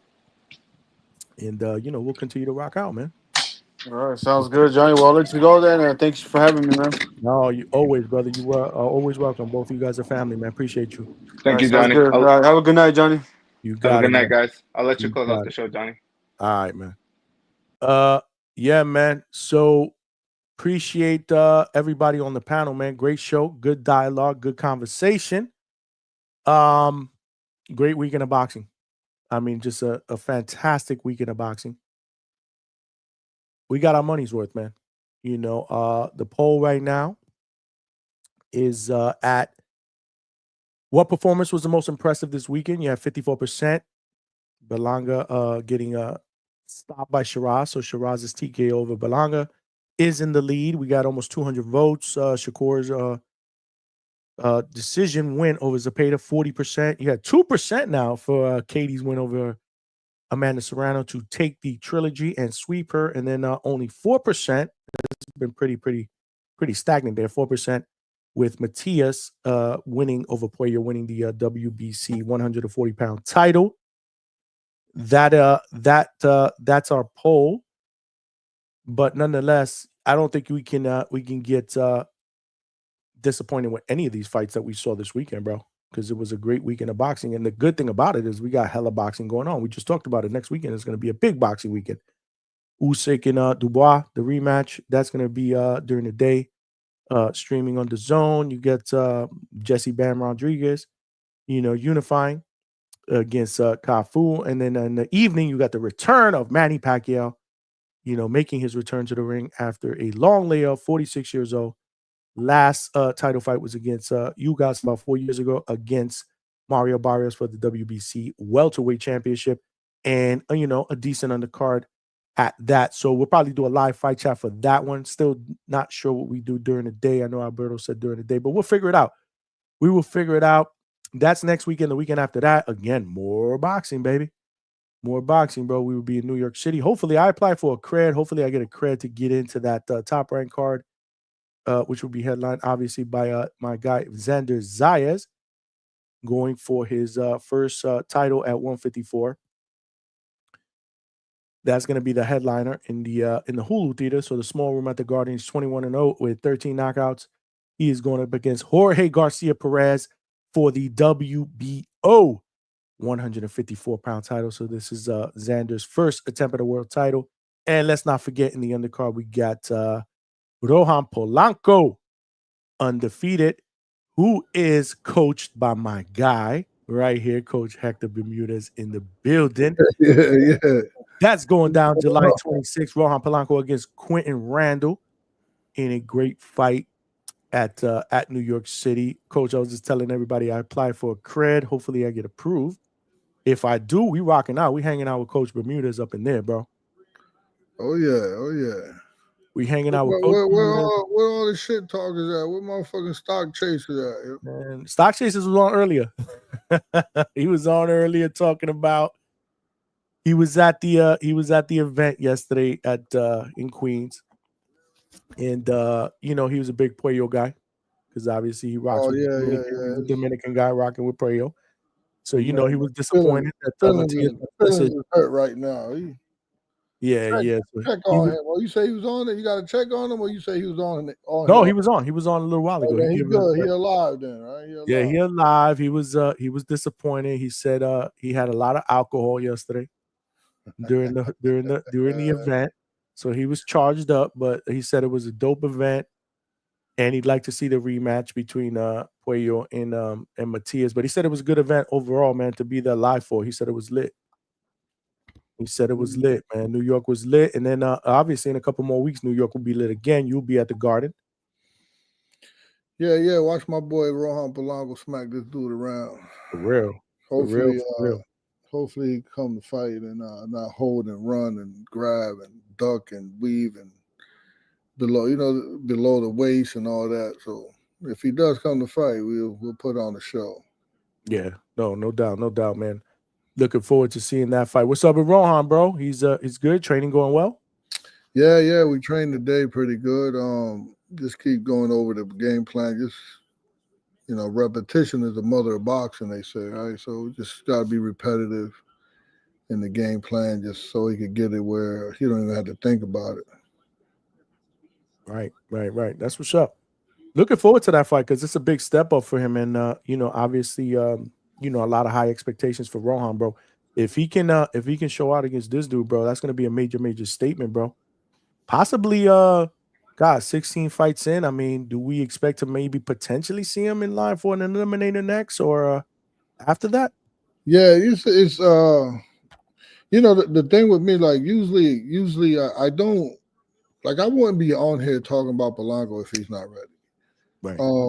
And that's I don't know if that's sometimes I get lucky, it's a good thing, sometimes it's a bad thing. Where he could have just been like somewhat of a hoax until his skill set got there. Because sometimes people become world champions and they're not complete fighters yet. They don't know how to fight on the inside. They don't know how to fight on the outside, mid-range, and they just get lucky, become a world champion. Like let's say, for instance, Abdullah Basin is very, very talented. But if he wins the world title now, he's not what's the 135? He's not ready to fight Shakur. You know what I'm saying? So then even from there, sometimes like I'm accustomed to like, once you become world champion, you're ready to fight everybody. But so I say that to say that if Rohan is ready to fight, he's ready to become world champion. He's a complete fighter. His defense transition from offense to defense is really good. His ranges from outside to mid range to inside is decent. Right. So, I waited until he was ready to be put out there for me to then, look for people, look for the champions, which I could have been looking for the champions a lot earlier and just been fucking bullshitting my way through until by the time he would have got the title fight, hopefully he would have been ready, which a lot of people do. Yeah, no doubt. There's Barrios is a world champion. He's not a world beater. Right. And some people will say he's the weakest link out of the current champions. He's coming off a draw. He's coming off a draw. Coming off a tough draw against Ramos, right? Yeah. And Ramos was like considered finished, right? Yeah. I wouldn't say he was in his prime. Absolutely. Yeah, and it was like, fuck, that was just a show, fight for him to look good and showcase some shit and keep it moving. And the shit got ugly for him. Like, it got ugly for him. It was a rough night at the office, bro. And I think it was a rough night at the office, I will admit. And I think that's why a lot of people are realistically thinking that Pacquiao is going to pull this off next week, man. I mean, if he could pull it off with anybody, it would be him, right? Because he ain't putting it off with none of them young boys. Exactly. Well calculated shot at the title, if you ask me. Shout out to the chat. Yeah, we got Coach Hector Bermudez in the building. Yeah, man, I can't wait. Matter of fact, man, listen, it's only for the hangout spot is very, very early. Coach, you lucky you jumped in when you did. I was about to call it, bro. No, you know why? You know why? At midnight. Well, you know why? So I went live last night at midnight, right after the card, the New York card. Indeed. I did a live fight chat for that, or not a live fight chat. I was doing a live fight chat with Two-Tone on his channel, and then I was like, you know what? I'm gonna go live on mine, post fight reactions, get some people to call in, give me their thoughts. Obviously, with what went down at the main event. And then that ended up, I didn't log off till 4:30, almost 5 o'clock in the morning. It was about 4:30. I think it was about 4:30, maybe 4:15, 4:30, something like that. So I slept in, obviously, today, and now I started at 8. I'm like, man, I'm not doing 6-7 hours today, man. I'm tired. I'm tired. We'll be back at it Tuesday, but nah. So yeah, so you came at the right time, and you came 5 minutes later, I would have been gone. Gone, but now you're here. We can cool out for a little while. Somebody, who's this? Julio Guzman with the $2. Shout out for Jim Lampley in closing. That's right, Jim Lampley obviously was calling the last 2 fights, and I believe I saw somewhere where he's probably going to be calling the ring fights going forward. So shout out to the legend. We had him on the channel here a couple weeks ago, Coach. I don't know if you know. Yeah. You wrote a book too, right? Got a book out of. Yeah, man. It happened, which he named after that call that he. I love that. I love listening to that. Yeah, no. He was here. It was a great. I had him for an hour and 40 minutes. It was a great interview. We talked about the questions and it was great. Who the hell is this that sent me $2 here? Oh shit, Coach Bermudez hooked the brother up. Coach, I appreciate you. You had to do that. Well, listen, you have to. What do they say? You work while they sleep, man. I'm the night spot. The hangout spot, late night. But think about that. Think about while you're working right now, there's a lot of people on your field sleeping. Yeah. They might not even just sleeping. So some are just probably partying. While they slacking off, I'm working. I'm doing a Kobe Bryant. Yeah. Kobe Bryant. When those dudes are sleeping, I'm working. I'm in his gym working. No, I get, man, if I had this day job, I'd be doing this shit all night, bro. Yeah. But that's what we're working for. We're trying to make moves, man. See if we can turn this to the only job, man. But I hope I get approved, man. I would love to be able to go to New York and hook up with you over there, man. Yeah. No, that would be a good time. I mean, I have Armando Mondito, the son of a legend, Armando Martinez Robbie. He's fighting Friday. So I'm going into New York City on Monday. I think Rohan's going to go to a Mets game. Okay, cool. And, in the week. Okay, that's good. On Monday or something like that, a Mets game. They got it set up already where he's going to meet Juan Soto, the baseball player. Nice. And nice. Yeah, so that's supposed to happen. So we're supposed to go there on Monday, and then we're gonna stay down there. We'll work out. We'll do our thing. They're gonna have the press conference, the weigh-in. So what I'll do, we'll cut weight. I'll leave them on weight, and then I'll hop on the plane to Florida, and at the Hard Rock. That Friday, I have Armando Martinez Robbie fighting. And then the next day, Saturday, Rohan fighting, so I'll fly back. So you're gonna fly to New York in the morning, Saturday morning? I'll fly back to New York Saturday morning. Oh wow, shit. For Berlanga's fight. Damn. So and I have a fight this weekend. Something interesting, yeah. It's. I mean, just like you, man. You gotta stay up. It's gonna be a lot of sleepless nights, right? Putting in that work, man. That's what's up, man.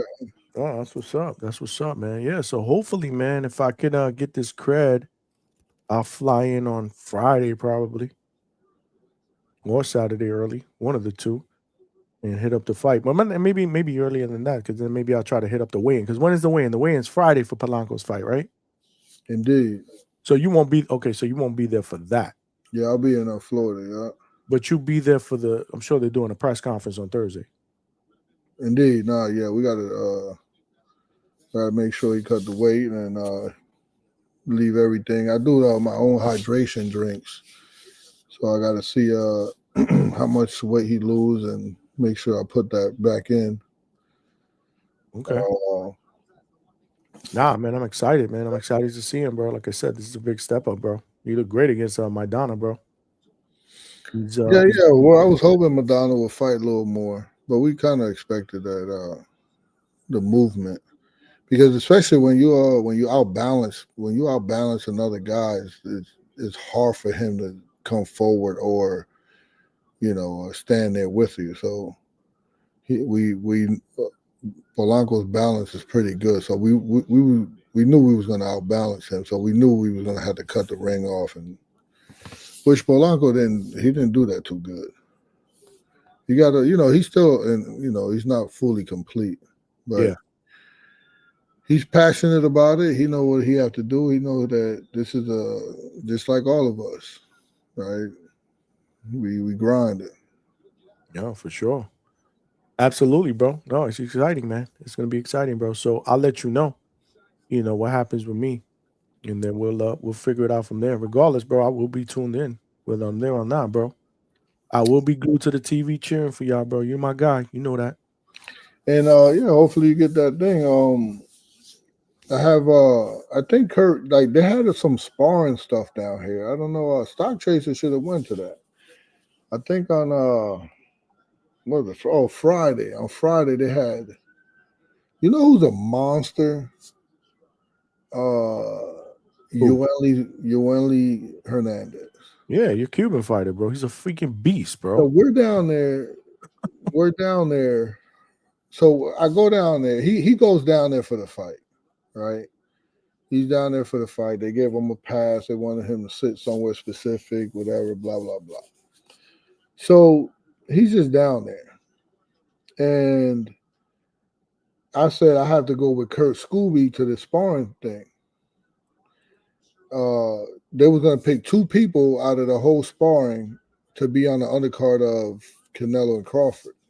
Mm-hmm. Are you hip to the sparring? Are you hip to that? What was going on? Mm-mm. Yeah, it was on social media. It was inviting people. It was a ton of people. Oh, wait a second. No. That was in New York. You're talking about in New York. Indeed. Yeah. Yonelli's was yes. They actually invited a bunch of people to do that. I didn't apply for that because I didn't know about it, or else I would apply, because they were giving people passes to go in there. I believe people were getting passes. I believe Marco on one of the channels got passes. He talked about it. So Kurt Scooby was one of the guys that signed up for it. I heard about that. And Yonelli's was there. Yeah, this is why I'm saying he's a monster, because he wasn't there it wasn't planned. He was like, they're sparring? And I'm like, yeah.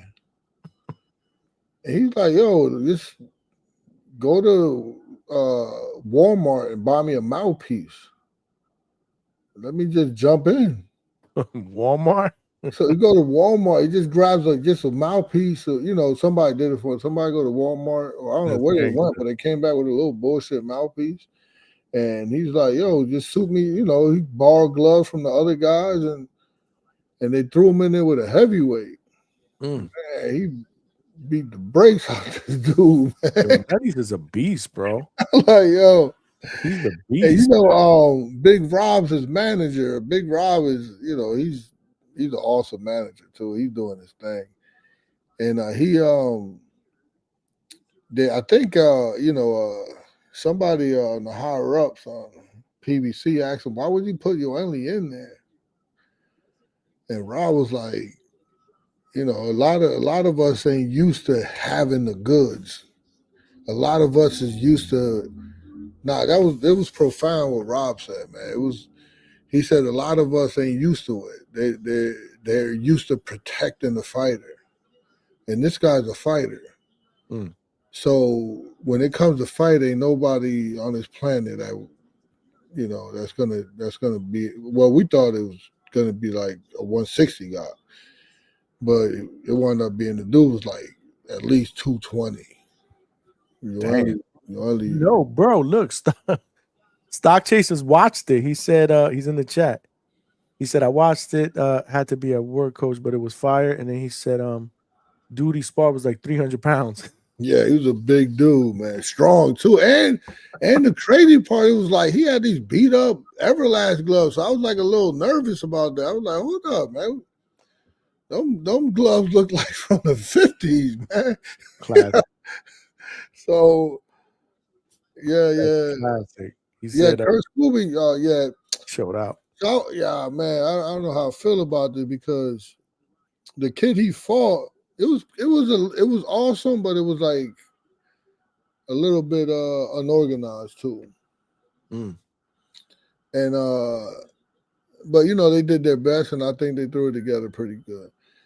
And I told Calvin Ford, Javante Davis trainer, I told him, I was like, yo, because he brought his guy into the ring that was sparring with Kurt Scooby. And I was like, oh man, you know who you sparring? Not saying that Kurt Scooby is, is all this and that. I ain't want to make it seem like that, but the motherfucker could fight and he could crack. So I seen a kid in there and I was like, yo, how much does he got it like?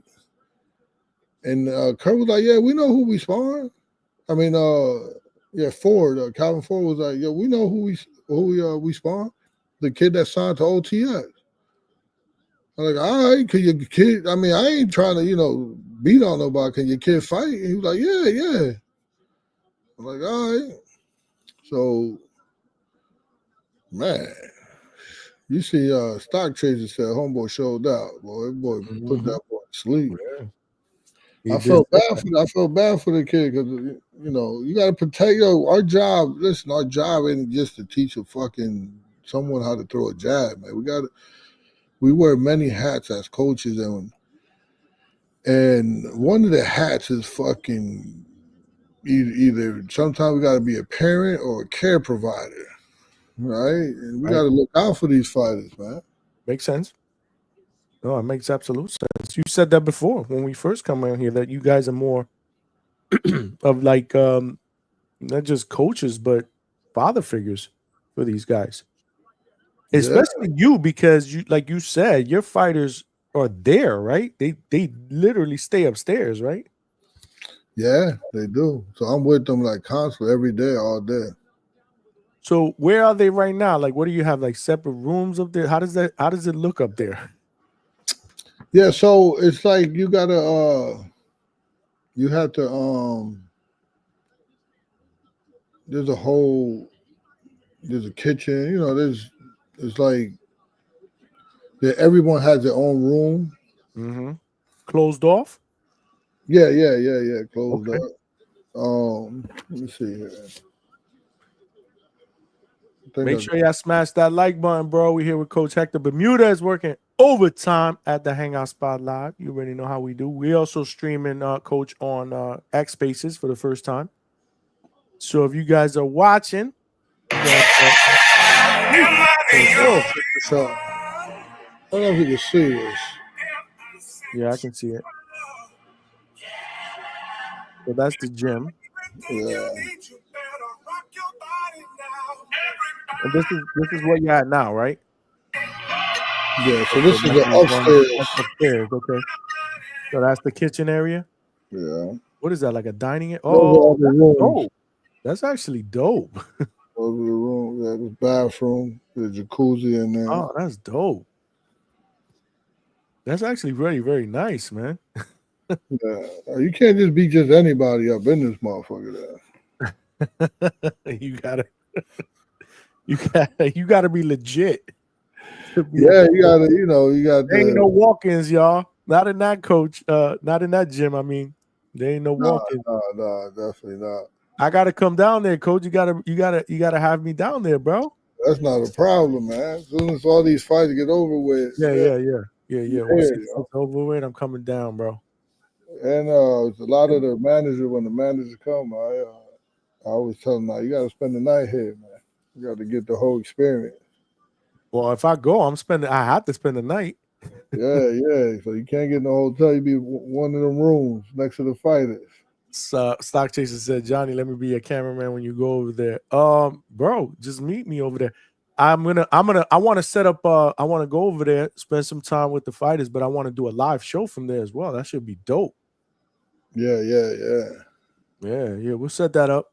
We'll definitely set that up. I like to do that. I want to do some more of that stuff. I went to the Norman's gym. Remember you said, man, you got to be a real fan if you went down there. Yeah, you went to what is gym in Atlanta? Yeah, it was in Atlanta. So I literally, I drove down the Saturday night when Ioannellis was fighting. His fight against Chiron Davis. Oh, yeah. On the undercard of Caleb Plant and Resendiz. So I left Florida right literally when the prelim card started. And I got to the hotel in Atlanta maybe like a half hour after the main event was over. So I saw the entire card on my phone. I had it clipped on the visor. So I rewatched the fights the next day, obviously. But I saw that entire fight card while I was there. Look, Alberto says Stock trying to be an informant for the Haneys, bro. Don't let him in, Johnny. Oh, that's what's up. Yeah, that's a great point, Alberto. That's a great point, bro. Look, bro, that's cap. Stop, man. Stop that. I don't know, bro. We don't trust you no more. We think you wearing a wire, bro. You fucking wear stop. He said, I'm excited for the 26th. All right. I know you are. I know you rock with Rohan, but I don't know. I think you rock with other people in other avenues. Because he said Rohan ain't ready for Haney. Like he wants to see Rohan's there's every time there's a champion like Muhammad. Look at Muhammad Ali's resume when he fought Sonny Liston. Bro. It's experience. You want to see more people on Rohan's resume so he can know. Like, no, we in the gym. We see what we see. He spars Yoeli Hernandez. These spars is like, I can't have them spar too much because we trying to protect the fighter's longevity. We don't want to leave it in the gym, but these spars are awesome, man. They chess matches, they quick, high-level decision-making chess matches. Stock Chasers don't know, bro. Yo, we renamed the fart button after Stock Chasers, bro. Somebody says soundbite Johnny. That's the Stock Chasers. That's for Stock Chasers. There goes your yo, we killed him that day. That shit was a lot. Yo, coach, I was dying, bro. I told my wife about that shit the next day. I was like, man, that shit was fucking amazing, that show, bro. Stock Chasers, we put him on blast, bro. Hey, but shout out to him because he took it, man. He took it, bro. He took it. He took it, bro. We Ford tough. We built Ford tough over here, bro. Telling you that clown a rat. Damn, they going in on Stock Chasers. Damn. Lord have mercy, bro. Lord have mercy. Nah, we all excited for the 26th, man. Again, bro, up and coming. And, hey, so I just recently saw the video of first of all, I think Haney's I've said this before. I think Brian Norman should get Fight of the Year so far, right? And if he gets Fight of the Year, the father should be Trainer of the Year. Because I've seen worse, happen. And they're doing their thing, so they should definitely get it. And I also been on record saying I think Bill Haney is a genius when it comes to managing. Yeah, you said that. Yep. But what I saw. I mean, this is old news probably to you guys, but I saw little chaos happen. Man, that was heartbreaking, man. What, the whole shit with the security guard? Yeah, that was heartbreaking, man. That was hard to see. We went in on that, bro. Yeah, me and Ness went at it on that, bro. Ness crashed out on me on that, bro. We had a back and forth, shouting, cursing, screaming, bro. It was crazy on the Boxing Boys. What was his stance on it? He was defending the security guard. I said, I guess the topic the topic was who was at fault over that whole melee. I'm like, bro, the security guard didn't need to hem him up like that. Just get in the middle and separate him, bro. This wasn't the street. The dude didn't pull out a gun or a knife. I get it. He was doing that to me. He was a little bit over aggressive and overzealous, bro. You grabbing dudes by the shirt, pulling it over the head. What if you knock him to the ground? He breaks a wrist. He separates a shoulder. And this dude's like, no, you're a D rider. You're just a fan. The security guard's doing his job. I'm like, bro, stop it, bro. We know you rock with the Haneys, but keep it a buck. So anyway, I don't want to get into all that specifics, but we went back and forth on that. But yeah, that was pretty crazy. That was pretty crazy that went down. Yeah. That was handled differently. My whole thing was it could have been handled differently. That's all. Yeah. That's all. I think the security guard is probably a little overzealous. Absolutely. That's what I said. And most people agreed with me. In fact, he had a poll that most people agree with me. But hey, when you I know, but at the same time, certain people.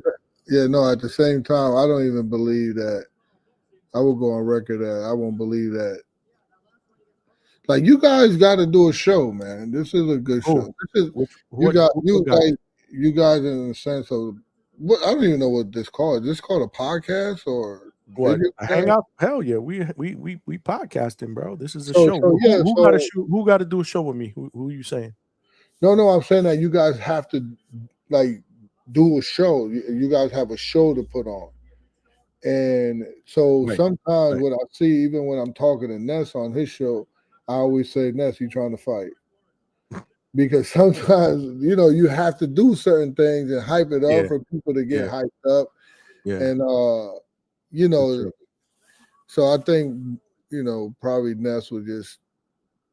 We good, bro. It's hard to see someone not say that. That was, I think even Haney was saying it was like. It makes for good TV what he was doing, but he my brother. We good. I'm just saying, like we disagreed on that, but I don't see how you could see it any way else. But whatever, it is what it is. Everybody has their own opinion. Everybody picks a side, I guess. But my thing is, if you're gonna pick a side, that's great. But don't criticize me for picking a side too. Look in the mirror, But we good. Me and that's good. That's my brother. Man. And then can you imagine him like punching and hurting his hand or just like? Yeah, man, it could have got ugly. It could have got really, really ugly. Yeah, that was. And then I seen him.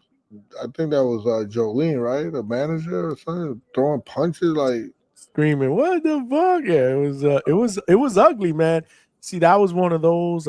We talked about it on a live show last week. You weren't on that one when that came up or whatever, but.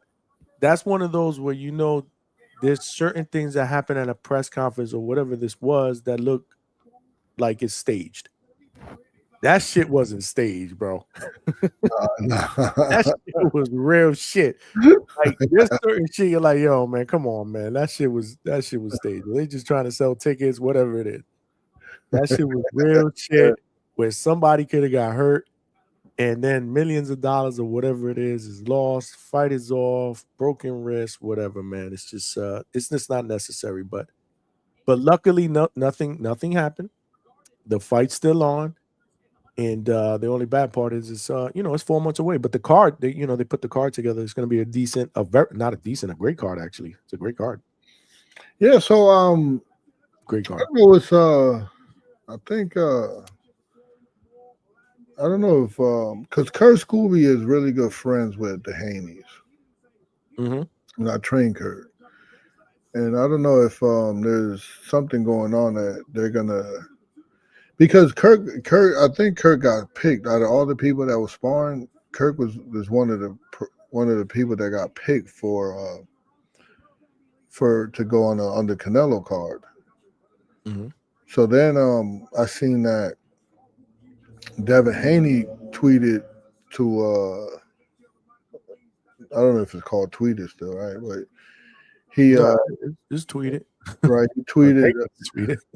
right, because it's like X now or some shit. Oh yeah, well, that's true. But yeah, tweet it. Yeah, we can't say he X'd. Nah, he tweeted. He tweeted. We'll stick to tweeted. He X'd. So he tweeted. Devin Haney tweeted that to Turk. He like tagged Turk and he like put Kurt Scooby on the undercard. And I think they're working on that.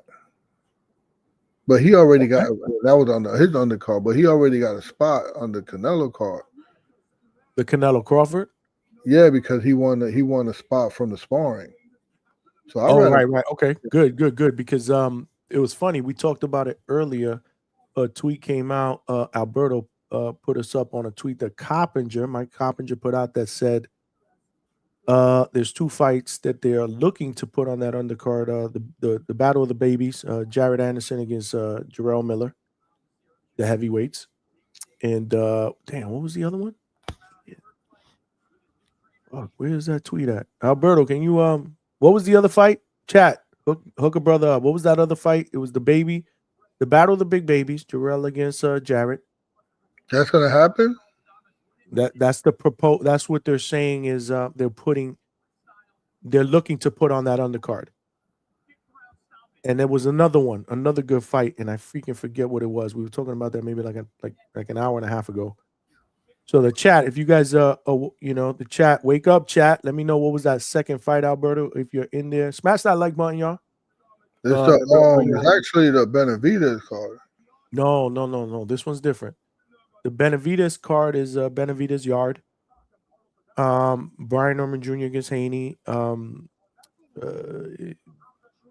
Rodriguez, Jesse Bam Rodriguez against Puma Martinez, Fernando Martinez. And what was the freaking fourth one? Lord child, can't believe I forgot that. Yeah. Oh, so that fight I'll remember. Now I know this one. I'll remember the other one. Lester Martinez against Christian and Billy. They're putting on that undercard, or they're looking to put that fight, Lester Martinez against Billy, and Jared Anderson against Jarrell Big Baby Miller. Who is this Alberto guy? Is he well known? I mean, Alberto? Boxing? Yeah. He's a frequent listener. He goes. I would like he sent me the tweet. He sent me the X. He sent me the X. I would like to ask him who he thinks gonna win that. Yeah, that's it. Martinez and Billy. Oh shit! Look who showed up and wants to talk to you real quick, Coach. Stock Chasers wants to talk to you, bro.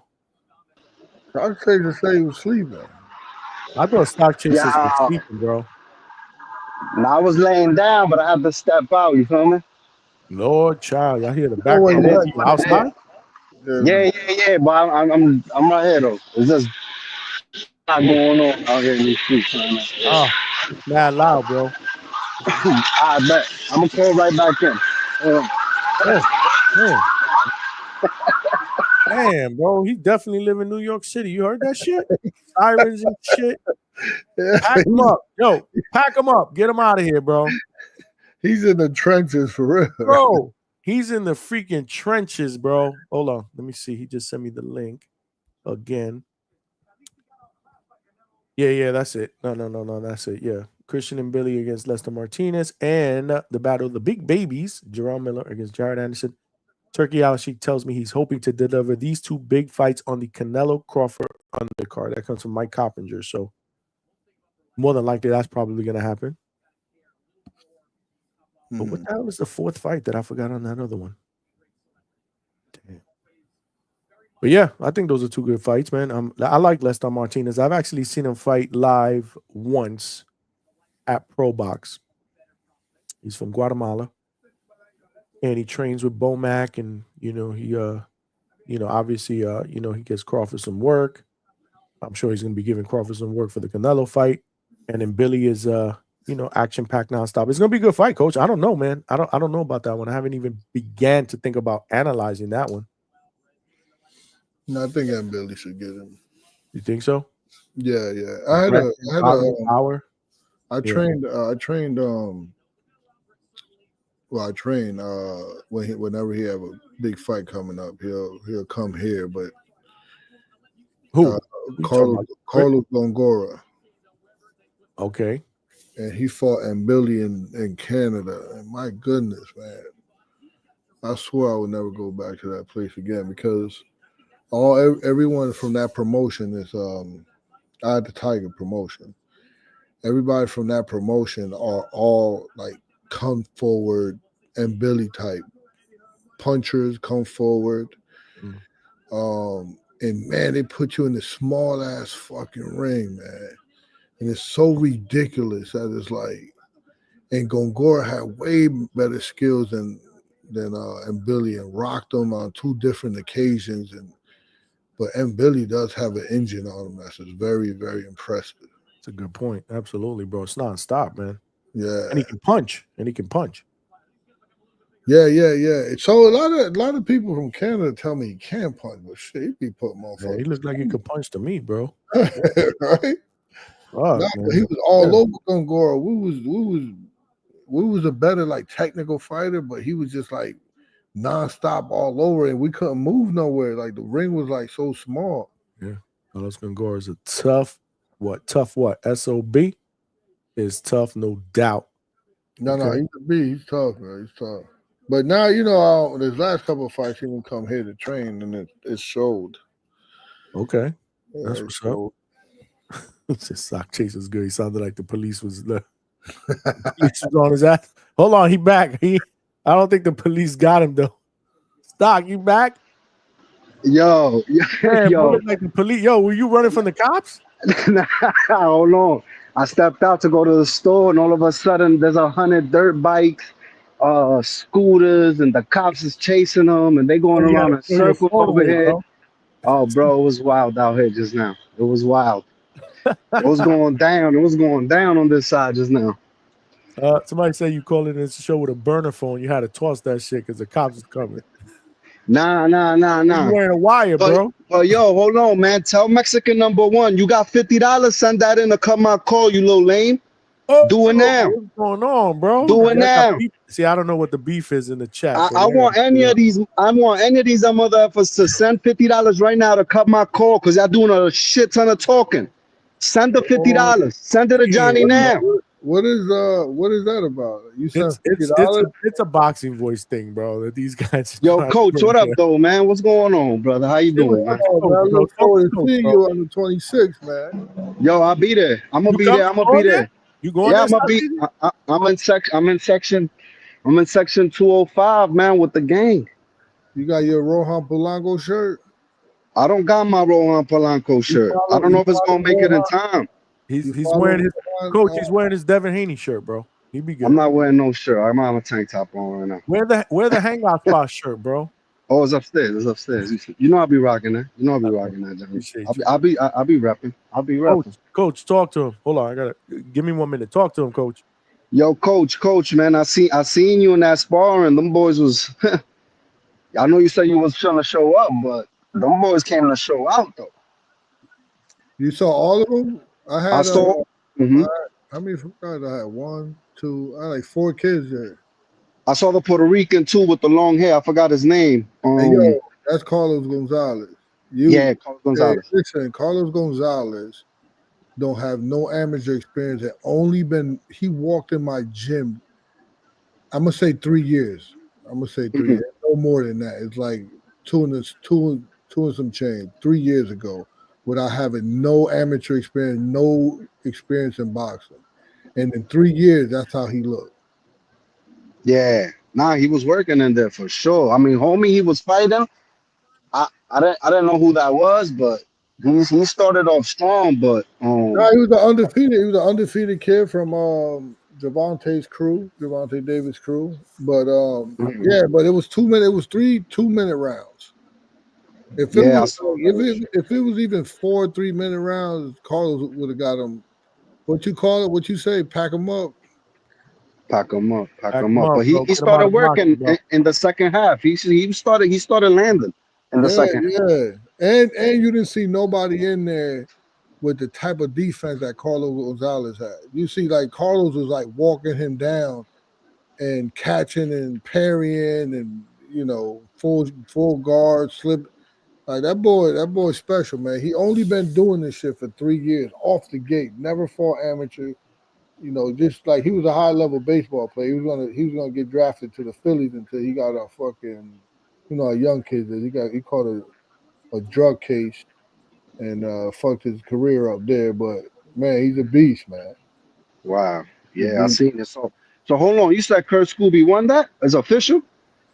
Yeah, I think so. Yeah, so Kurt Scooby's one of them that got picked. So he got a chance to go on the undercard of Canelo Crawford, but also Haney wants him to be on the undercard because I think him and the Haneys are friends or something like that. I don't keep track of stuff like that, but I think they're friends and they want the Haneys want him to be on their undercard in Saudi Arabia. And if I had to pick, I ain't trying to go to Saudi Arabia. It's too damn long of a flight. I'd rather do Vegas. Ah, okay. Yeah, Kurt Scooby showed out, bro. He looked real big in that ring too. Yeah. Now he's sharp, man. He's sharp. He getting better. He got a lot of flaws, but he make up with he make that up with his speed and power. But Yeah. his decision making is a little. We got to work on that. I keep it real with my fighters. I don't sugarcoat it. They going in on stock chasers, bro. They want me to pack them up. They could go in, but send the 50 to pack me up. Y'all do a lot of talking, bro. Y'all gonna have to call AB to come pack me up. Pack me up. Send the 50. I'm new, man. I don't know who's AB. AB's Attorney Bailey. Is that Haney's bodyguard? He's not in here. He's not in here right now, bro. You ain't Yeah. you good, bro. I want Mexican #1 to pack me up since he's doing all that talking. I ain't seen you send $2 this entire time on the internet. I've been out here for like 3 months. I ain't seen you send $1 yet, bro. Yeah, so stop capping. Yeah, I had this back and forth going on in the chat, right? I was watching a little bit of it. Like he got the back and forth going, but send the money though. Send Johnny the 50, and I'll jump off happily. It's more than one person that wants you out, bro. So tell him, Joshua Ben, send the 50. It's called $50 super chat. Send it to Johnny, and I'll pack it up. Yeah. Until then, stop talking. Hold on. Let's break it up here. Let's do why don't we do a $5 one, bro? We'll do a $5 one with the stock chasers thing right here. There we go. Luna Glider with the $5 salute, Johnny and Coach Bermudez. Salute to you, brother. Who did you have winning the David Morrell and Iman Katayev fight? I'll let Coach tackle that one first. I bet it. I wagered on Morrell, but I think I got a gift on that. I won the bet, but I feel I got a gift. You thought Katayev won? Yeah, I think he deserved it. I think he dropped him. The only thing I'll say about that fight is the lasting impression. The last impression was David Morrell obviously finished the fight strong. So maybe that's what got him over the hump. Oh, that definitely because the scorecard showed that it was a close fight. Mm-hmm. Yeah, it didn't like the scorecards. I thought Shakur did awesome, but I thought Zepeda won more than one round. Oh yeah, no, for sure. That I agree with. Shakur won, but I would say Zepeda won about 3 rounds. Yeah, I wasn't judging it, but just by looking at it, there was a time where I was like, "Oh shit, hold on now, let's get it together. Let's get it together now." Yeah, Vince Gober said Katayev won that as well. Yeah, so I feel like he should have got it. Yeah, we still on Polo Buck. We doing it up, bro. 702 is in the building as well. I'm here just editing, so can't see the chat most of the time. So 702 is actually pulling double duty, bro. He's multitasking. Shout out to you. Joshua Brent is going in on you, bro. Shout out 702. Yo, send the 50 to Johnny, bro, and stop yapping. You doing a lot of talking. Send the $50. Send the $50. You got money, send it. And now jump off happily. Lord have mercy, bro. You guys need to go all get up. Can't we just all get along, bro? Fighter want you to jump off. Can't we just all get along? Batman Bo Mason with the $5. Salute Johnny Hector and Stock Chasers with the 100 emoji. Salute to y'all as well. You know, one thing, Stock Chaser, experience is the best teacher. And but when you highlight the value of both practical learning through like direct engagement and dedication, right? That is kind of like a hallmark to success. What did I just say? You said direct engagement and like hard work. Yeah. I mean, you could paraphrase it. Give or take. Yeah. So that's also could equate to someone's experience level. Mm-hmm. So someone's experience level, but in what sense you mean it? I think I know where Coach is going here, but in regards to experience provide. What do experience provide? It like first-hand lessons, right? Hard work, right? And it's crucial in your developing skills. So Haney has that experience over Polanco, but Polanco don't need that to actually win a fight with someone that's more experienced than him. Not to say Polanco will beat Haney or Haney beating Polanco. That's not the point. The point is the experience. It's not. You can't just go by that alone because there's many champions that got beat that have way more experience. Like how much experience did Muhammad Ali had over the guy that beat him? You know, one of the Spinks, right? Leon Spinks, was it? I mean, you know what's going to be some fire experience for Polanco is that Quinn Randall fight, man. Yeah, that should be that every fight. Polanco he's just getting, he's getting better and better. But I'm not in no rush. I think the more that people wait, the worse it is. Because, like you said, he gains that experience with his skill set and with the practical learning that he's doing now. And he's in the gym full of monsters, so he's getting that work in. I mean, if he's sparring Joe Lee, that's crazy. Yeah, that's work. And man, you'll fall in love with that shit. That shit is just like high level chess, yo. Yeah. See, now that's what I want to come down for. That shit, bro. Yeah, that's crazy. I gotta be fired. That's like must-see TV shit right there, bro. And it's like they talk shit to each other, all in good, but they talk shit to each other, and they're competitive, and the bell rings that the round is over, and they just keep going, and it's like at that point, I'm like, I just step back and just become a spectator because they're in it, and they just going back and forth, see who could hit who, and they're like right there, mid-range, head movement, blocking, slipping, rolling, and they both nice, man. And then the bell rings again for it to start. They keep going. There's never a sparring session with them where they just do one round and it's over, and then they go rest to do another one. It starts off always calm, right? And by the fourth round, fourth round, that's it. There's no more coaching, there's no more nothing. It's just like them just going at it, like, and it's not brutal, but it's just like high, you just, like I keep saying, high level decision making, really fast.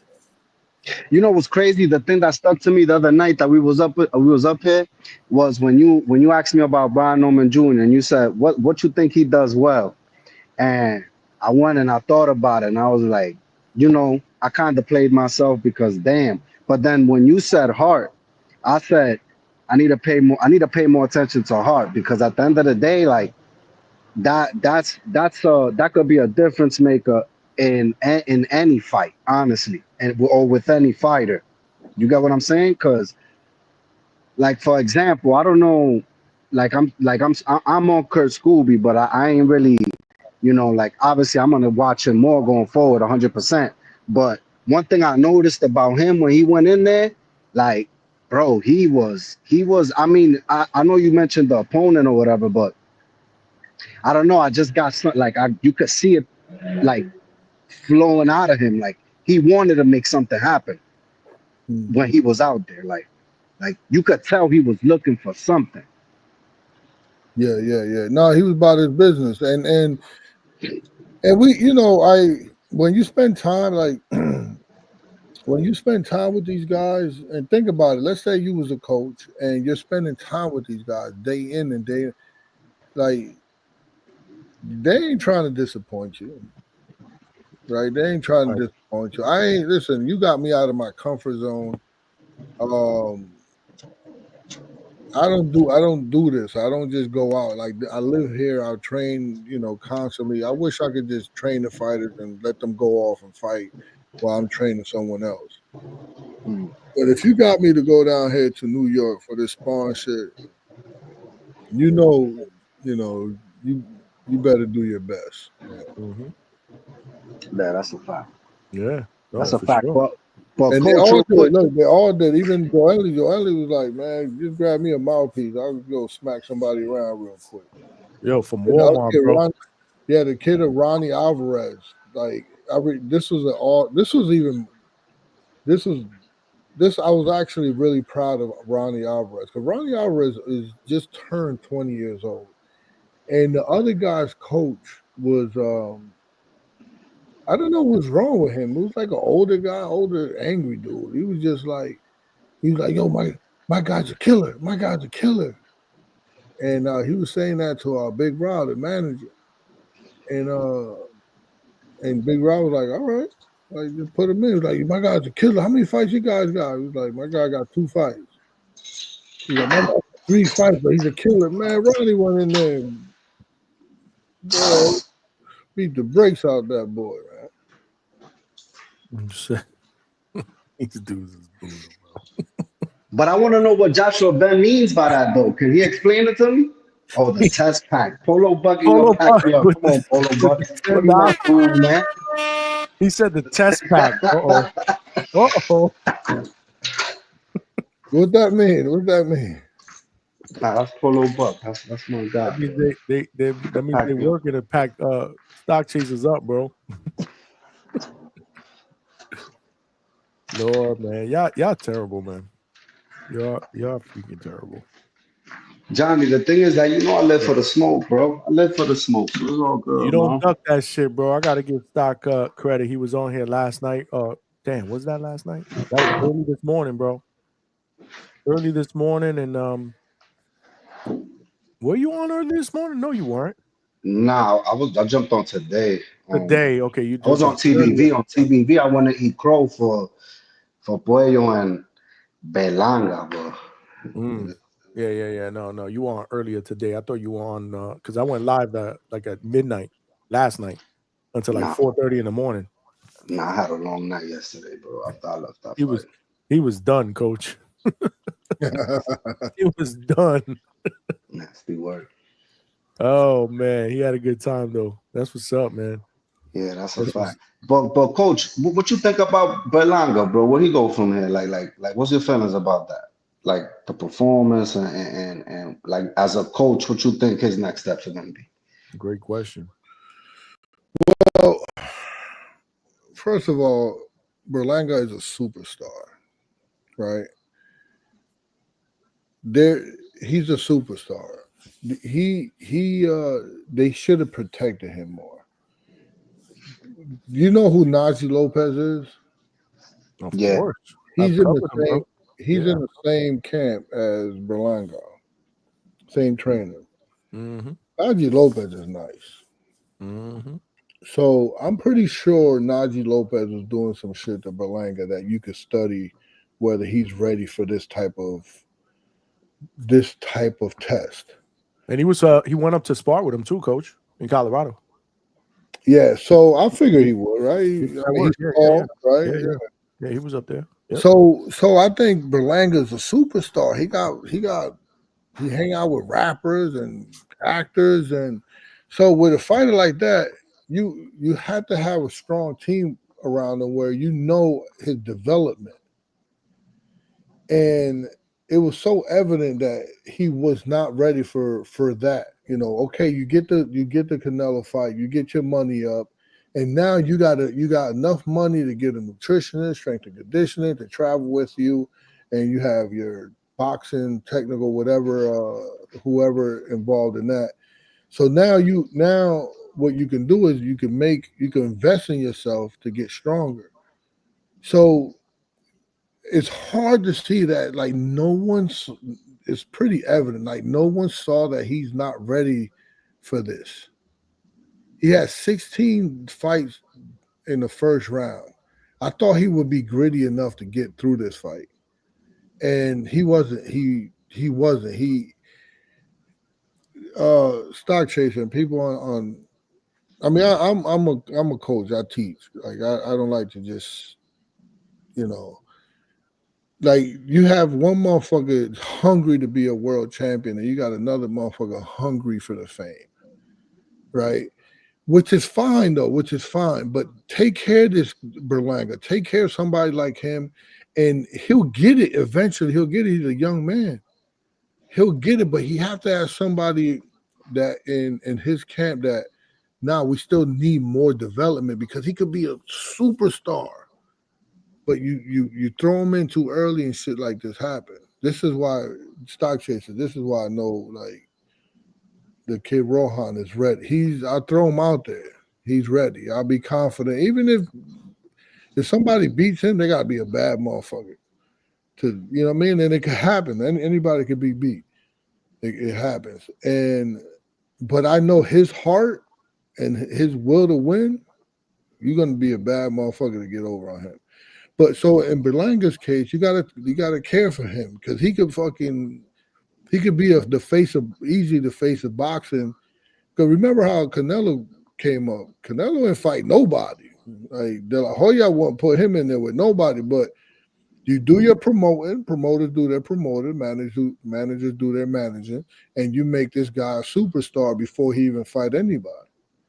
And he could have been. So technically, I know the hand position, I know the body structure, and I know his hand placement. He's not accustomed. He's not accustomed to the 10-ounce gloves.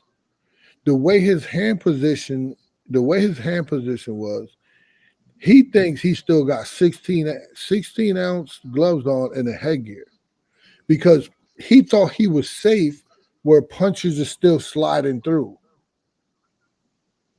And I heard somebody say that this is the new Tommy Hearns. Like, no, my man ain't like that either. Who? Shiraz? Shiraz is just because Shiraz did what he did. Not here. I don't think that's what Turkey said that on X today. Yeah, he's talking. He's the ex. He must have said the next Eddie Hearns because not Tommy Hearns. Hold on, I gotta hit him with the stock chasers. Word. Ain't no Tommy Hearns over here, bro. Yeah, no, because he wasn't. He could have like. So it's the decision making though. You have to stay disciplined. Humility. This is why I teach. Like a lot of people say, someone like Polanco and Yoeli, they talk shit. Yo, but when they're in the ring, they're as humble as a motherfucker. Right?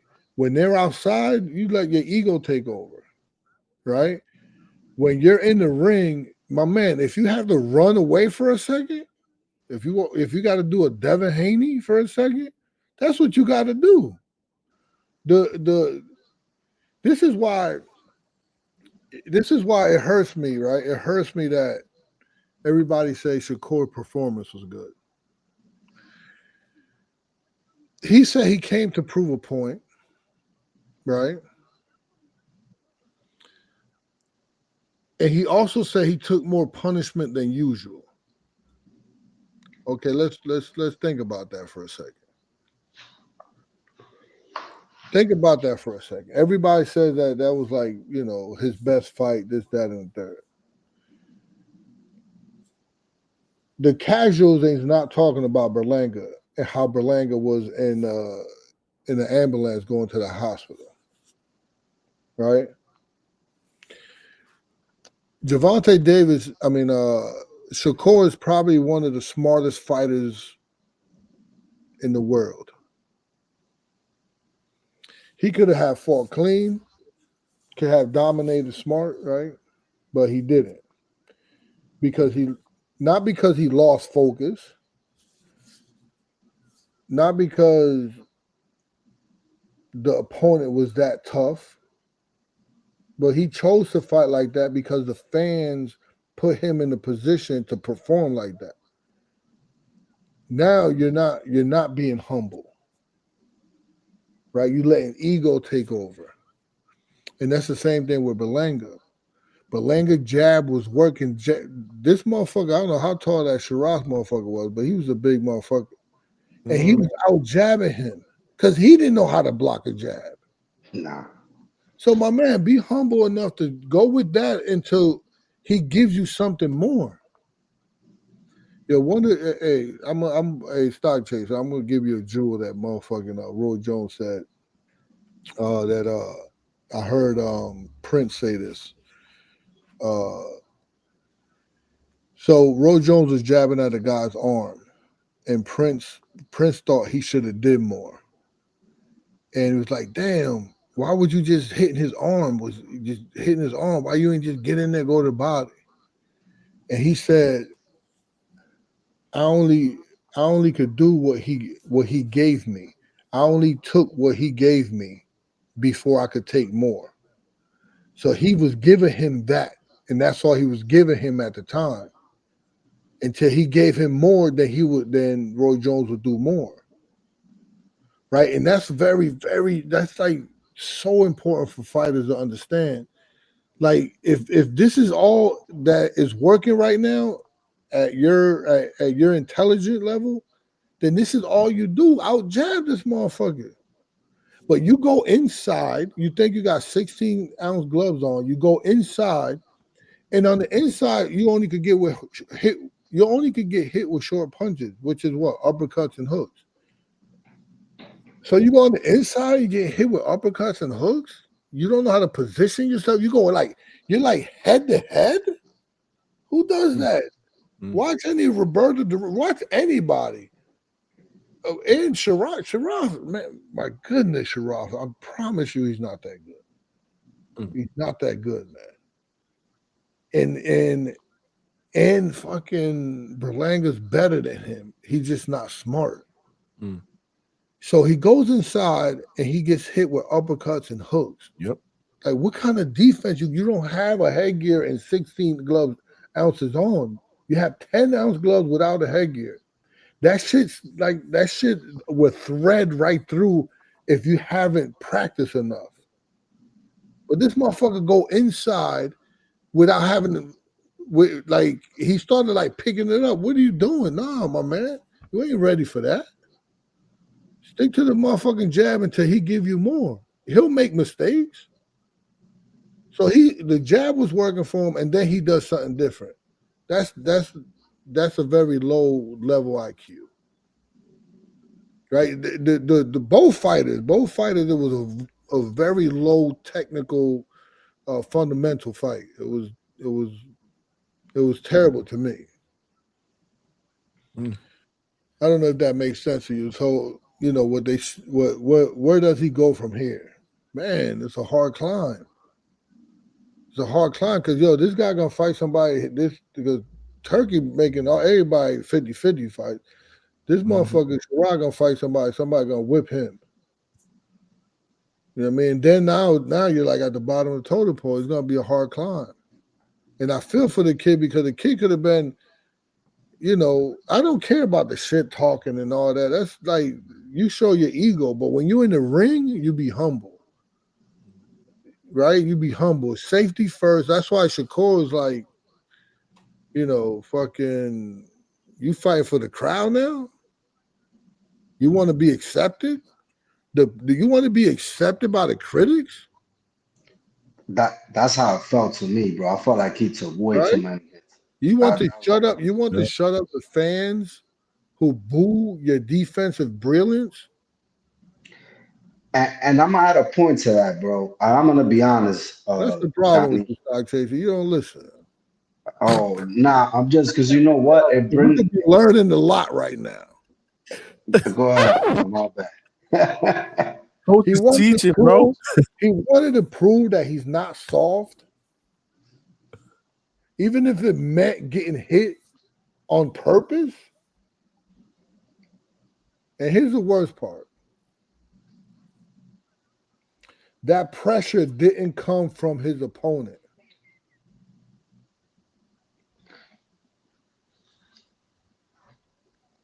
The pressure didn't come from his opponent. It came from the culture.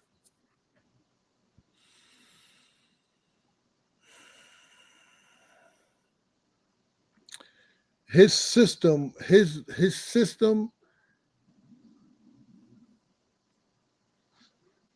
a system failure, right? I think Shakur failed.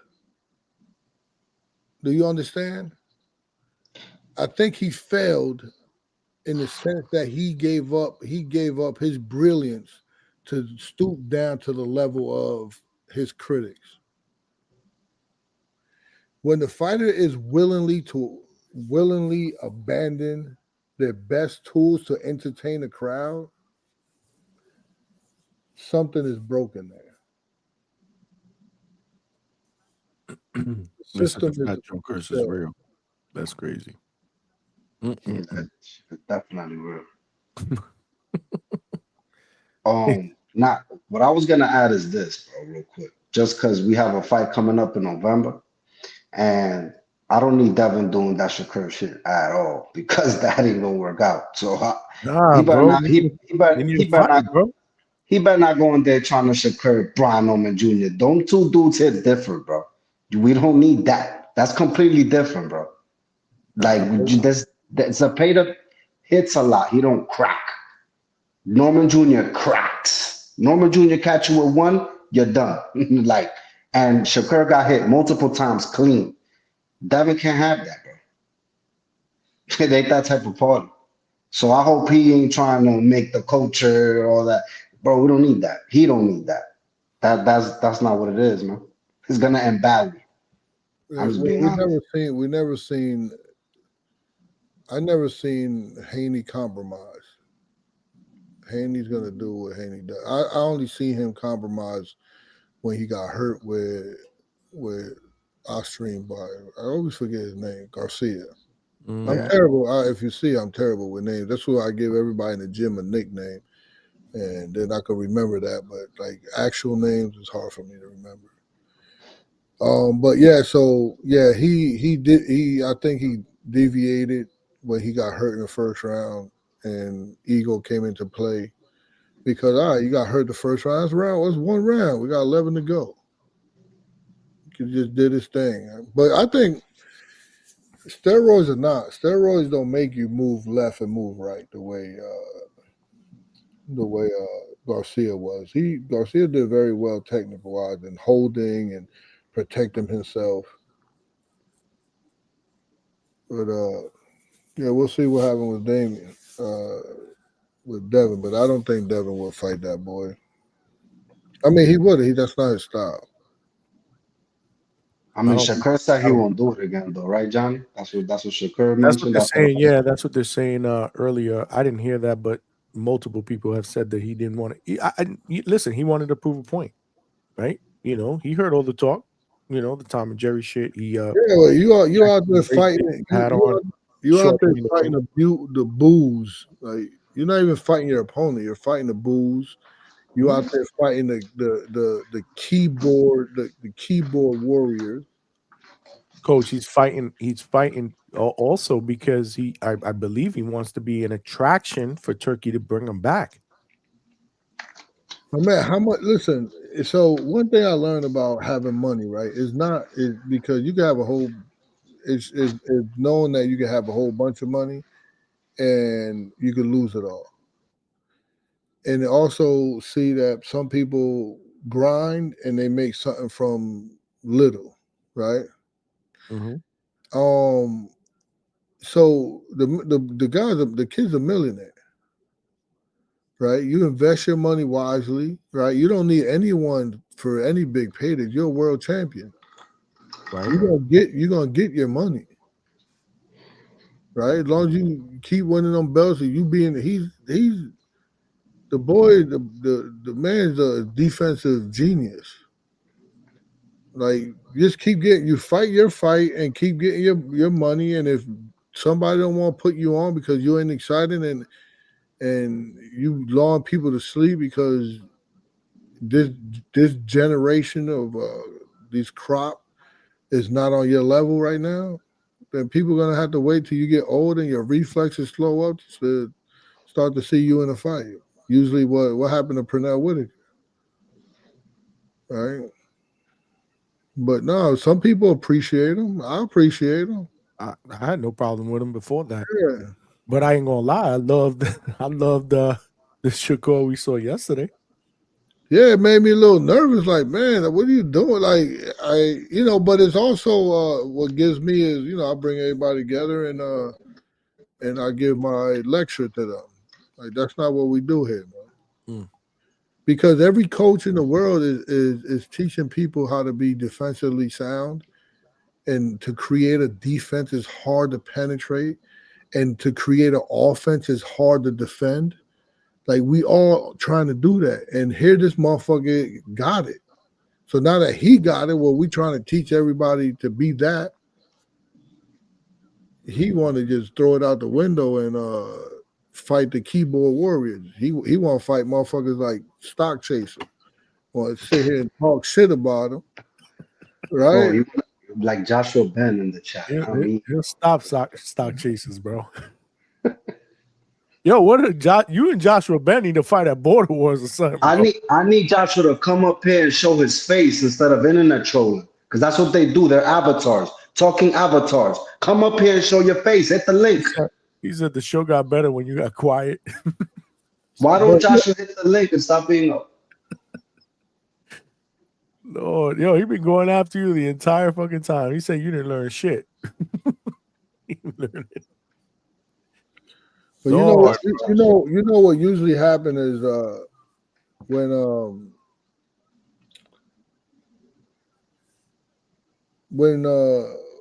I seen I showed a video to the group. I do this. I call them. I do the Zoom call with everybody, and because I have other fighters that I can't get to that can't come to the gym, so we do film study on Zoom calls.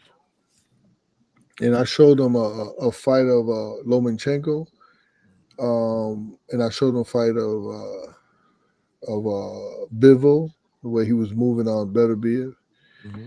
And I put in some comments and how everybody was saying that this was like really good boxing. Then I put on Devin Haney, and I put on Rigondeaux, Floyd Mayweather, and now these are boring fighters. Right? Same type of style, same boxing. But when you have a white fighter, when he's boxed, he wins clean, he's slick, and he has a high IQ. When we have a black fighter or a Latin fighter, when he wins clean, it's boring. It's called running. It's called too safe. So what happens? So black fighters or Latin fighters start feeling like they need to prove they're down for war.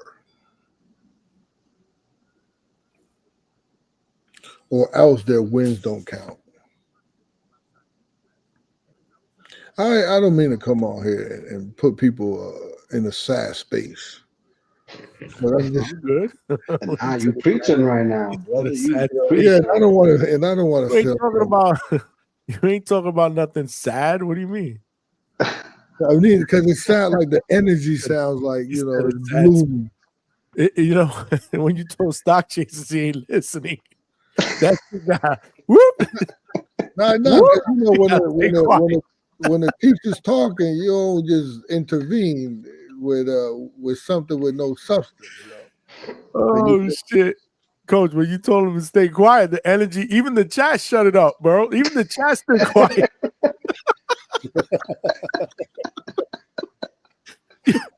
Yo, shout out to the chat, bro. The chat, yo, y'all can talk now.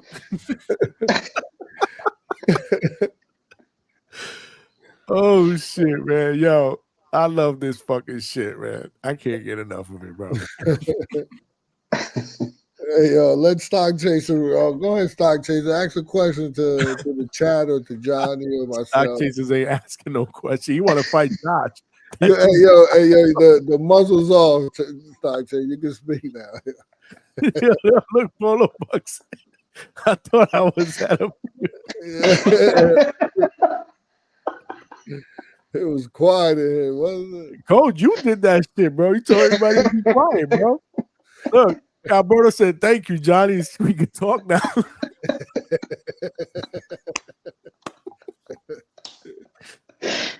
Oh shit, bro! I got tears coming out of my eyes, bro. I got to clip this part. Oh man. Stock. What were you gonna say? Do you remember?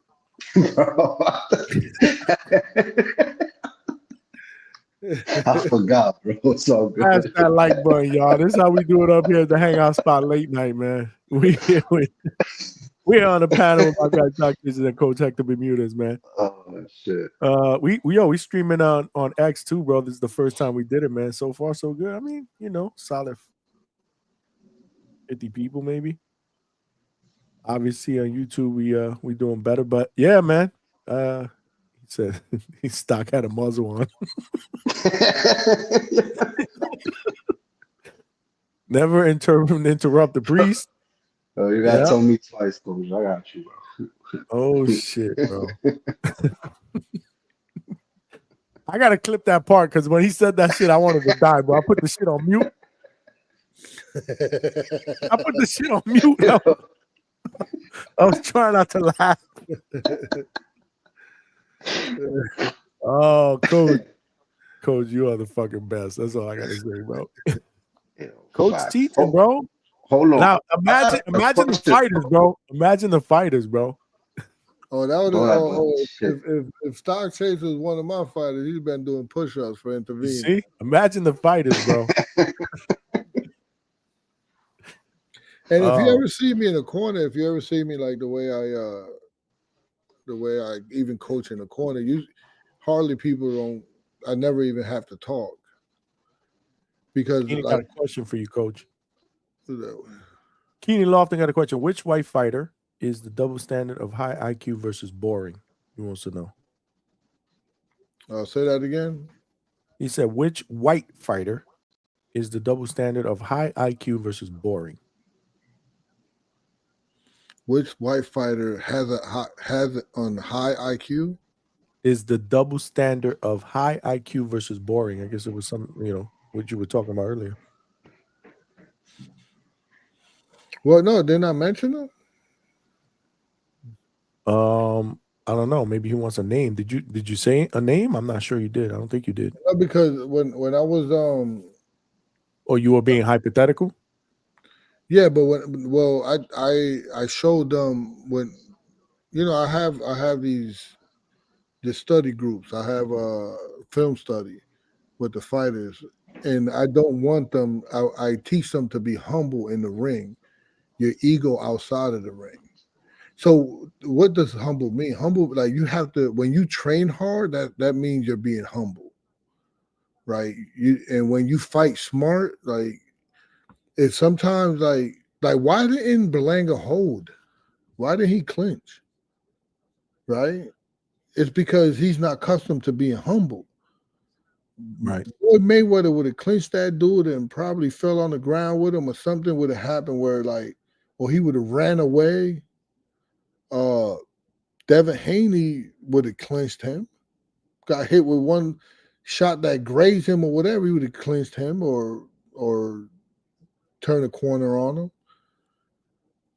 That's actually a good one. Somebody put Caleb Plant.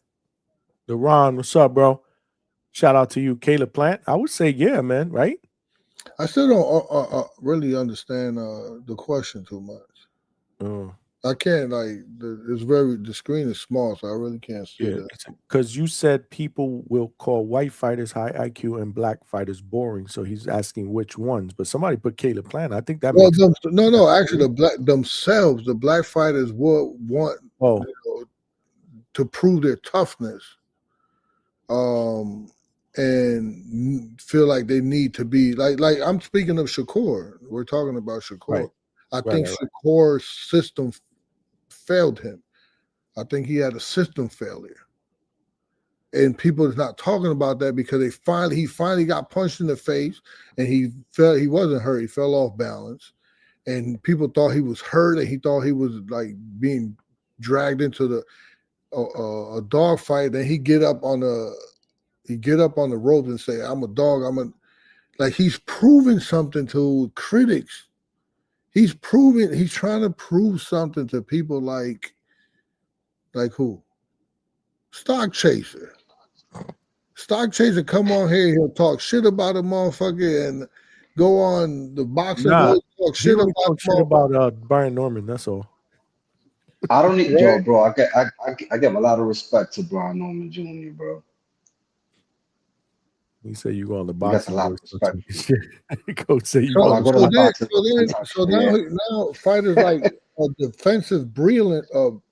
So how good of a defensive fighter this man is? He have to give up that to prove to people something. But you know what, Coach? I still think he was good defensively yesterday, even though he got hit more.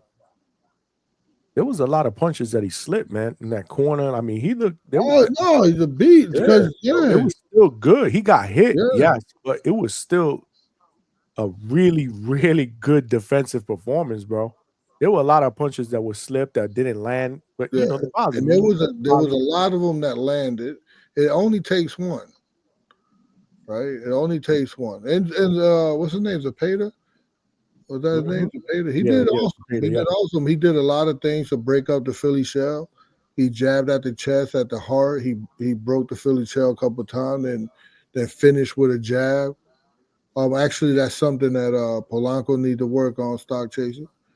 He has holes within his Philly shell that he's ironing out right now. We did some of that today.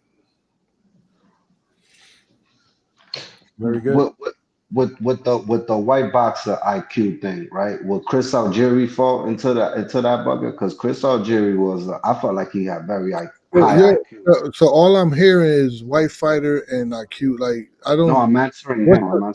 I need to know I still need to understand the question to answer it. I think he's asking for names. He's asking for names, but I don't know if he understood what Chu meant. Yeah, I was just talking about how, like, even he said it. He said it himself that wasn't his best performance. But he wanted to like sit in there and fight. Right? But a lot of times when people like Lomachenko moves, which I'm a fan of Lomachenko. He's brilliant.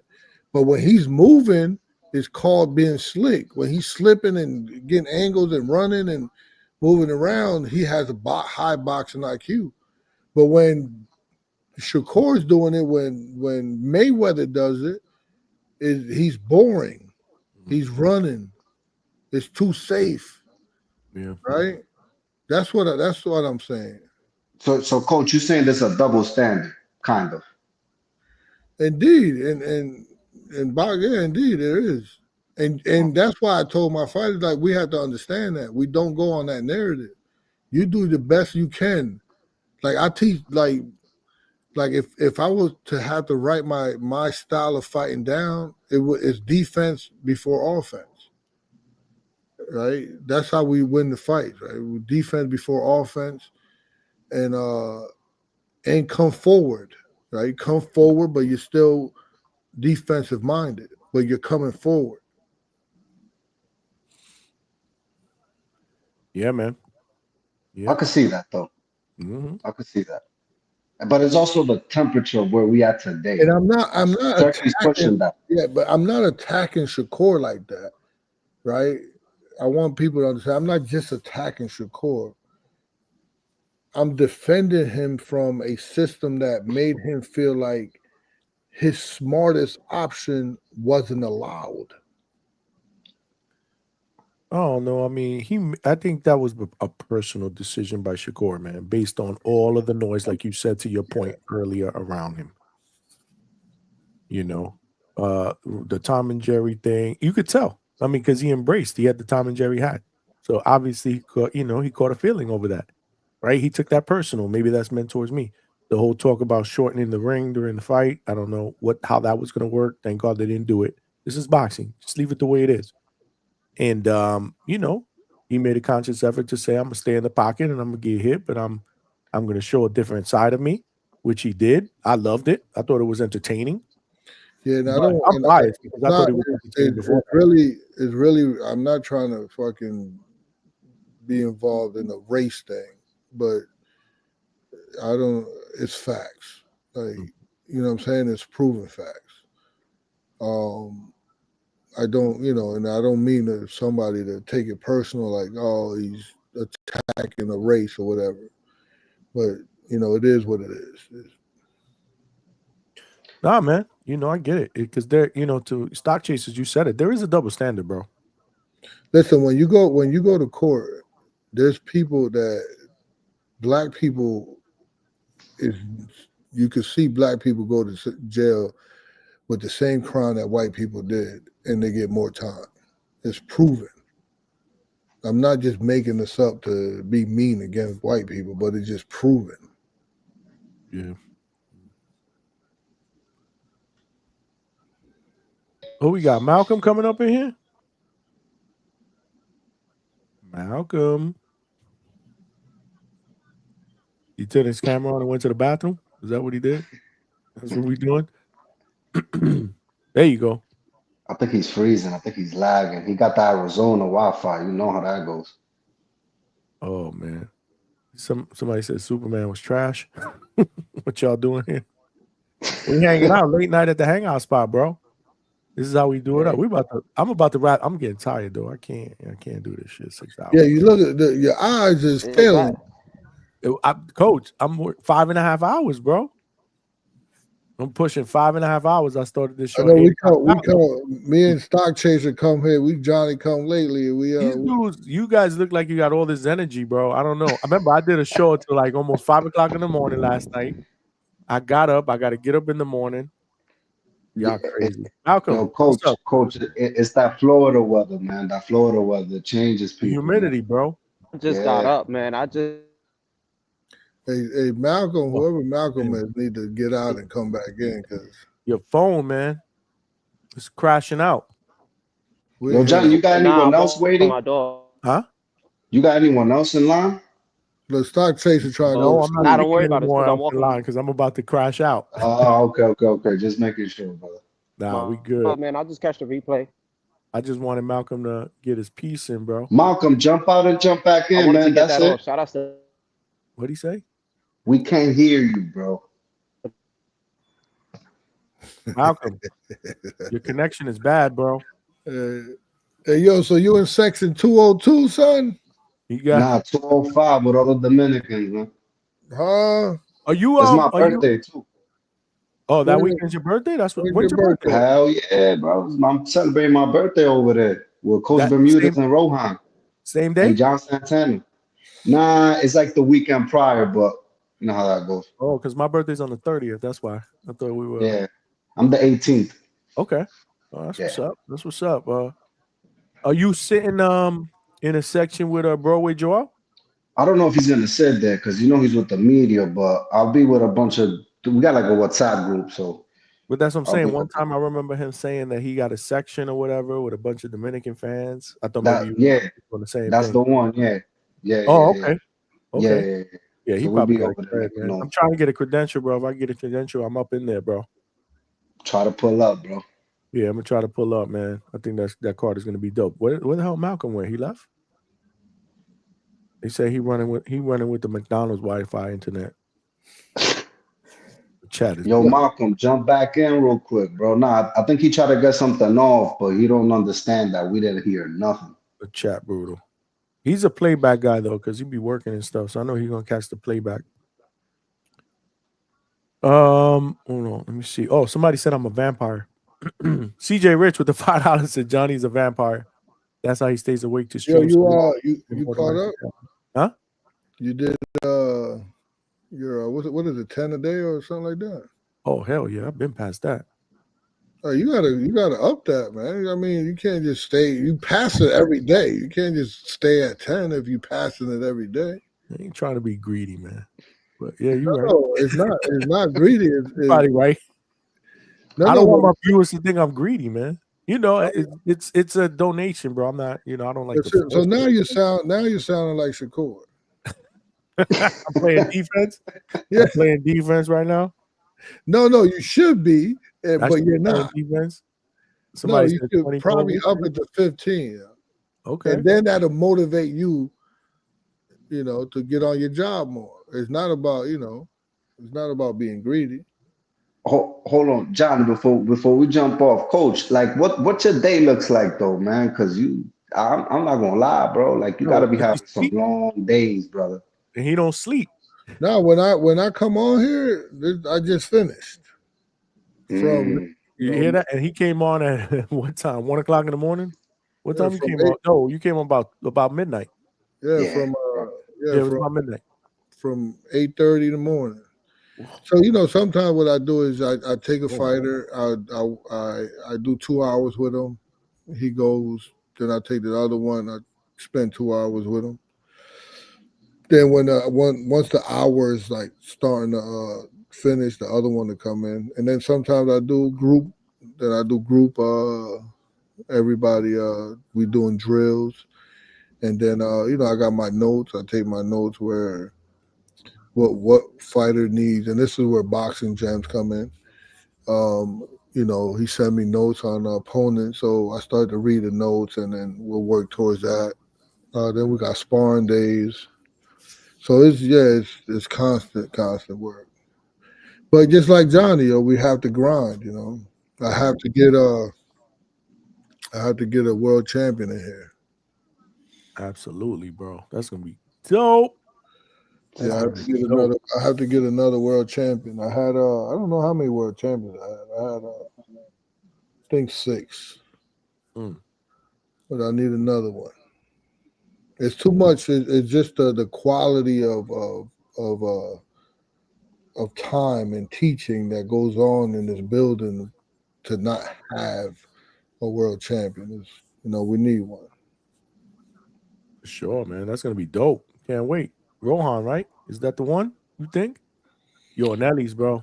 Yeah, I mean all of them, man. All of them. You have, bro. Listen, and the best one that I have, I go on record, and everybody knows, and they can't be mad at me as a coach because a lot of fighters, sometimes they get jealous. But no, everybody knows who's the best motherfucker in here, and it's fucking Thomas Blumenfeld. Yeah, you said that the other show. Yeah, you mentioned that. Nobody knows him. Show, yeah. But God, when's his next fight? Word. What's up? It's like watching him develop and watching him spar. It's like everybody just watches. It's like the slipping and there's something that's called tempo manipulation, like the rhythm shift, the control of air, the shot selections, the positioning sequences. Like he's awesome to watch. He's awesome to watch. When does he fight again? Like Stock was asking. I think he fights on the Zone on September 5th, something like that. They're trying to put something together now. Where? Do you know? I think somewhere in. So he has. You have stock. You have the zone stock chaser. You look like you're one of the guys that steals the fight. Here we go. Bro, I fire stick some of them. I have to, like, I'm fire sticking packing. I'm not paying for that, bro. So this Because What? I got the You fire zone. sticking that shit? That's Bro, I crazy. got the zone, but I can't pay for all these fights, bro. Let's just, Coach, I gotta be selective. I'm being honest. Sorry, coach. I'm being honest. So stock chaser. If you got the zone, you can put Thomas Blumenfeld in, and Okay. you can watch one of his fights on the zone. Okay. So I'll do that for sure. And actually, he's a 135 pounder, but there was an opportunity. Kid was undefeated, and we fought him at 147. And that fight had me a little nervous because he's not a 147. The other kid was, I don't know what the other kid was. Do you have a box rec up, Johnny? Yeah. To look at Thomas Blumenfeld? Yeah. Hold on. Thomas? Yeah, he looked like fucking Justin Bieber. Yeah. I seen him. I checked him last time you mentioned him. What's the last name? Bloomingfield? Blumenfeld. Oh, okay. That's what it was. Feld. Thomas, right? Yeah. Why the hell he ain't coming up? You got to spell the last name right. It's weird, bro. Maybe I go know. on Google first. Box rec is fucking crazy, bro. It's You gotta Bloom. be Bloom. No. It's Blumen. Blumenfeld. That's what it was. I jacked up his freaking last name. I see him. Canadian? Yeah. He was on it. No? Damn, he does look like Justin Bieber. Super lightweight. If you I didn't see know what 8 KOs. Hold on a second. Let me share. So y'all can check it out. Smash that like button, y'all. We're working overtime here at the Hangout spot. Late night. Hold on. Thomas right here, 27 years old, Canadian southpaw. Yeah, but he was just born in Canada. He lives out here. He's been with me for a long time. So where is he? Is he upstairs sleeping? Oh yeah, he's upstairs. He's a weirdo. He doesn't really talk to no one. He walks around. He has a dog. He aimlessly just walks around and fucking. He's a weirdo. So he started his pro career with a TKO UD and then knockout. Damn, he's on a. How was his amateur experience, coach? So it was during the pandemic when they had the Olympics. So what happened was the AIBA thing. They couldn't have the qualifiers, so they picked the top 5 to go to the Olympics, and he was ranked number 6 in the world.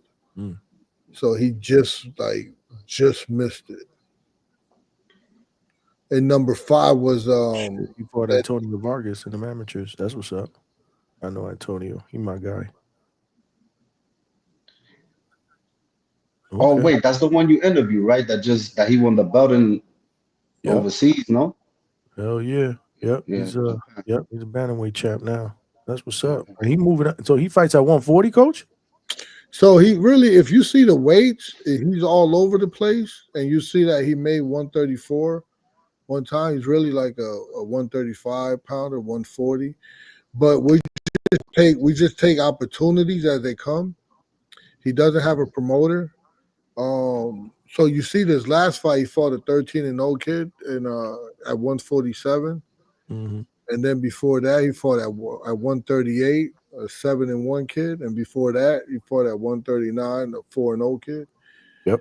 So, he's ready. Like the next 3 fights, he's fucking, I'll put him in there with just like anybody.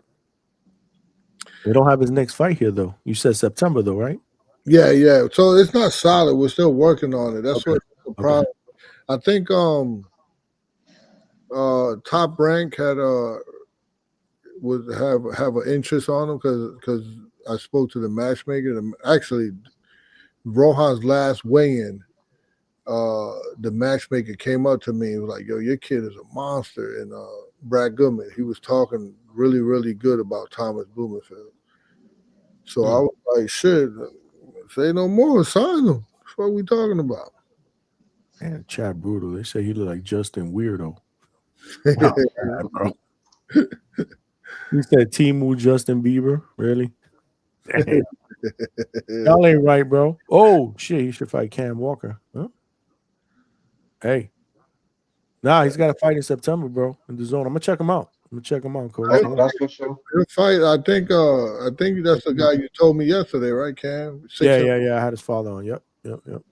Yeah, so if it makes sense, to fight someone like Cam Walker, that's a tough fight. But it will have to make sense. Yeah, is he tall? This guy Thomas? Yeah, Thomas ain't short. He's about. He ain't. I think Cam. What he said, like 6'3" or some shit like that. He's tall, bro. Yeah, so he no. He said six. Cam might be 6'1", 6'2". Damn. Thomas is like 5'9". He's not short, with 5'9.5", something like that, 5'10", the most.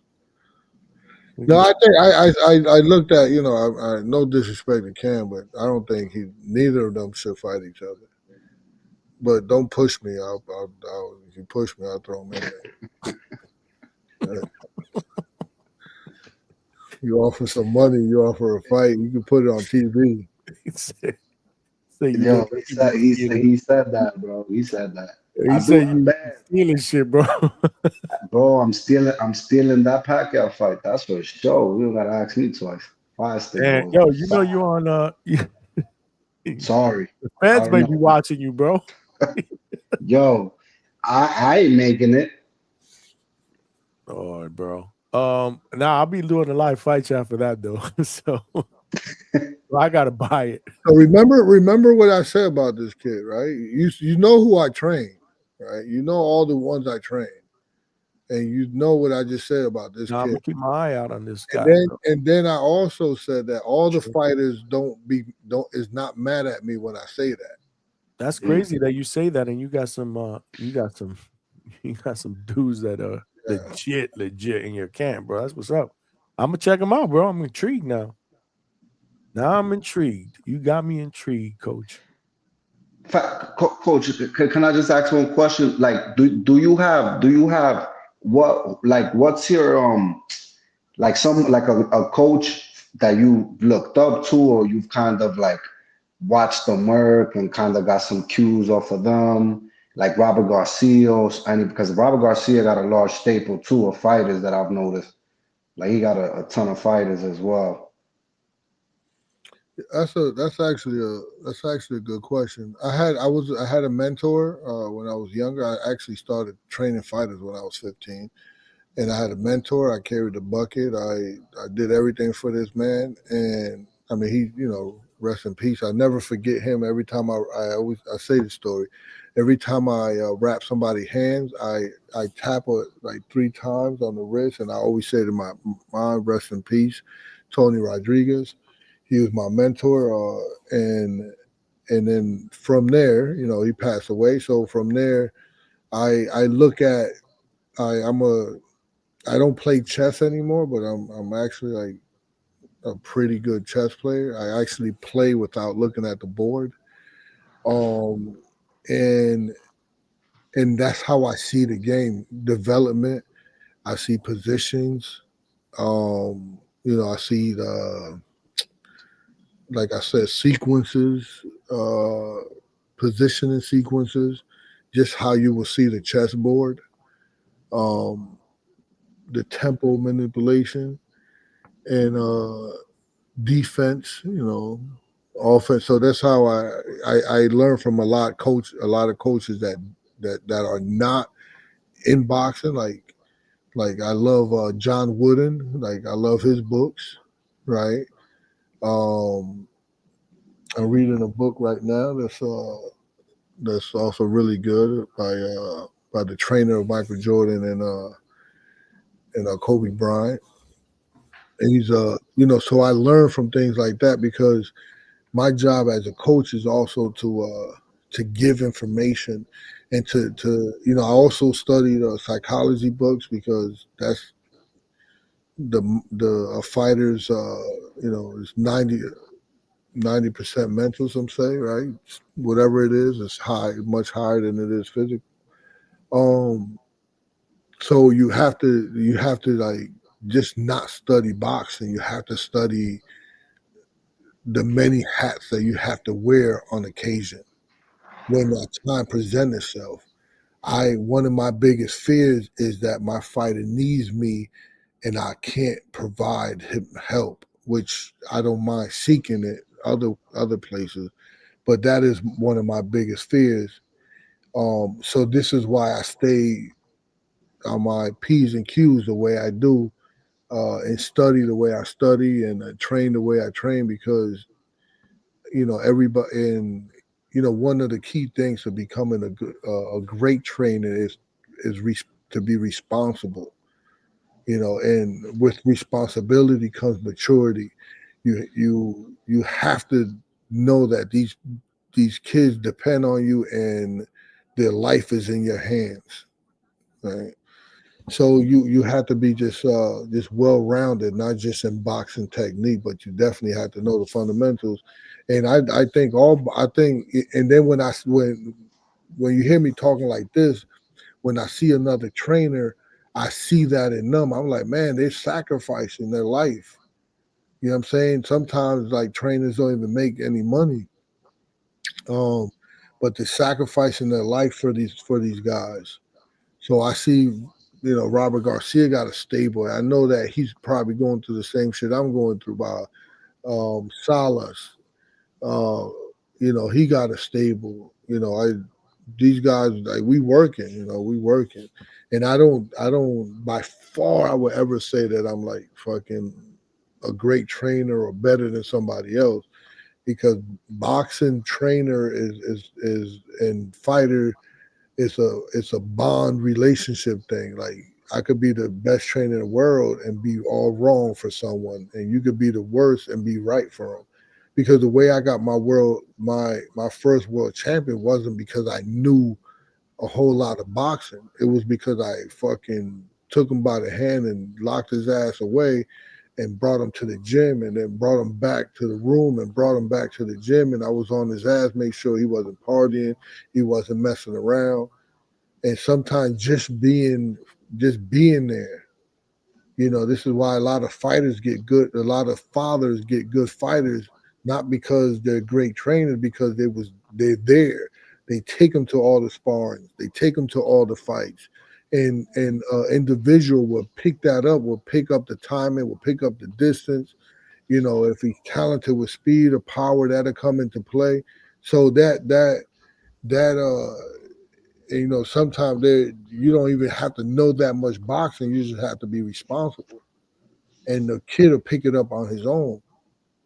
You know what I'm saying? So, like Teofimo's father my guy's a nut. He's a nutcase, right? So but Teofimo's a monster. He's a beast, right? Danny Garcia's father, another nutcase. His son is a beast.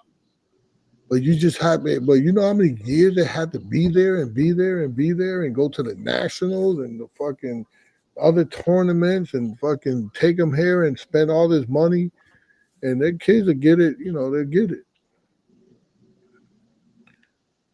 Man, I don't know if I even answered your question, but who do I look up to? Yeah, I look up to all of them that's striving, man. I look up to all of them. I don't know if I asked you that question. Yeah, that was good.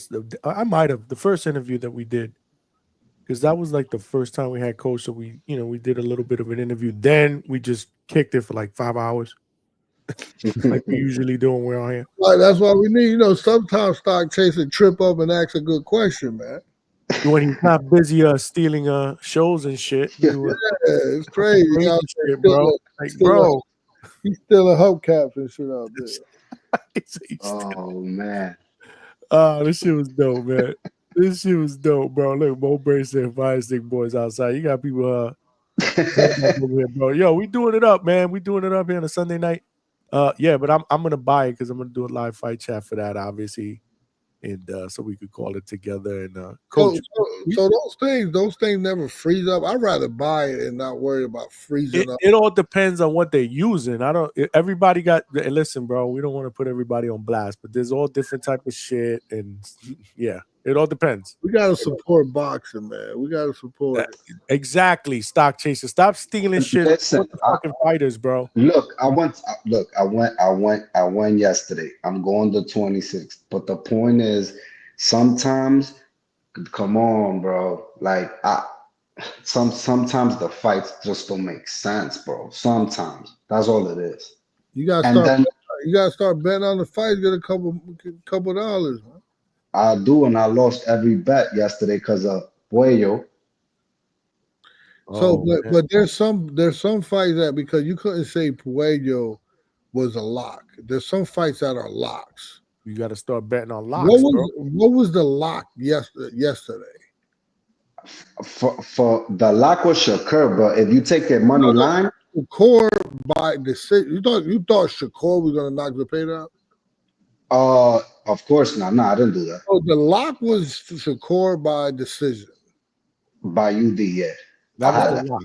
But the reach was Shakur by stoppage, bro.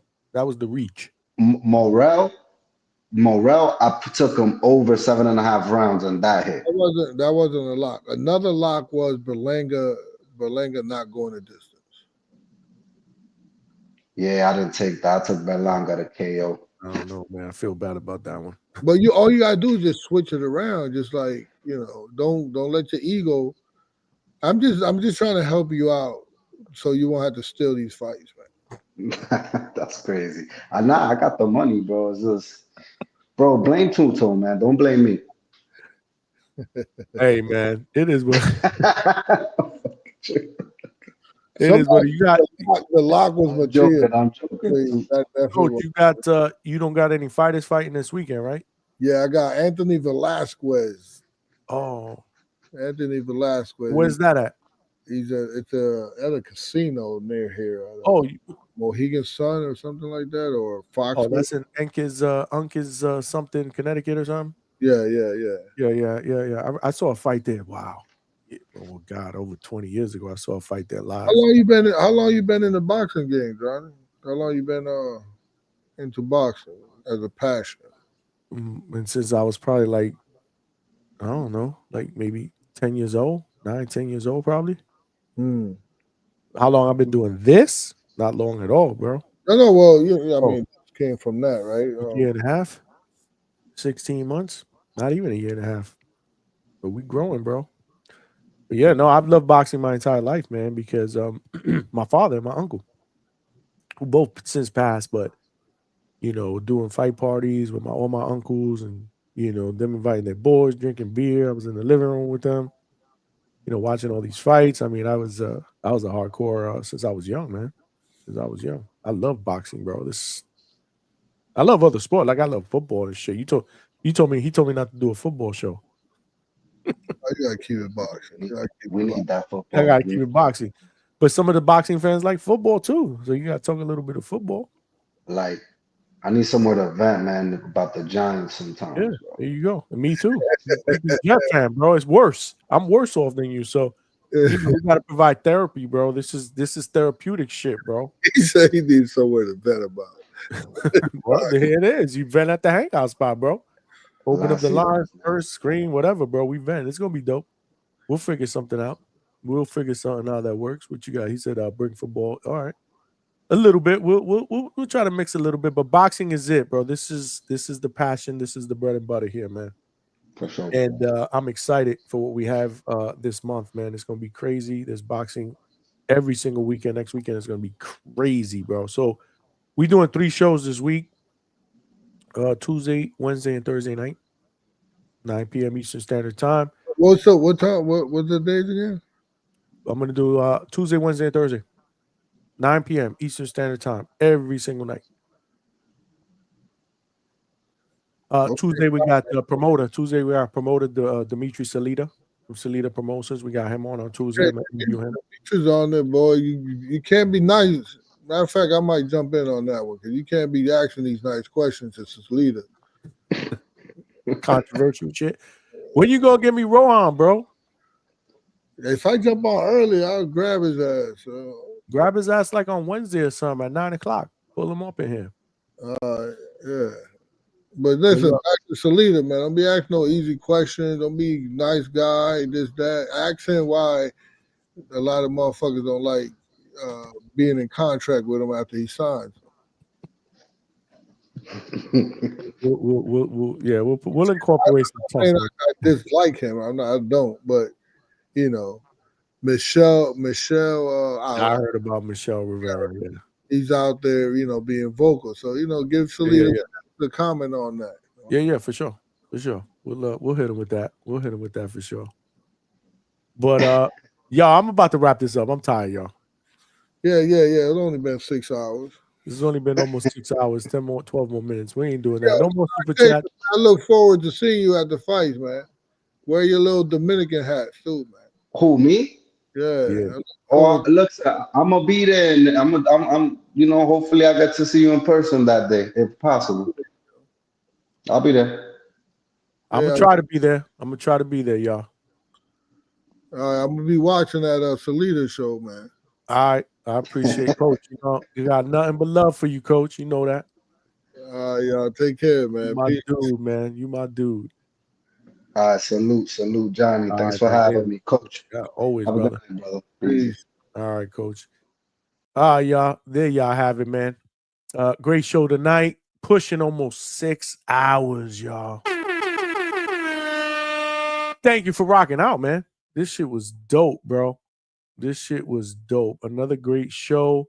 Shout out to all of y'all on X Spaces, on X, Twitter, for rocking out. This is the first time that we actually do a live Hangout Spot show, streaming live on Twitter simultaneously whatever. Y'all know the deal. On Twitter and YouTube. So yeah, man. You know how we do, Alberto. You called it. I didn't think that was gonna be the case, but you called it. I ain't gonna lie. You jinxed it. But nah, I love this shit, man. This shit was amazing, bro. Trees, you're gonna be in July 26th in Detroit for Clarissa for the GWOAT. That's what's up. Get some footage, bro. That's dope. That's what's up. Shout out to Trees, man.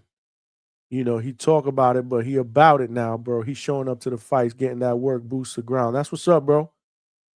You got a ticket or you working the fight, bro? Stock Chaser said he's gonna be in section 205 with all the Dominicans. Hopefully, man. I'm gonna try to be up in there. We'll see how that works out. But yeah, man, we've been streaming live on YouTube, obviously. So make sure you guys smash that like button and help us grow, get this channel out into the algorithm of other boxing fans. They got to know we rock out. Weeknights, we are doing Tuesday, Wednesday, and Thursday night this week, 9 p.m. Eastern Standard Time. Dimitri Salida on Tuesday for his interview. And then we are working on somebody else, or actually a couple of people. So we'll play it by Q. Again, if you're not following me on IG, make sure you follow me on IG. That's where I usually update my stories. Put links to my future shows, let all my viewers know, who's going to be coming on. So we're working on some different things. Obviously, we had Coach Hector Bermudez there. Hopefully, we can get Rohan Polanco, young welterweight sensation, undefeated, 16-0. Hopefully, we'll get him on for a little while on Wednesday or something like that. Let's see if Coach can help me pull it off. But he got to translate. He know the deal. Because my Spanish is where's the fart button, bro? My Spanish is yeah. It ain't great, bro. It is not great, bro. Not for an interview. So Coach gonna have to help me out. But we get it done. Yeah, man. I hope I should be good. Hopefully I'll be good. Let's see what happens, man. Oh, you got a ticket, Toledo Trees? I'll leave the media to the professionals. He said I'll leave the media to the professionals. Nah, bro, I gotta get a cred, bro, because I gotta work. I gotta get that work for y'all, man. Make sure y'all subscribe. If y'all haven't subscribed, I know y'all subscribe, but make sure y'all tell a friend, man. There's power in numbers, bro. We're trying to get to that next goal, man. 2.3K, bro, in like 16 months. Let's help us get there, man. Help us get there. If you're watching this live on Twitter, X, subscribe to the Hangout Spot on YouTube, please. This is how we do it up. Sunday nights, 8 p.m. Weeknights, 9 p.m. Eastern Standard Time, Tuesday through Thursday. We also mix in a ladies' night in between. You know, we're going to try to start doing ladies' night at least once a month. Shout out to all the ladies that did their thing on Friday in the most valuable promotions card. Shout out to Treese, who's actually going to see the GOAT July 26th in Detroit. She putting it down, defending the undisputed heavyweight titles. This weekend, we got Manny Pacquiao, Mario Barrios for the WBC welterweight championship. We got Alexander Usyk against Daniel Dubois, the rematch for all those titles that Usyk got in the heavyweight division. We also got Jesse Bam Rodriguez in a unification. And I'm not even going to say his first name because I'm going to jack it up, but the last name is Kafu. So that should be a good fight. Hella fights going on. We're probably going to do a live fight chat for the Manny Pacquiao, Mario Barrios fight card. That's on Saturday night. So make sure you guys are on the check-in. But yeah, man, we back at it Tuesday night, 9 p.m. Eastern Standard Time. We're going to take a little bit of a break tomorrow unless something goes on. If something goes on hot and heavy or we get this last-minute interview, because I'm working on a couple of people, a couple of big people. If I'm able to get a commitment and they can jump on tomorrow, boom, I'll just throw out a thumbnail and we'll go live tomorrow night. I'm working on it. If not, Tuesday night for sure. For sure, we will be back 9 p.m. Eastern Standard Time. So make sure you guys check in and make sure you tell a friend to subscribe. Again, check out my site on millions.co for a t-shirt or a hoodie. This is how we doing it up, bro. Great material, great quality. These are the hoodies. Make sure y'all check it out on millions.co. I'm always putting the link in the chat. So y'all can help and support a brother. But anyhow, let's pack this thing up, get to bed. I'll see you guys on Tuesday night, 9 p.m. Eastern Standard Time. Appreciate the love and support. As always, this is your boy and your brother Johnny signing out for the Hangout Spot Live. And I'll talk to everybody soon. Peace out, y'all.